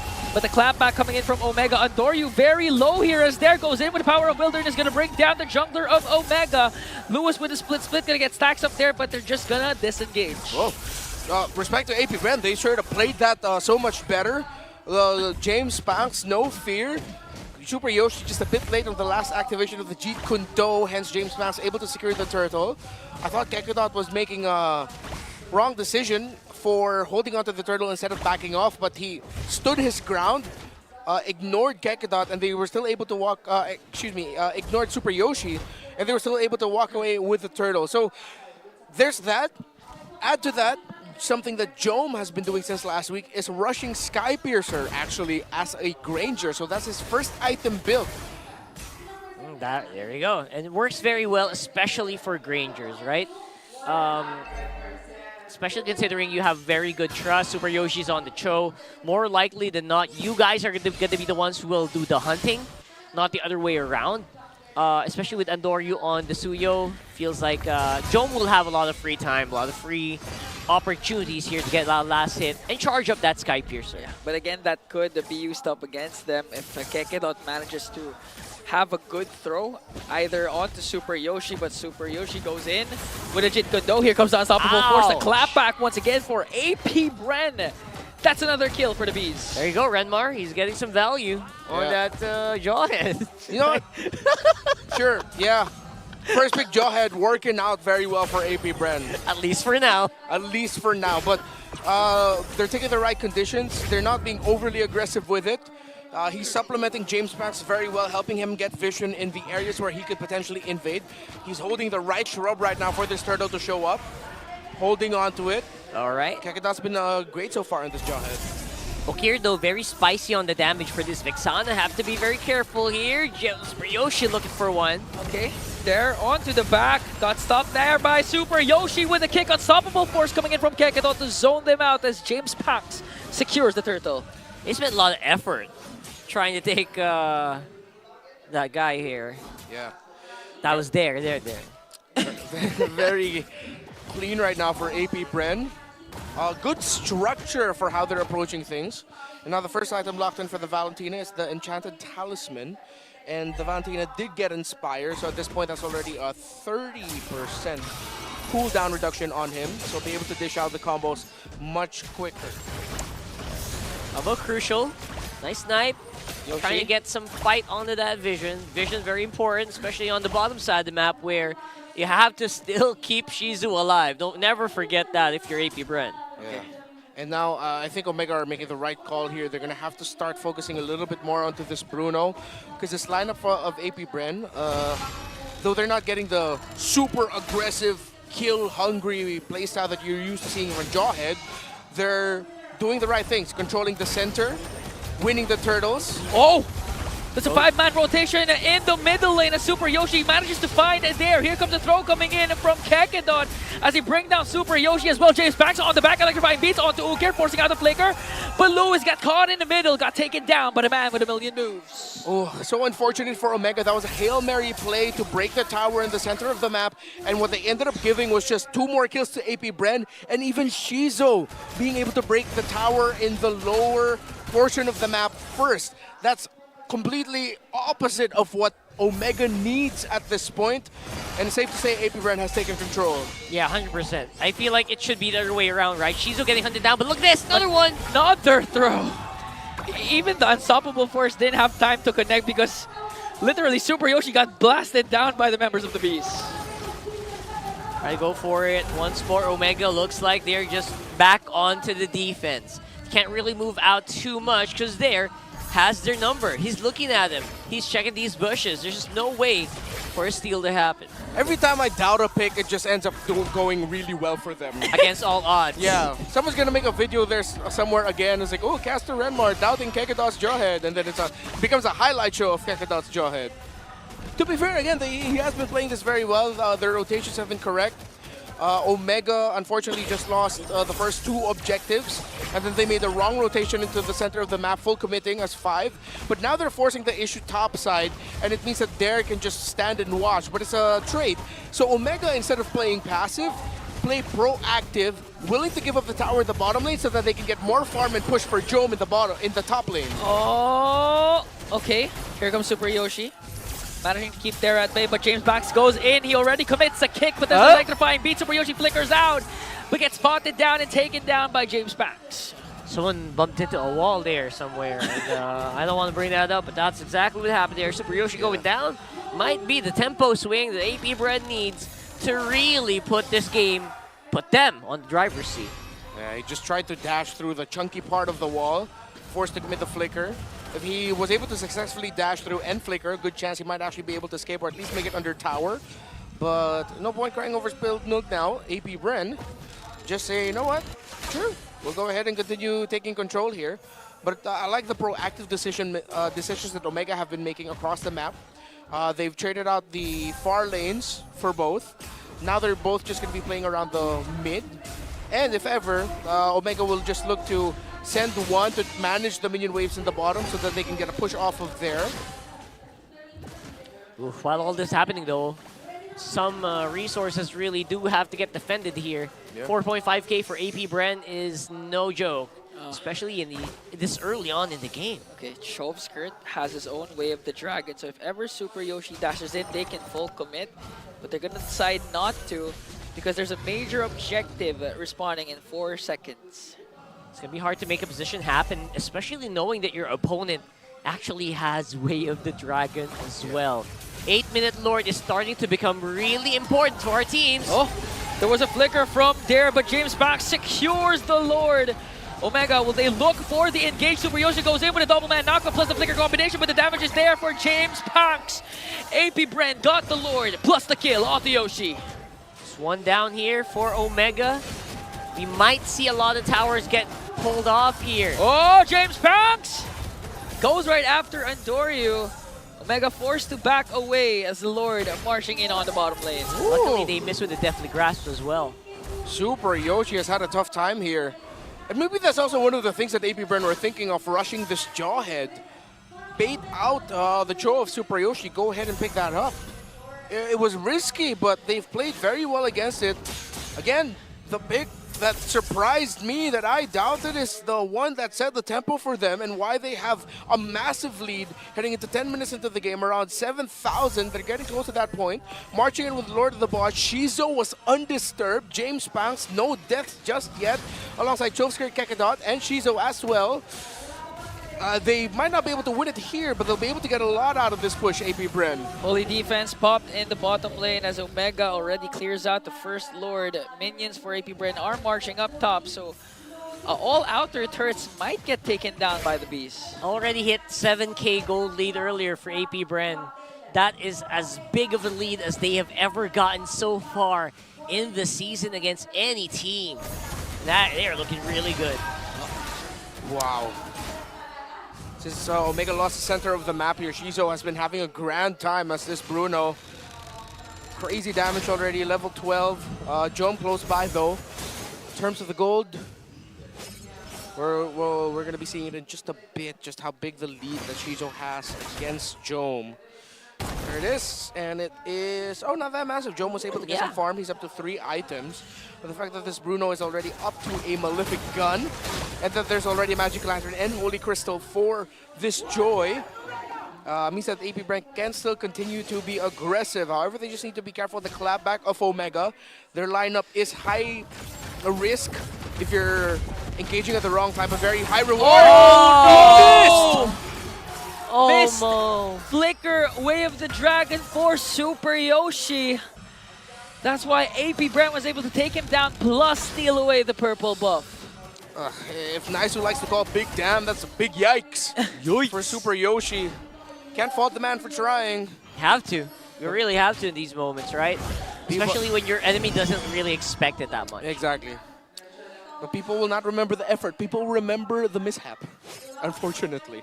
That's just the way the world works. Okay, Kekadot with the throw, forcing Ouch. Lewis to split plus the flicker. That's 2 major resources out for Omega. And AP Bren set their eyes on this Lord. You know what we mentioned? AP Bren's lineup, they need physical, they need long range. It does feel like Bruno fits all those criteria, and they're doing very well about it. James Pax, easy pick off on the Lord. Here comes the clapback. The attack of AP Bren to bring down once again SuperYoshi 0-7-1 with the choke. Second consecutive death, by the way, SuperYoshi. I mean, it is his job to die as a roamer. But he's contributed to 90% of kills for AP Bren. This has been a terrible game for SuperYoshi on this show, but more so because Kekadot really checked him. Playing the Jawhead alongside the Valentina very well. And now AP Bren can just ride this out to victory. They can potentially end it in this one. If not, they might have to wait for the next Lord. But so far, I think AP Bren has all the tools to end it with this push right here. Yeah. As long as they can get Jome quick. Yeah. They have flickers. Kekadot has his, plus Chov Skirt. So if Chov Skirt gets the way of the dragon, but right now he has the internal guard, so they can burst down Jome. Assuming Kekadot manages to get him, the Lord seizing in onto the bottom lane. Inhibitor turret down bottom has now been erased by AP Bren. Here comes the Unstoppable Force, a throw onto SuperYoshi, and internal guard coming in from Chov Skirt. And now AP Bren trying to make quick work of that Lord. They will be able to clear it out and force AP Bren to disengage. SuperYoshi really is the target. It feels like they're trying to break him or something. Okay. A conceal coming in for the side of the Bees. We're waiting for the throw of Kekadot while Shizu focusing on the tower. Omega was able to save their mid lane turret. Alright, so it will end in the next Lord push, which will be up in a minute and a half. Looking at the items, not yet fully built for the Suyo. Still on the way to the BOD potentially. Already has 3 up to a Sea Halberd. Almost fully built for this Joy. Jome still very close in terms of gold, considering everything that's happened. Just a 1,000 or so gold lead for Shizo. I think waiting for the BOD is Jome. Already up to a Malefic Roar, Hunter Strike, and Sky Piercer that has no stacks at this point. And there, Jome just built up the Blade of Despair. I mean, Omega has been force-feeding all the resources that they can salvage to Jome, because Jome is the main damage dealer of Omega. That's why everyone, in terms of economy, is suffering against their counterpart in AP Bren. But it will hopefully pull off if Omega finds a way to just literally stop the aggression of AP Bren and stop the plays coming in from Kekadot. Oh, that's a lot easier said than done 100%. Because right now there's just no stopping this guy diving on the people. Chov Skirt also is really deadly, being the guy who chooses the targets most of the time here, alongside Kekadot. And now Kekadot, I think he's just focused on just making sure that Chizo remains untouched. 1-0-4 so far on that Bruno. BOD, a second one for Omega, built up by Ondoryu. SuperYoshi not able to close the gap against Kekadot. Yeah, Omega are just fighting for scraps here. Again, it is very good for them that Jome hasn't died yet and that he is 4 items locked in. Yeah. But the rest of AP Bren just has so much damage that the front line of Omega, this glue, falls down way too quickly. They don't have the minion wave push in the mid. It's getting pressured there. Ukir has to handle it, so they're lacking some damage. Okay, James Pax secures the Lord. Omega at the numbers disadvantage, forcing Lewis even to flicker out. Here comes the Unstoppable Force. Lewis was able to flicker out though. No casualties for Omega, but AP Bren again. All objectives have been secured by the man with a million moves.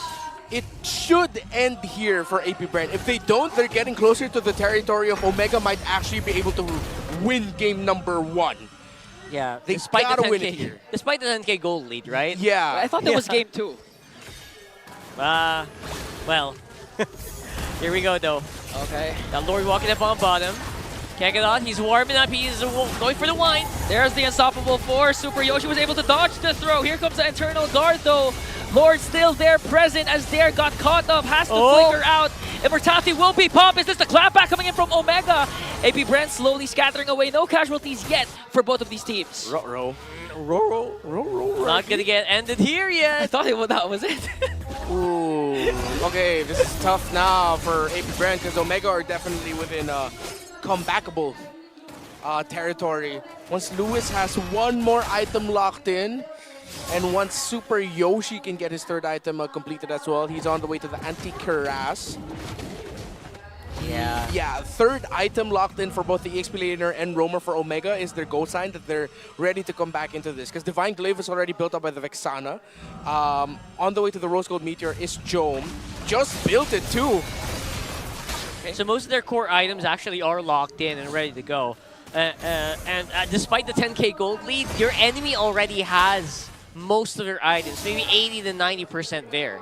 So that's what's risky for AP Bren. AP Bren really have to be so careful here because really, this will be such a heartbreaking loss. Omega are within comeback territory at this point. Windtalker built up there by Shizo. This is going to be his last item, already selling the boots. Orange buff stolen by Andorio as well. Maybe the minion waves and the relatively fast clear that AP Bren has might be too overwhelming for Omega, but they have good wave clear themselves. 1.5 crit hit from the Bruno. Oh my, the next Lord fight, if AP Bren don't handle their minion waves, Omega might be able to come back through it. They can heavily contest it as long as the minion waves for them, in their point of view, are relatively manageable and they have at least one escape route if ever they need two members to go back and try not to get wiped out if AP Bren win that team fight. Yeah, and that Lord, that potential objective might be the game ender because again, that's the Evolved Lord at 18 minutes in. So far, AP Bren has secured all objectives, neutral objectives for James Panks, but I feel like Omega will come up with a play to even out the score. Yeah. Okay, so Blade Armor, Athena Shield, Dominance Ice was the full build item there for the glue. So Lewis has the items to deal with the Bruno since there's no Malefic Roar there. It's a Malefic Gun, crit build, focus. But it's a rush for AP Bren. Here comes Omega. Okay. A kick! They managed to find Kekadon here. Kekadon forced to flicker out. Here comes the clapback once again. Jome being able to deliver the Death Sonatas. Oh! With the first man down will be Lewis. There might be next on the shopping block. Here comes SuperYoshi with a Jit Gundu double man knockoff. A lot of damage coming in from Oak here. Queller's not going to connect onto Dare, so still no casualties for the Bees. Yeah, Jome misses on the snipe a few here, and Dare just refuses to go down, giving Omega such a hard time and basically baiting them. Yeah, Luis fell down too fast, but Omega are still showing themselves here 4 versus 3. Okay, 4 on 3. SuperYoshi was forced to retreat and clear out the minions in the middle lane and also the bottom lane. Here comes Kekadon with an unstoppable force. Andorio manages to dodge it. Here comes the Eternal Guard. Retribution battle. Shizu will secure the Lord as AP Bren disengage. Had to let go of that 100%, and now it's the Evolved Lord walking it up on the mid. Omega started off that pickoff onto Kekadon. They got the kick, but it was Lewis who fell down first. And since that glue fell down too fast, Omega lost that fight quickly. Now with this Evolved Lord marching in 20 minutes in, this should be it for AP Bren, but they don't have a push up top. Okay, one lane so far is pushing as they're trying to zone out Lewis. We're waiting for a potential play coming in from Kekadon. There's an unstoppable force, but gets stopped there by Omega. She's gonna pick up a kill onto Lewis. James back electrifying beat onto the back line. The Silent Kid once again gonna pick up 2, and they lock on the base and win game 1 for AP Bren. 20 minutes in, AP Bren got the 1-0 over Omega. This is the AP Bren that we're talking about here. How well they can get momentum with just one win. This is as good as they can get so far in the season. You see the AP Bren loyalists happy. Best win, definitely. Sorry for doubting the Jawhead first by Kekadon and Coach Pong, which was Coach Pakbet, by the way. They're still shocked. I hope we get to ask them why they first picked the Jawhead. But I'm going with that theory of they were forcing the Cho out and they were ready to deal with it. I actually want to suggest that the Hans we should. Yeah. We really should ask. Like, that was a very interesting way of approaching a draft where you're really focused on getting one specific resource Yeah. at the expense of so many others. They may also be looking at it from the perspective of getting Kakarot and his comfort right away. Because again, we pointed it out earlier, the most impressive games we saw from Kakarot were him as the Jawhead. And this time around, he was able to do it to set up an MVP performance for the man with a million moves.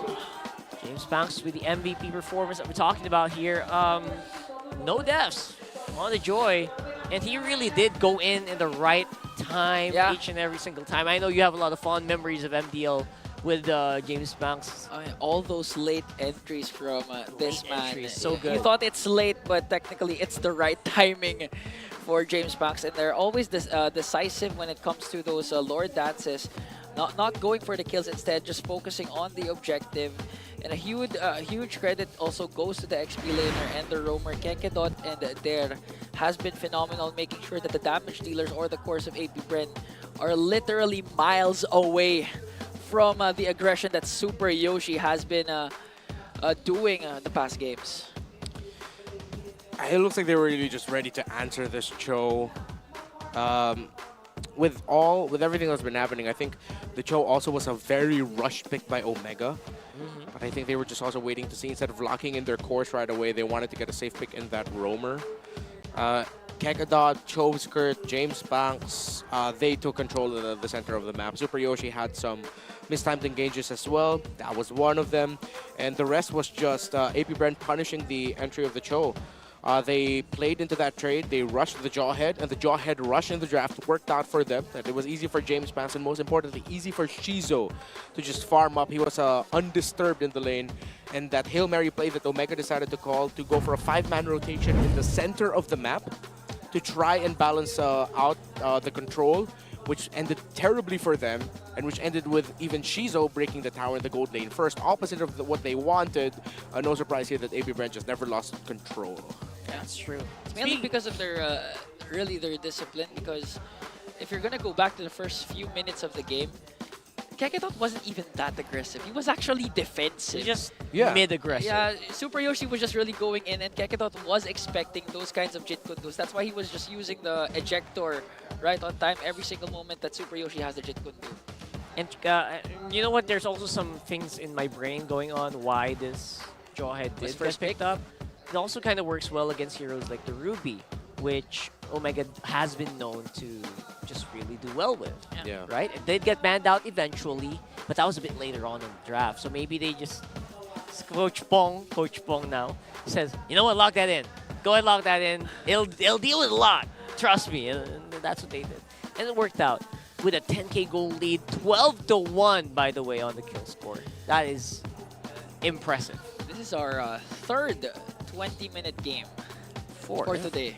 No, the earlier one was 19, minutes. but that was in my brain. That's 20. So I don't know what's happening to the meta right now. There's a trend that's happening, and Ingan, I don't know if I like it, but BPI rich guy is gonna be James Banks. 6,000 from the jungle creeps, close to 3,800 from the minions, 938 from kills and assists. This was a textbook game by AP Bren. They played it nice and slow. Nothing too flashy. It's like they all just went in there, let's just do the job. Do the job with the gold. Do the job with the EXP in the center of the map. And again, they're struggling. They don't have their first win yet. They need a game like this to show them and prove to them, as long as you get your fundamentals down, dare I say, the boring side of MLBB, where it's just do your job, don't do anything flashy, don't do anything crazy. Don't mess up. Don't mess up. It actually goes well for them. And what did we say at the very beginning? Our tip for our two junglers: don't die. Don't die. And James Banks didn't die once in that game. Yeah. Listen to Come on. Listen to the walk and win condition. Look at that. Come on. The walk is.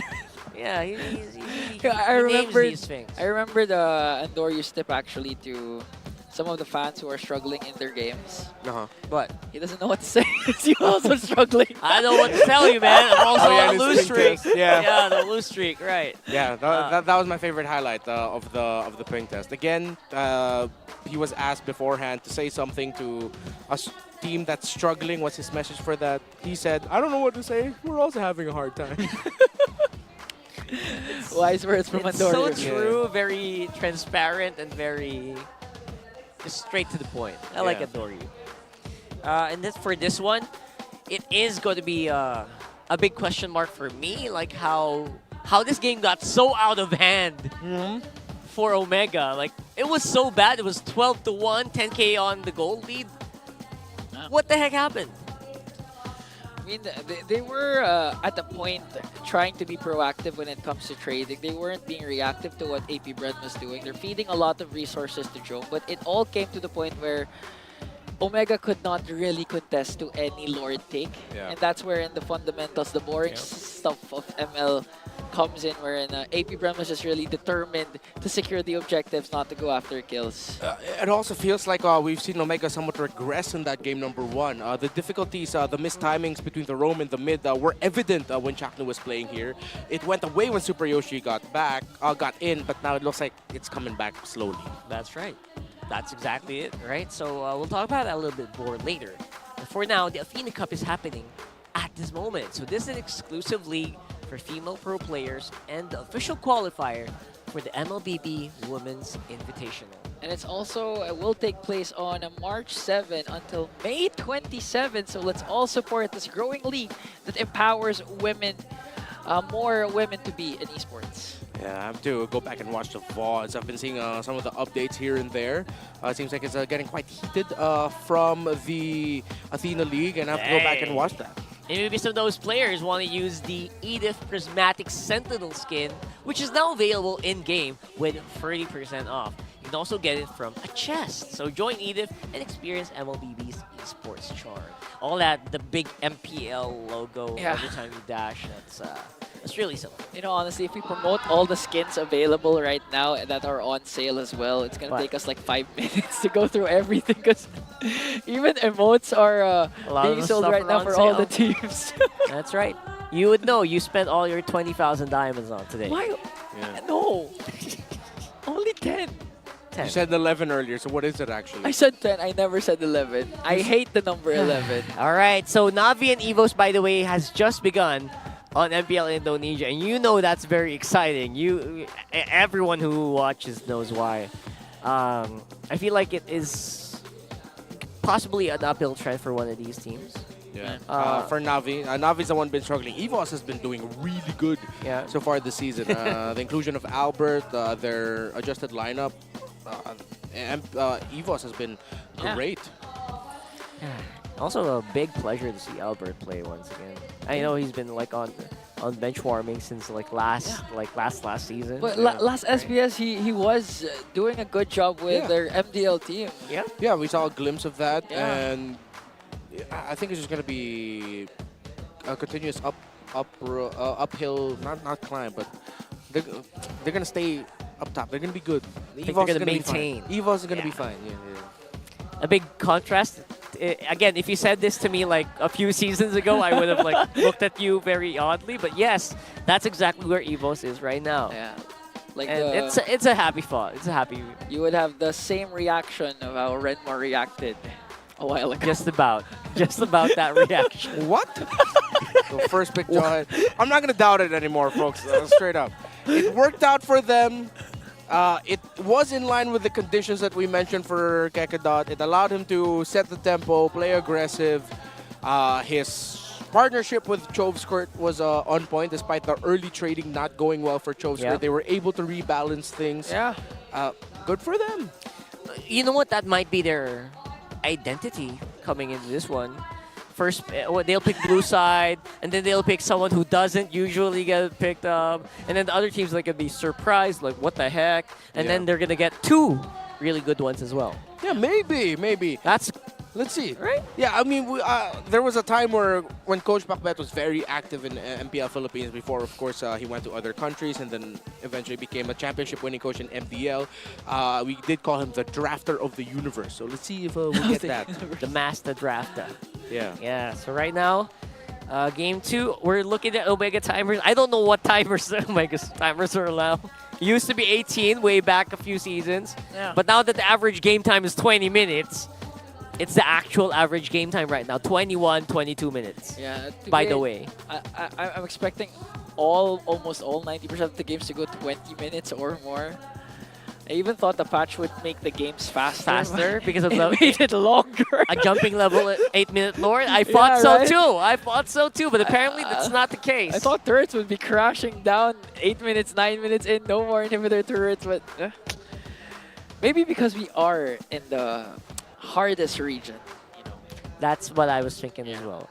It's the only possible logical explanation. No, but when we play ML also, it also the games take Earlier long. it was when we played, it was 24, 25 minutes. Yeah, just about. The games have generally just been getting longer in this meta, and even in the games where there's a lot of like mini fights or brawls happening.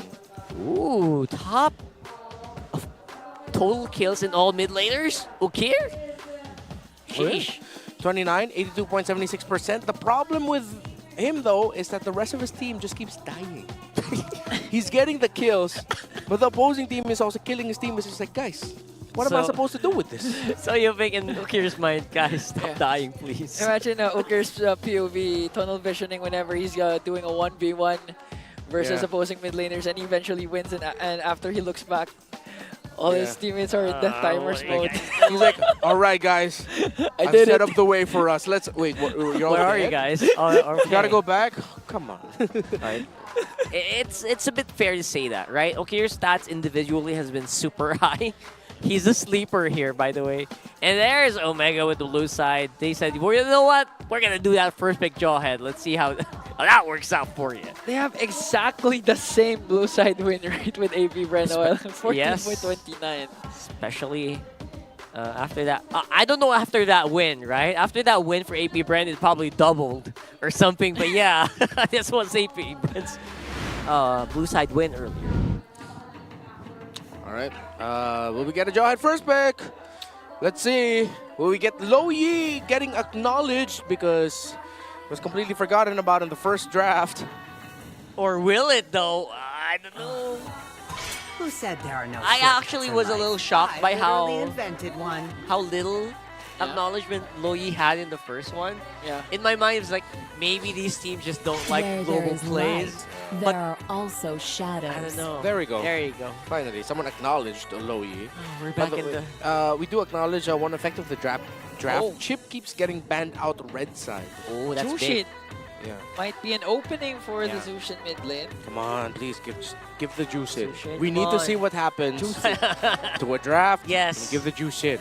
Yes, please. Yes, please. To Ukir? Oh. Yes. Actually, yes. If you give juice in and Omega take it. Magic is my Oh, they it's gave open. it. Thank you. Okay, it's open. You can get Granger and Suyo or a Joy. In my mind, it's still a Jawhead. Get first pick, but yeah. Jushin. Do then it. Trade for Cho. Get that. After that. Don't for rush Omega. the Cho just yet. No, for Omega. Later. because Later. AP Yeah. Bren can get the Suyo Granger. Pick off or non-pick off, that might be tough. Reptar Time to promises drop he the will not... beat of the flash. Still the joy. All right. This is still okay. Because we're seeing now that teams like, all right, we don't need to first pick the juice in. You don't need to panic. Yeah, with and the Omega are first pick. thinking that like, oh, okay, so they want us to first pick the juice in. Jushin Granger for AP Bren. You know what, I'm still thinking don't pick up the juice in. Pick up a Granger, I definitely. thought you wanted Not to see quite the yet. Jushin. Not in that Not just position. yet, not just yet. Not in the first pick position. Yeah, this is okay. What? Woohoo! What the heck? You know what? AP Bren, Omega, just draft. I What mean, is happening? we saw Kekedot when he had his comfort hero, mainly the Jawhead. What more if Dare has his comfort hero? The Badang, even the nerf, it can't stop Dare when he has the Badang. Yeah. There's the Granger Jushin. Is he gonna show the adage is true? You can nerf the hero, but not the player. Oh. Is this gonna happen here today? They're out of the power picks in the gold lane though, so they just pick Irithel now. Yeah, Irithel or... Because if you're gonna play into the carry, it's gonna have a hard time if this game goes on a bit too long. What are the other iconic picks of Shizo in the gold lane? Moskov. Moskov. Yeah. Moskov, Ikari, the usuals. The Immortal One chose me to vanquish the shadows. Oh yeah, that the Suyo. plague this Forgot world. almost completely forgot about that. They showed a core of physical damage dealers. They can, unless they're gonna go Magic in the gold lane, which Not not. done? No. Cannot. So all your magic damage is gonna be based off of whatever your mid laner will be, which, if it's not the Farsa, could be an it might be a Farsa. Eve is still open, but the Joy Granger and Lo Yi actually mess her up. Huh. What are they drafting into? Hope will find a way. I feel like they Even when completely all is lost the mid control. We were talking about how important mid control is right now in this meta. They might have actually lost on that one. I feel like Omega would also ban out. Oh no, there's already a roam. Ban out a pick for Yoshi. Do you safely ban the Tigreal? Ruby maybe? Ruby? Yeah. Or the Ruby, yeah. Bren, yeah. Jome is our captain for the season. We all agreed. Because Jome is outside the game. He has good values He has good outside the values. game. That was a very long first. Yeah. So he doesn't just make good decisions in game, but He's- also outside. Look at me, he's the captain now. So maybe that's why he stole. Begin. Ah, there's a Ruby ban. Okay. Farsa. Who They're either else? gonna go Hylos or Tigreal for Yoshi. Because the heroes that he's already picked up this season are off the board. All of them. Cho, Ruby, Johit, Badang. That's a good So we're thought. gonna be seeing Super-Yoshi in a different pick. Good ban as well on the Aurora. So you just go Farsa here of your AP Bren. Huge mid lane bans. Yeah, Farsa looks really good. I'm thinking about heroes that kind of lane well against Zushin as well. Yeah. And if this goes Farsa, then you pick up a Gatot Gacha. So magic damage focused center of the map. Relatively good crowd control with the Juicin and Gatot, although it is a taunt based type. Can jump away.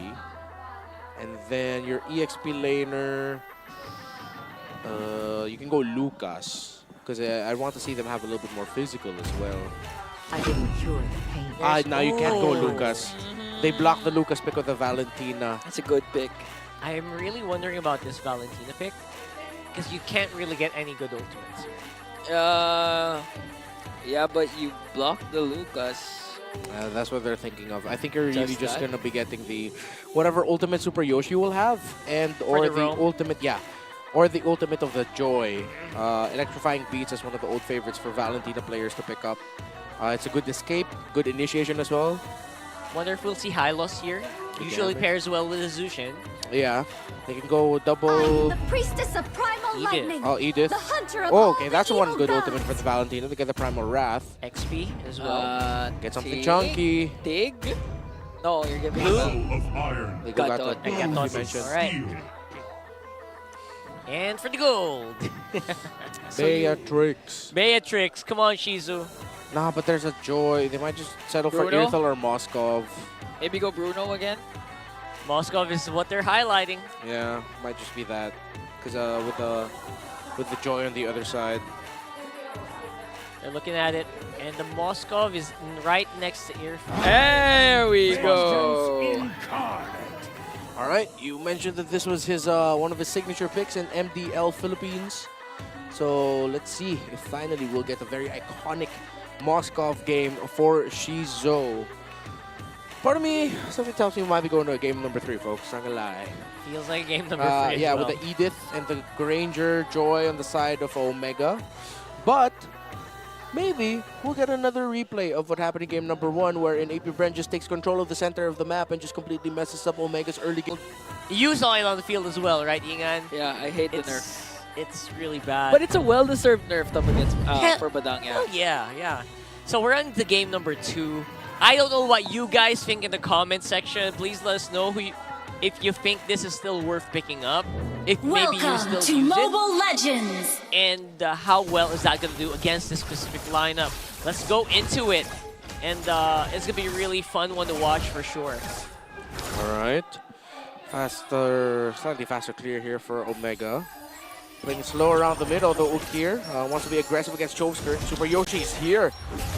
Oh, Lantern trade. Forcing out right away the flicker onto Choveskirt.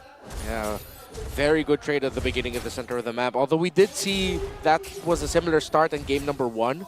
So no doubt, AP Bren will have the capability to recover. James Banks. Okay, forced out to revitalize early on and no follow-up coming in from Keketo. There's the Lantern Flare, another flicker forced out. So a flicker for a flick, no, 2 flickers have been forced out for AP Bren. Yeah, that's pretty huge, especially it's on Choveskirt as well as Kekedot.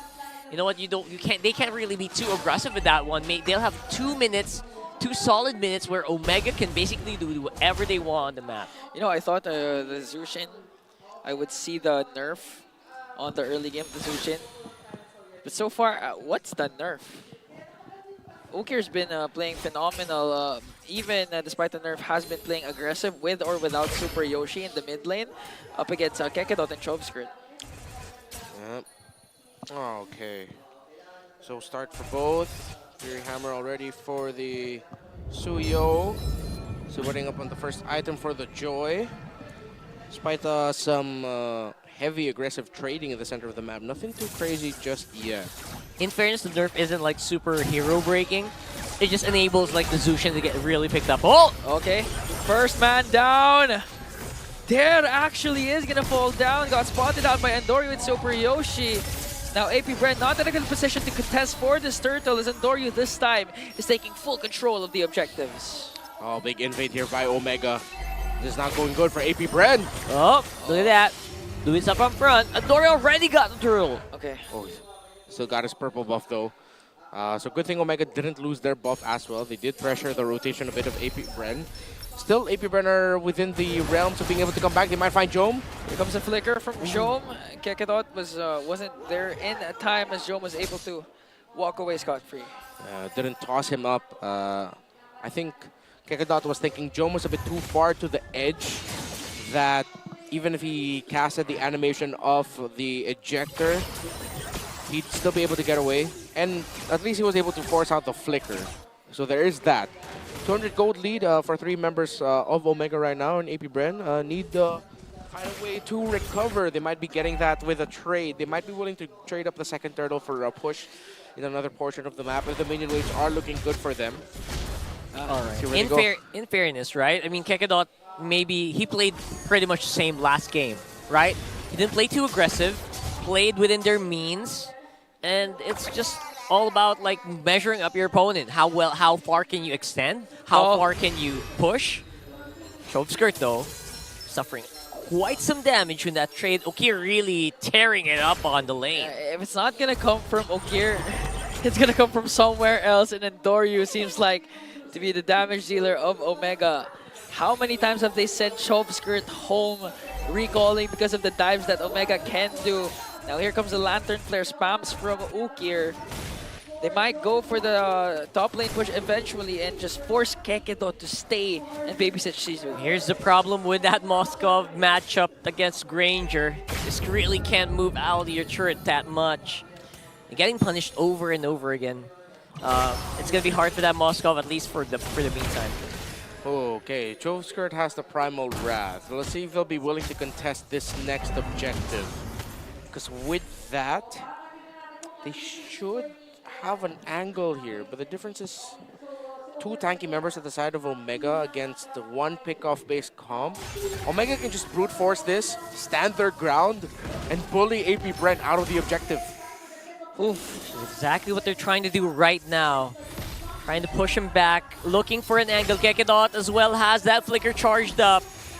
Okay, who's gonna be the target though? She's just pushing down bottom. He does have the Spear of Destruction, can jump in any moment. As SuperYoshi is zoning out Kekedot. James Pax not in the picture to go for the turtle. There was a flicker committed from there. AP Bren no casualties, but Omega got the turtle. Okay, so they didn't force anything out, but Omega... Oh, Luis!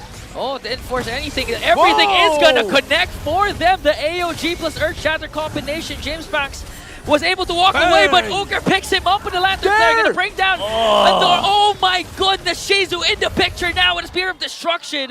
Chomskirt still working on Uker. At the back! Jom is the only one left though. Here comes Chomskirt and Dare. Dare doesn't have any flicker. Jom will be able to walk away, but Omega lost 3. Omega, they were looking over here, but they weren't looking over there, and they got caught up by the Padang. Andoryu will cash out Kekadot though, but AP Bren, a glimmer of hope in what has been an Omega-controlled game so far. And Shizu definitely the one who is having a lot of fun because he doesn't need to join in quite yet. He's getting so much gold on the map. I can see that differential really starting to go on the side of the Moskov, surprisingly, after everything that happened. And the decision of Shizu to not just cast the Spear of Destruction when Omega was doing the turtle take, but after that turtle take was really vital for AP Bren and how they were able to get 3 kills and eventually diminish the gold lead established by Omega. He's just not the focus there right now. There you go with the Sky Piercer locked in for Jom. Must be a signal that they're ready to go in for the fights maybe soon. Yeah, a little bit. AP Bren's like far more calculated this week so far. It's like you really you can see them trying to consider all of the potential conditions, the proper timings. Sometimes it can come off as overthinking, but right now it's clapping back against the aggression that Omega wanted to play around. Oh. That they're not falling into the trap so much. They're considering the Edith, they're considering the Joy. They commit the combo coming in from there, but that was a dodge. A beautiful play coming in from Omega. Jom picks up a kill on Dory with the backline. Electrifying beat. SuperYoshi goes in with the AOG, forcing AP Bren to flee the scene. And it looks like an uncontested turtle take for Omega. And again, turret going down to the bottom. Small consolation prize once more for AP Bren here. Yep. Gold lead is not that big, surprisingly with everything going right for Omega. Big time taunt from the Unbreakable for SuperYoshi. Able to catch out 2 or 3 if I'm not mistaken, and that turned the team fight around, favoring Omega. So AP Bren have another condition to check out here and have to watch out for, that since they're a little bit more close range with the team fights that they want to do. SuperYoshi, where is he gonna be pathing with the taunt? Conceal. Okay, they're going for the conceal. SuperYoshi waiting for the Unbreakable, but that was just more than enough space created for Jom to push out the top lane. And looking at the middle lane, again, Chomskirt alongside there, pushing in onto the minions, but Andoryu was there to clear it out. Ooh. So now, AP Bren, they have a lot of ways to actually do pickoffs again. And there has his comfort hero of a Badang paired up with the Flicker.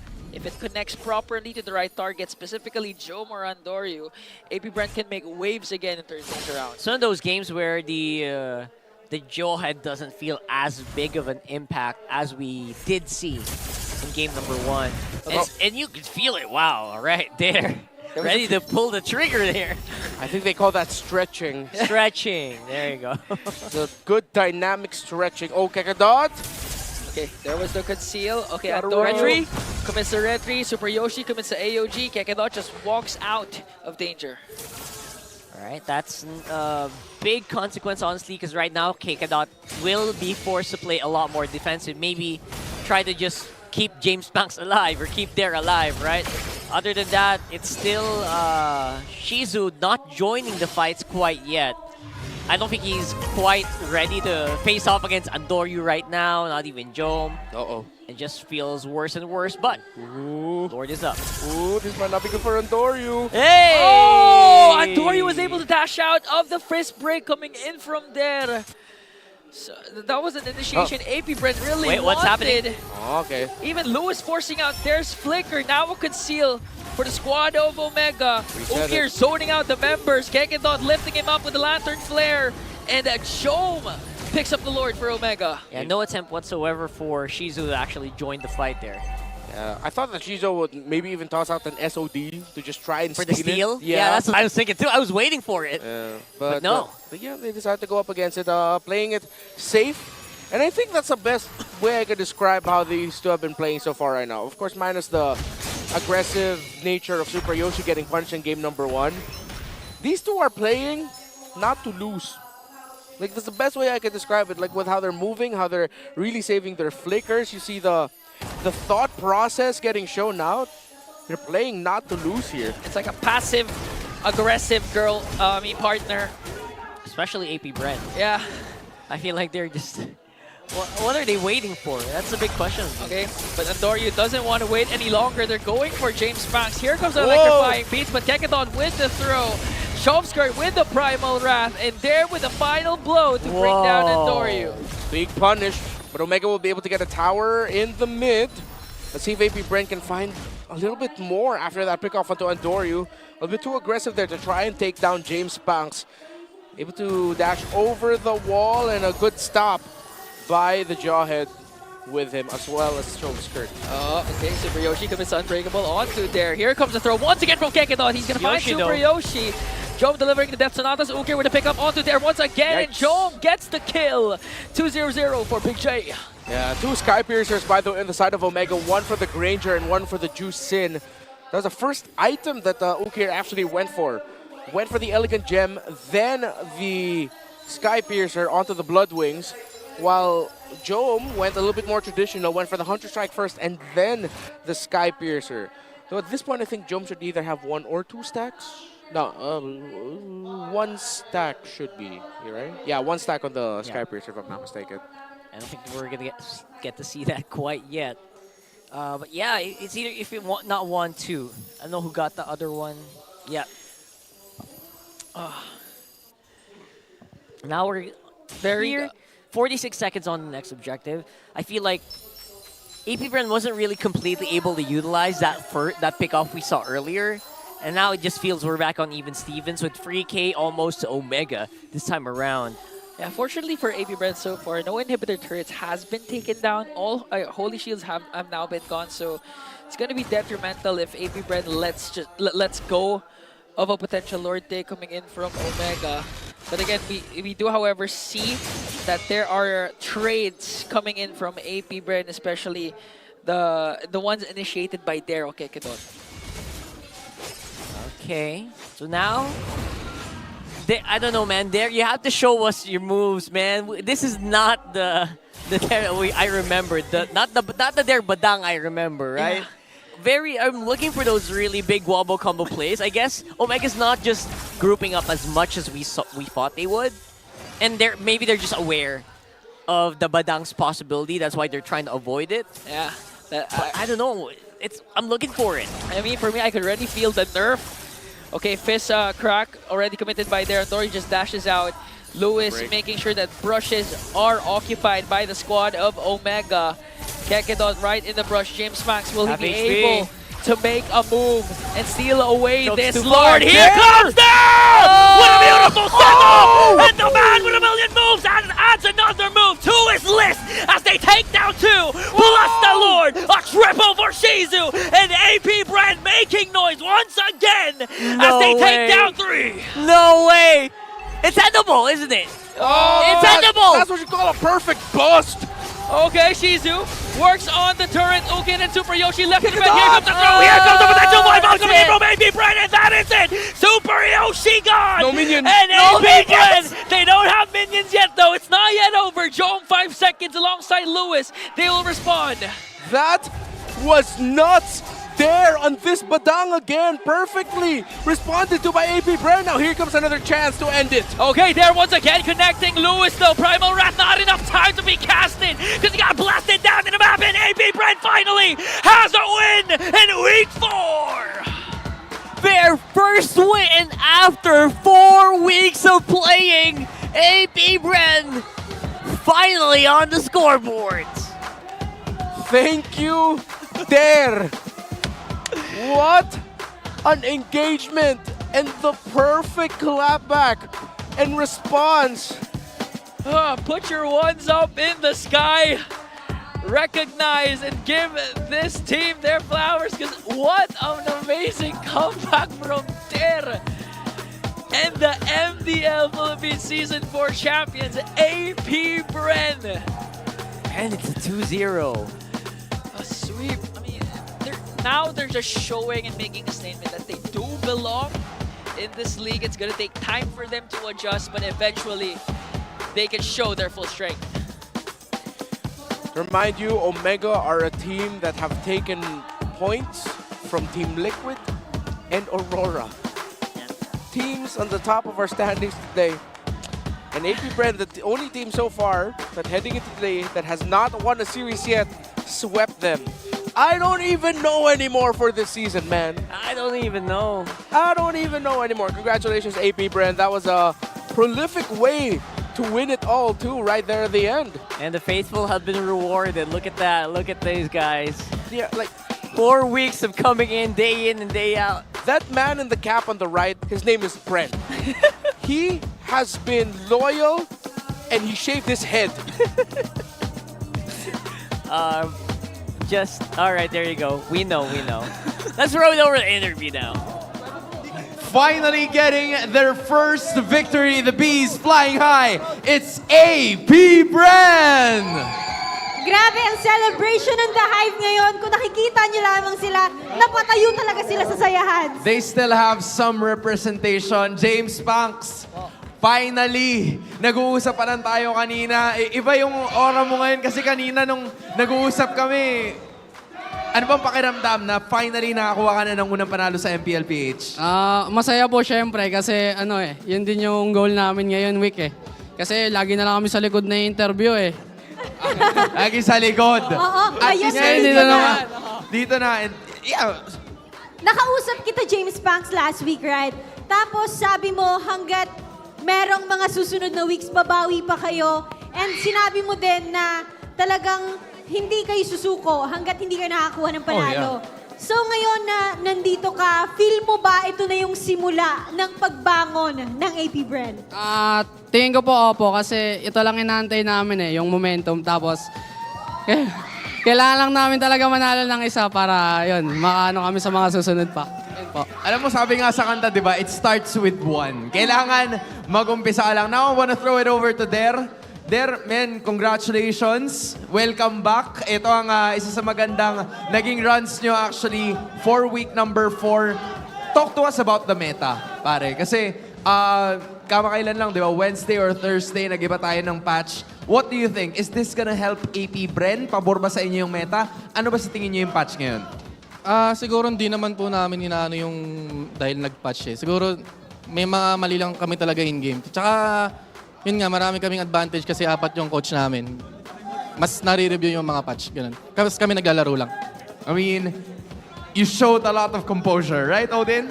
Tama yan. At bilang kuya ng mga teammates mo dito sa AP Bren, kung meron kang ipapangalan sa duo ni Shizu and James Punks, meron ba? Duo name. Oh, anong pangalan ng Shizu duo? tsaka James Punks. Di ba, may Baby May Cakes, Baby Cakes. may Kite Brothers, may Zaizen. Ikaw ang magpapangalan. Pagtabihin nyo nga yung dalawa. James, Magtabi dito kayo. ka.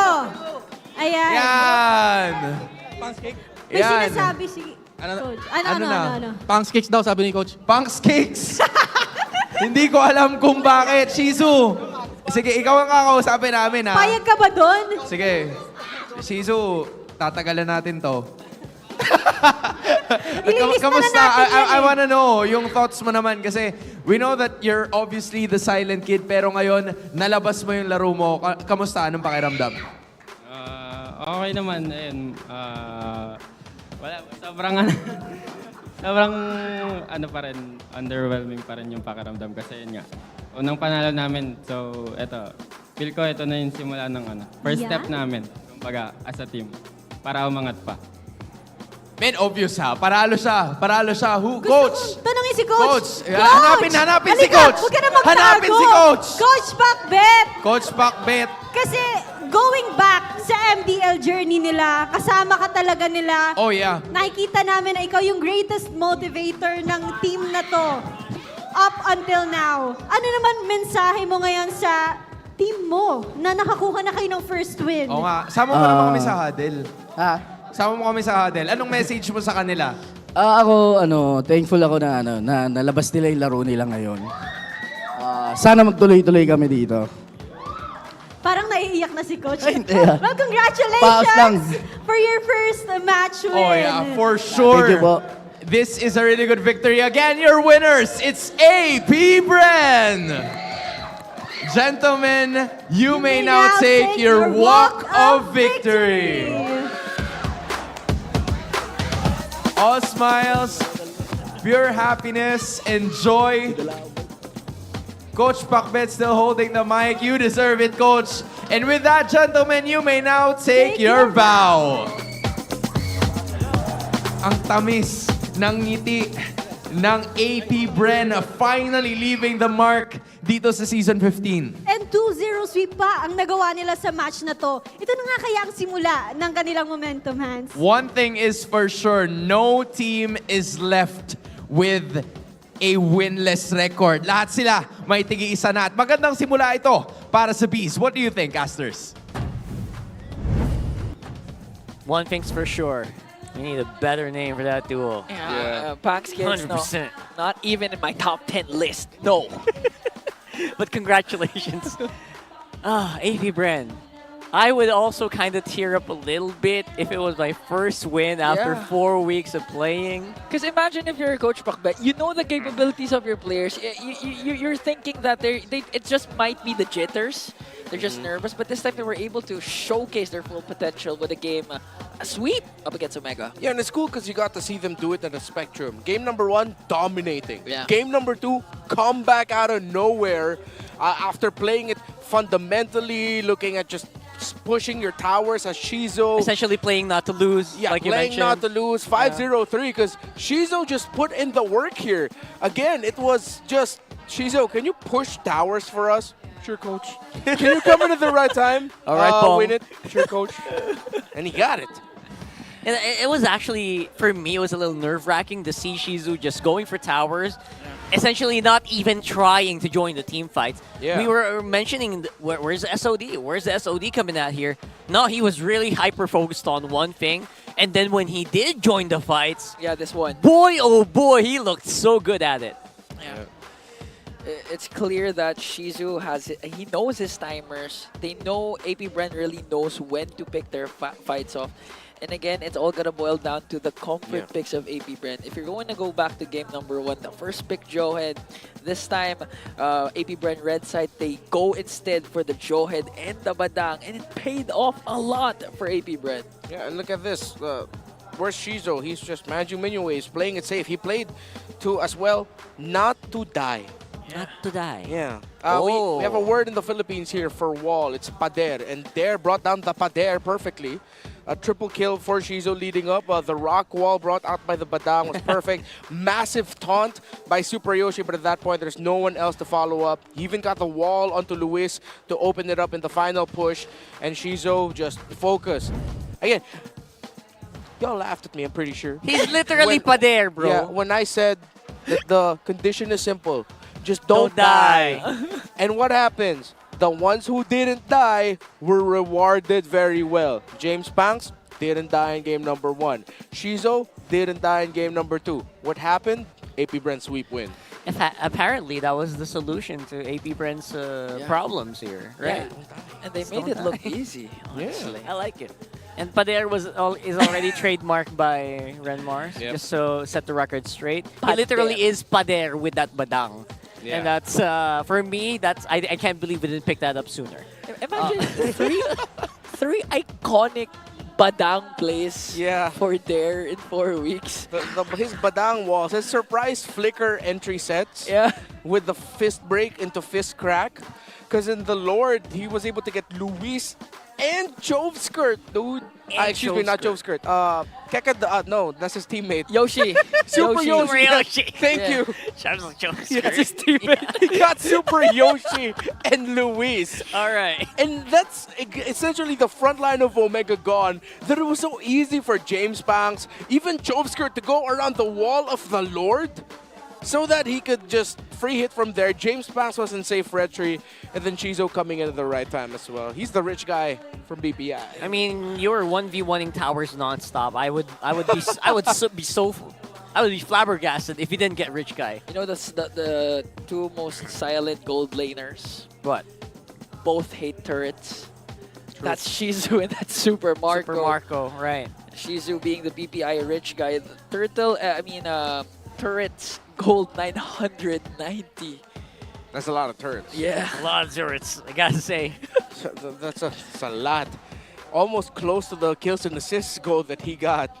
That's how focused he was. So it's really impressive that he was able to actually pull this off. And again, if you go solo, there's always that chance that you're gonna get hunted down, you're gonna get solo killed, picked off. We didn't see that. That just means he's just really aware and he works well with his team to really get the info on the map that makes the big impact. And I think, again, most importantly, Shizo timed his entries very well. He wasn't forcing it, and the times he decided to enter from the mid to the late portion of a team fight with the Spear of Destruction, it was at a good time, and it was in a very good location that he'd just be able to free hit and, in relative safety, be able to deal damage. And I reiterate, he did not die. He did not die. Right? So, apparently, that's important. You guys thought I was kidding with the keys to victory after that? No, just don't die. Just don't die, guys. I wonder who was dying with these mic checks, though. I want to see what their comms was like. Go, go, go. Granger. Pablo Granger,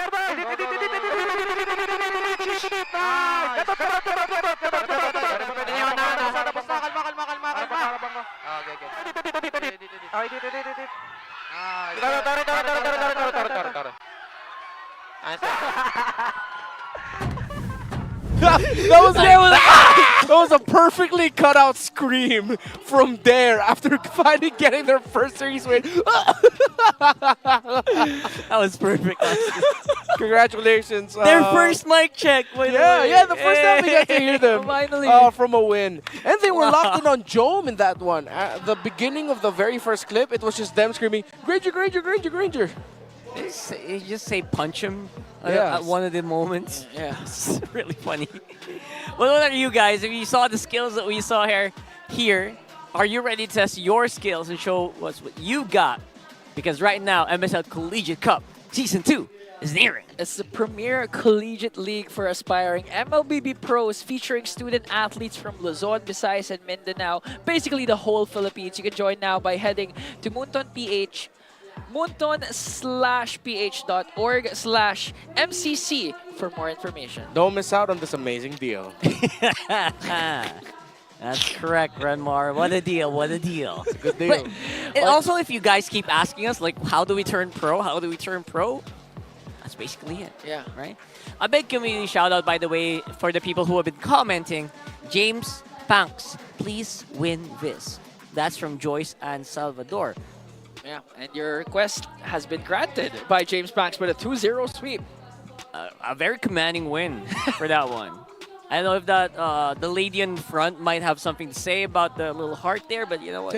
probably good for you to just congratulate and smile and yeah, just thumbs up. Yeah, there you go. Super Marco, thumbs up. It's like Super Marco. So always follow us on social media. Make sure that you're heard. Make sure that your comments are seen, and maybe we might show it here on the screens. Yeah.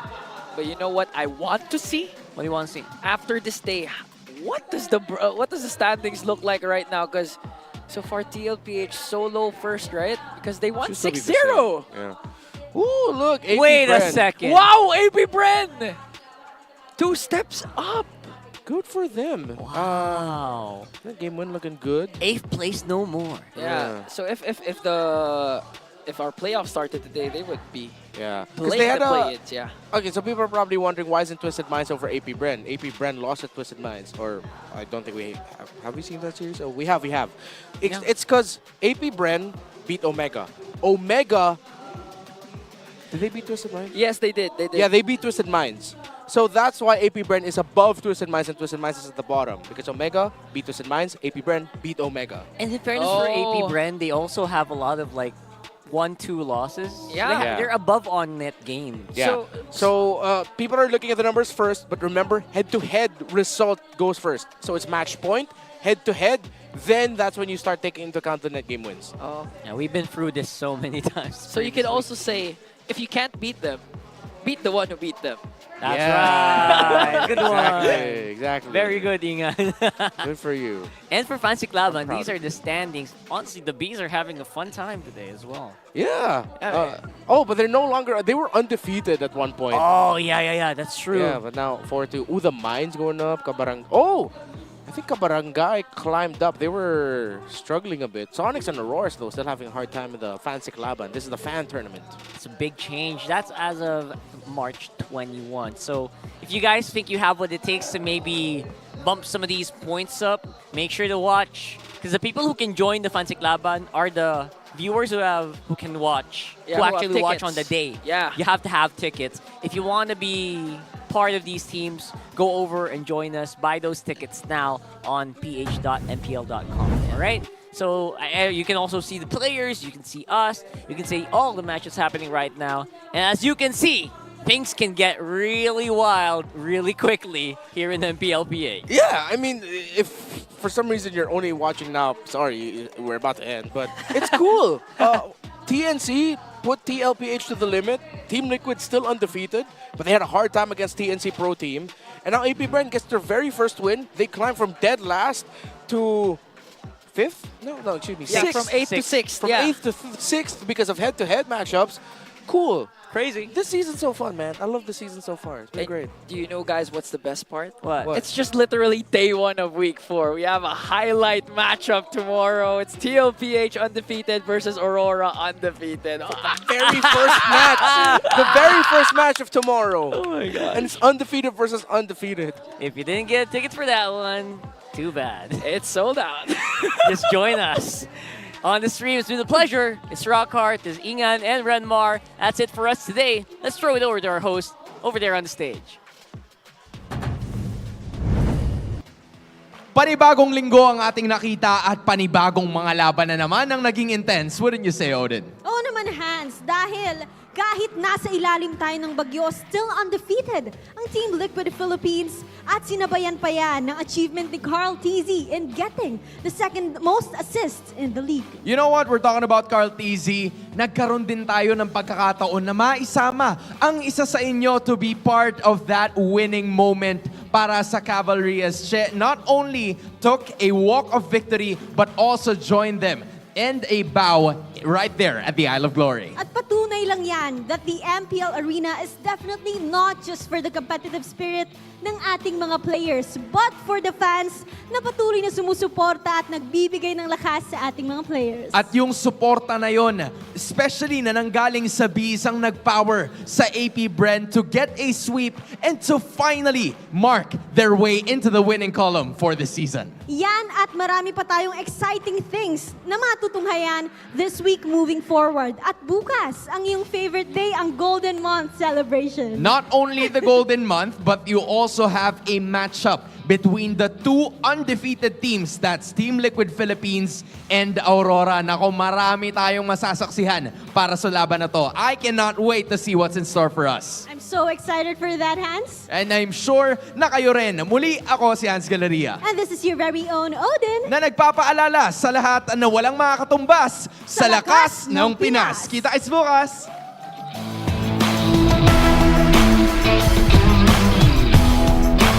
The 15th season of MPL Philippines is brought to you by the following sponsors. Infinix, the MPL official tournament phone. Lakas sa laro with Infinix. Smart, the official telco partner of MPL Philippines. BPI, the official bank partner of MPL Philippines. Mas magandang bukas, buksan sa BPI. Our partner in esports, Time Zone. Join the fun at Time Zone. TT Racing, for those who dream, work, and play. TT Racing has your back. Don't miss any MPL action by following our official Facebook and subscribing to our YouTube channel. Follow MPL PH on TikTok for more content. Experience the Lakas ng Pinas of MPL PH Season 15 action live at Green Sun Hotel. Grab your tickets now via official MPL PH website. All the regular season tickets are now available at 200 pesos. MPL Philippines is monitored and supervised by the Games and Amusement Board.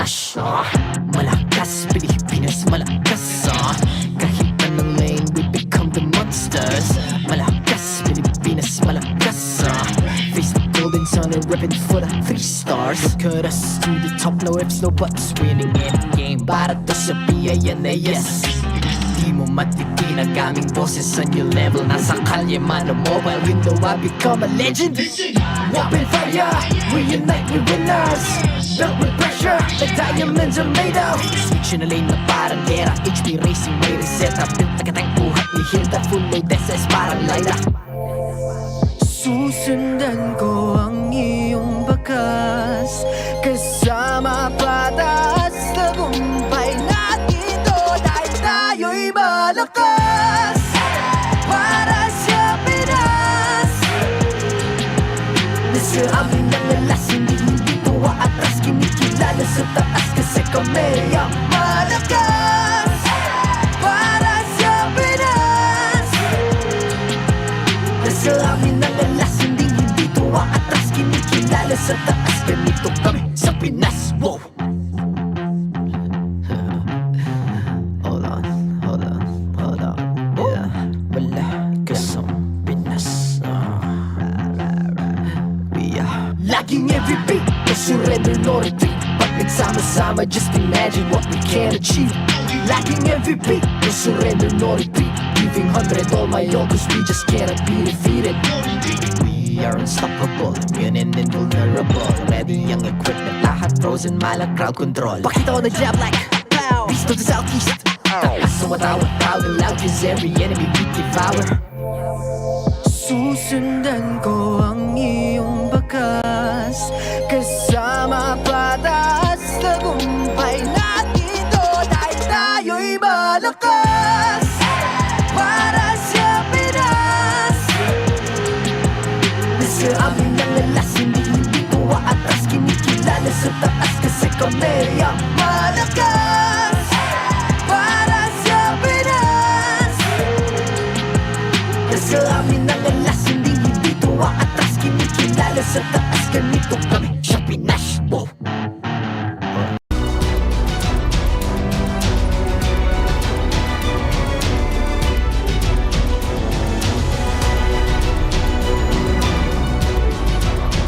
Kita Kids. Kita Kids. Kita Kids. Kita Kids. Sa MCC. Season 2.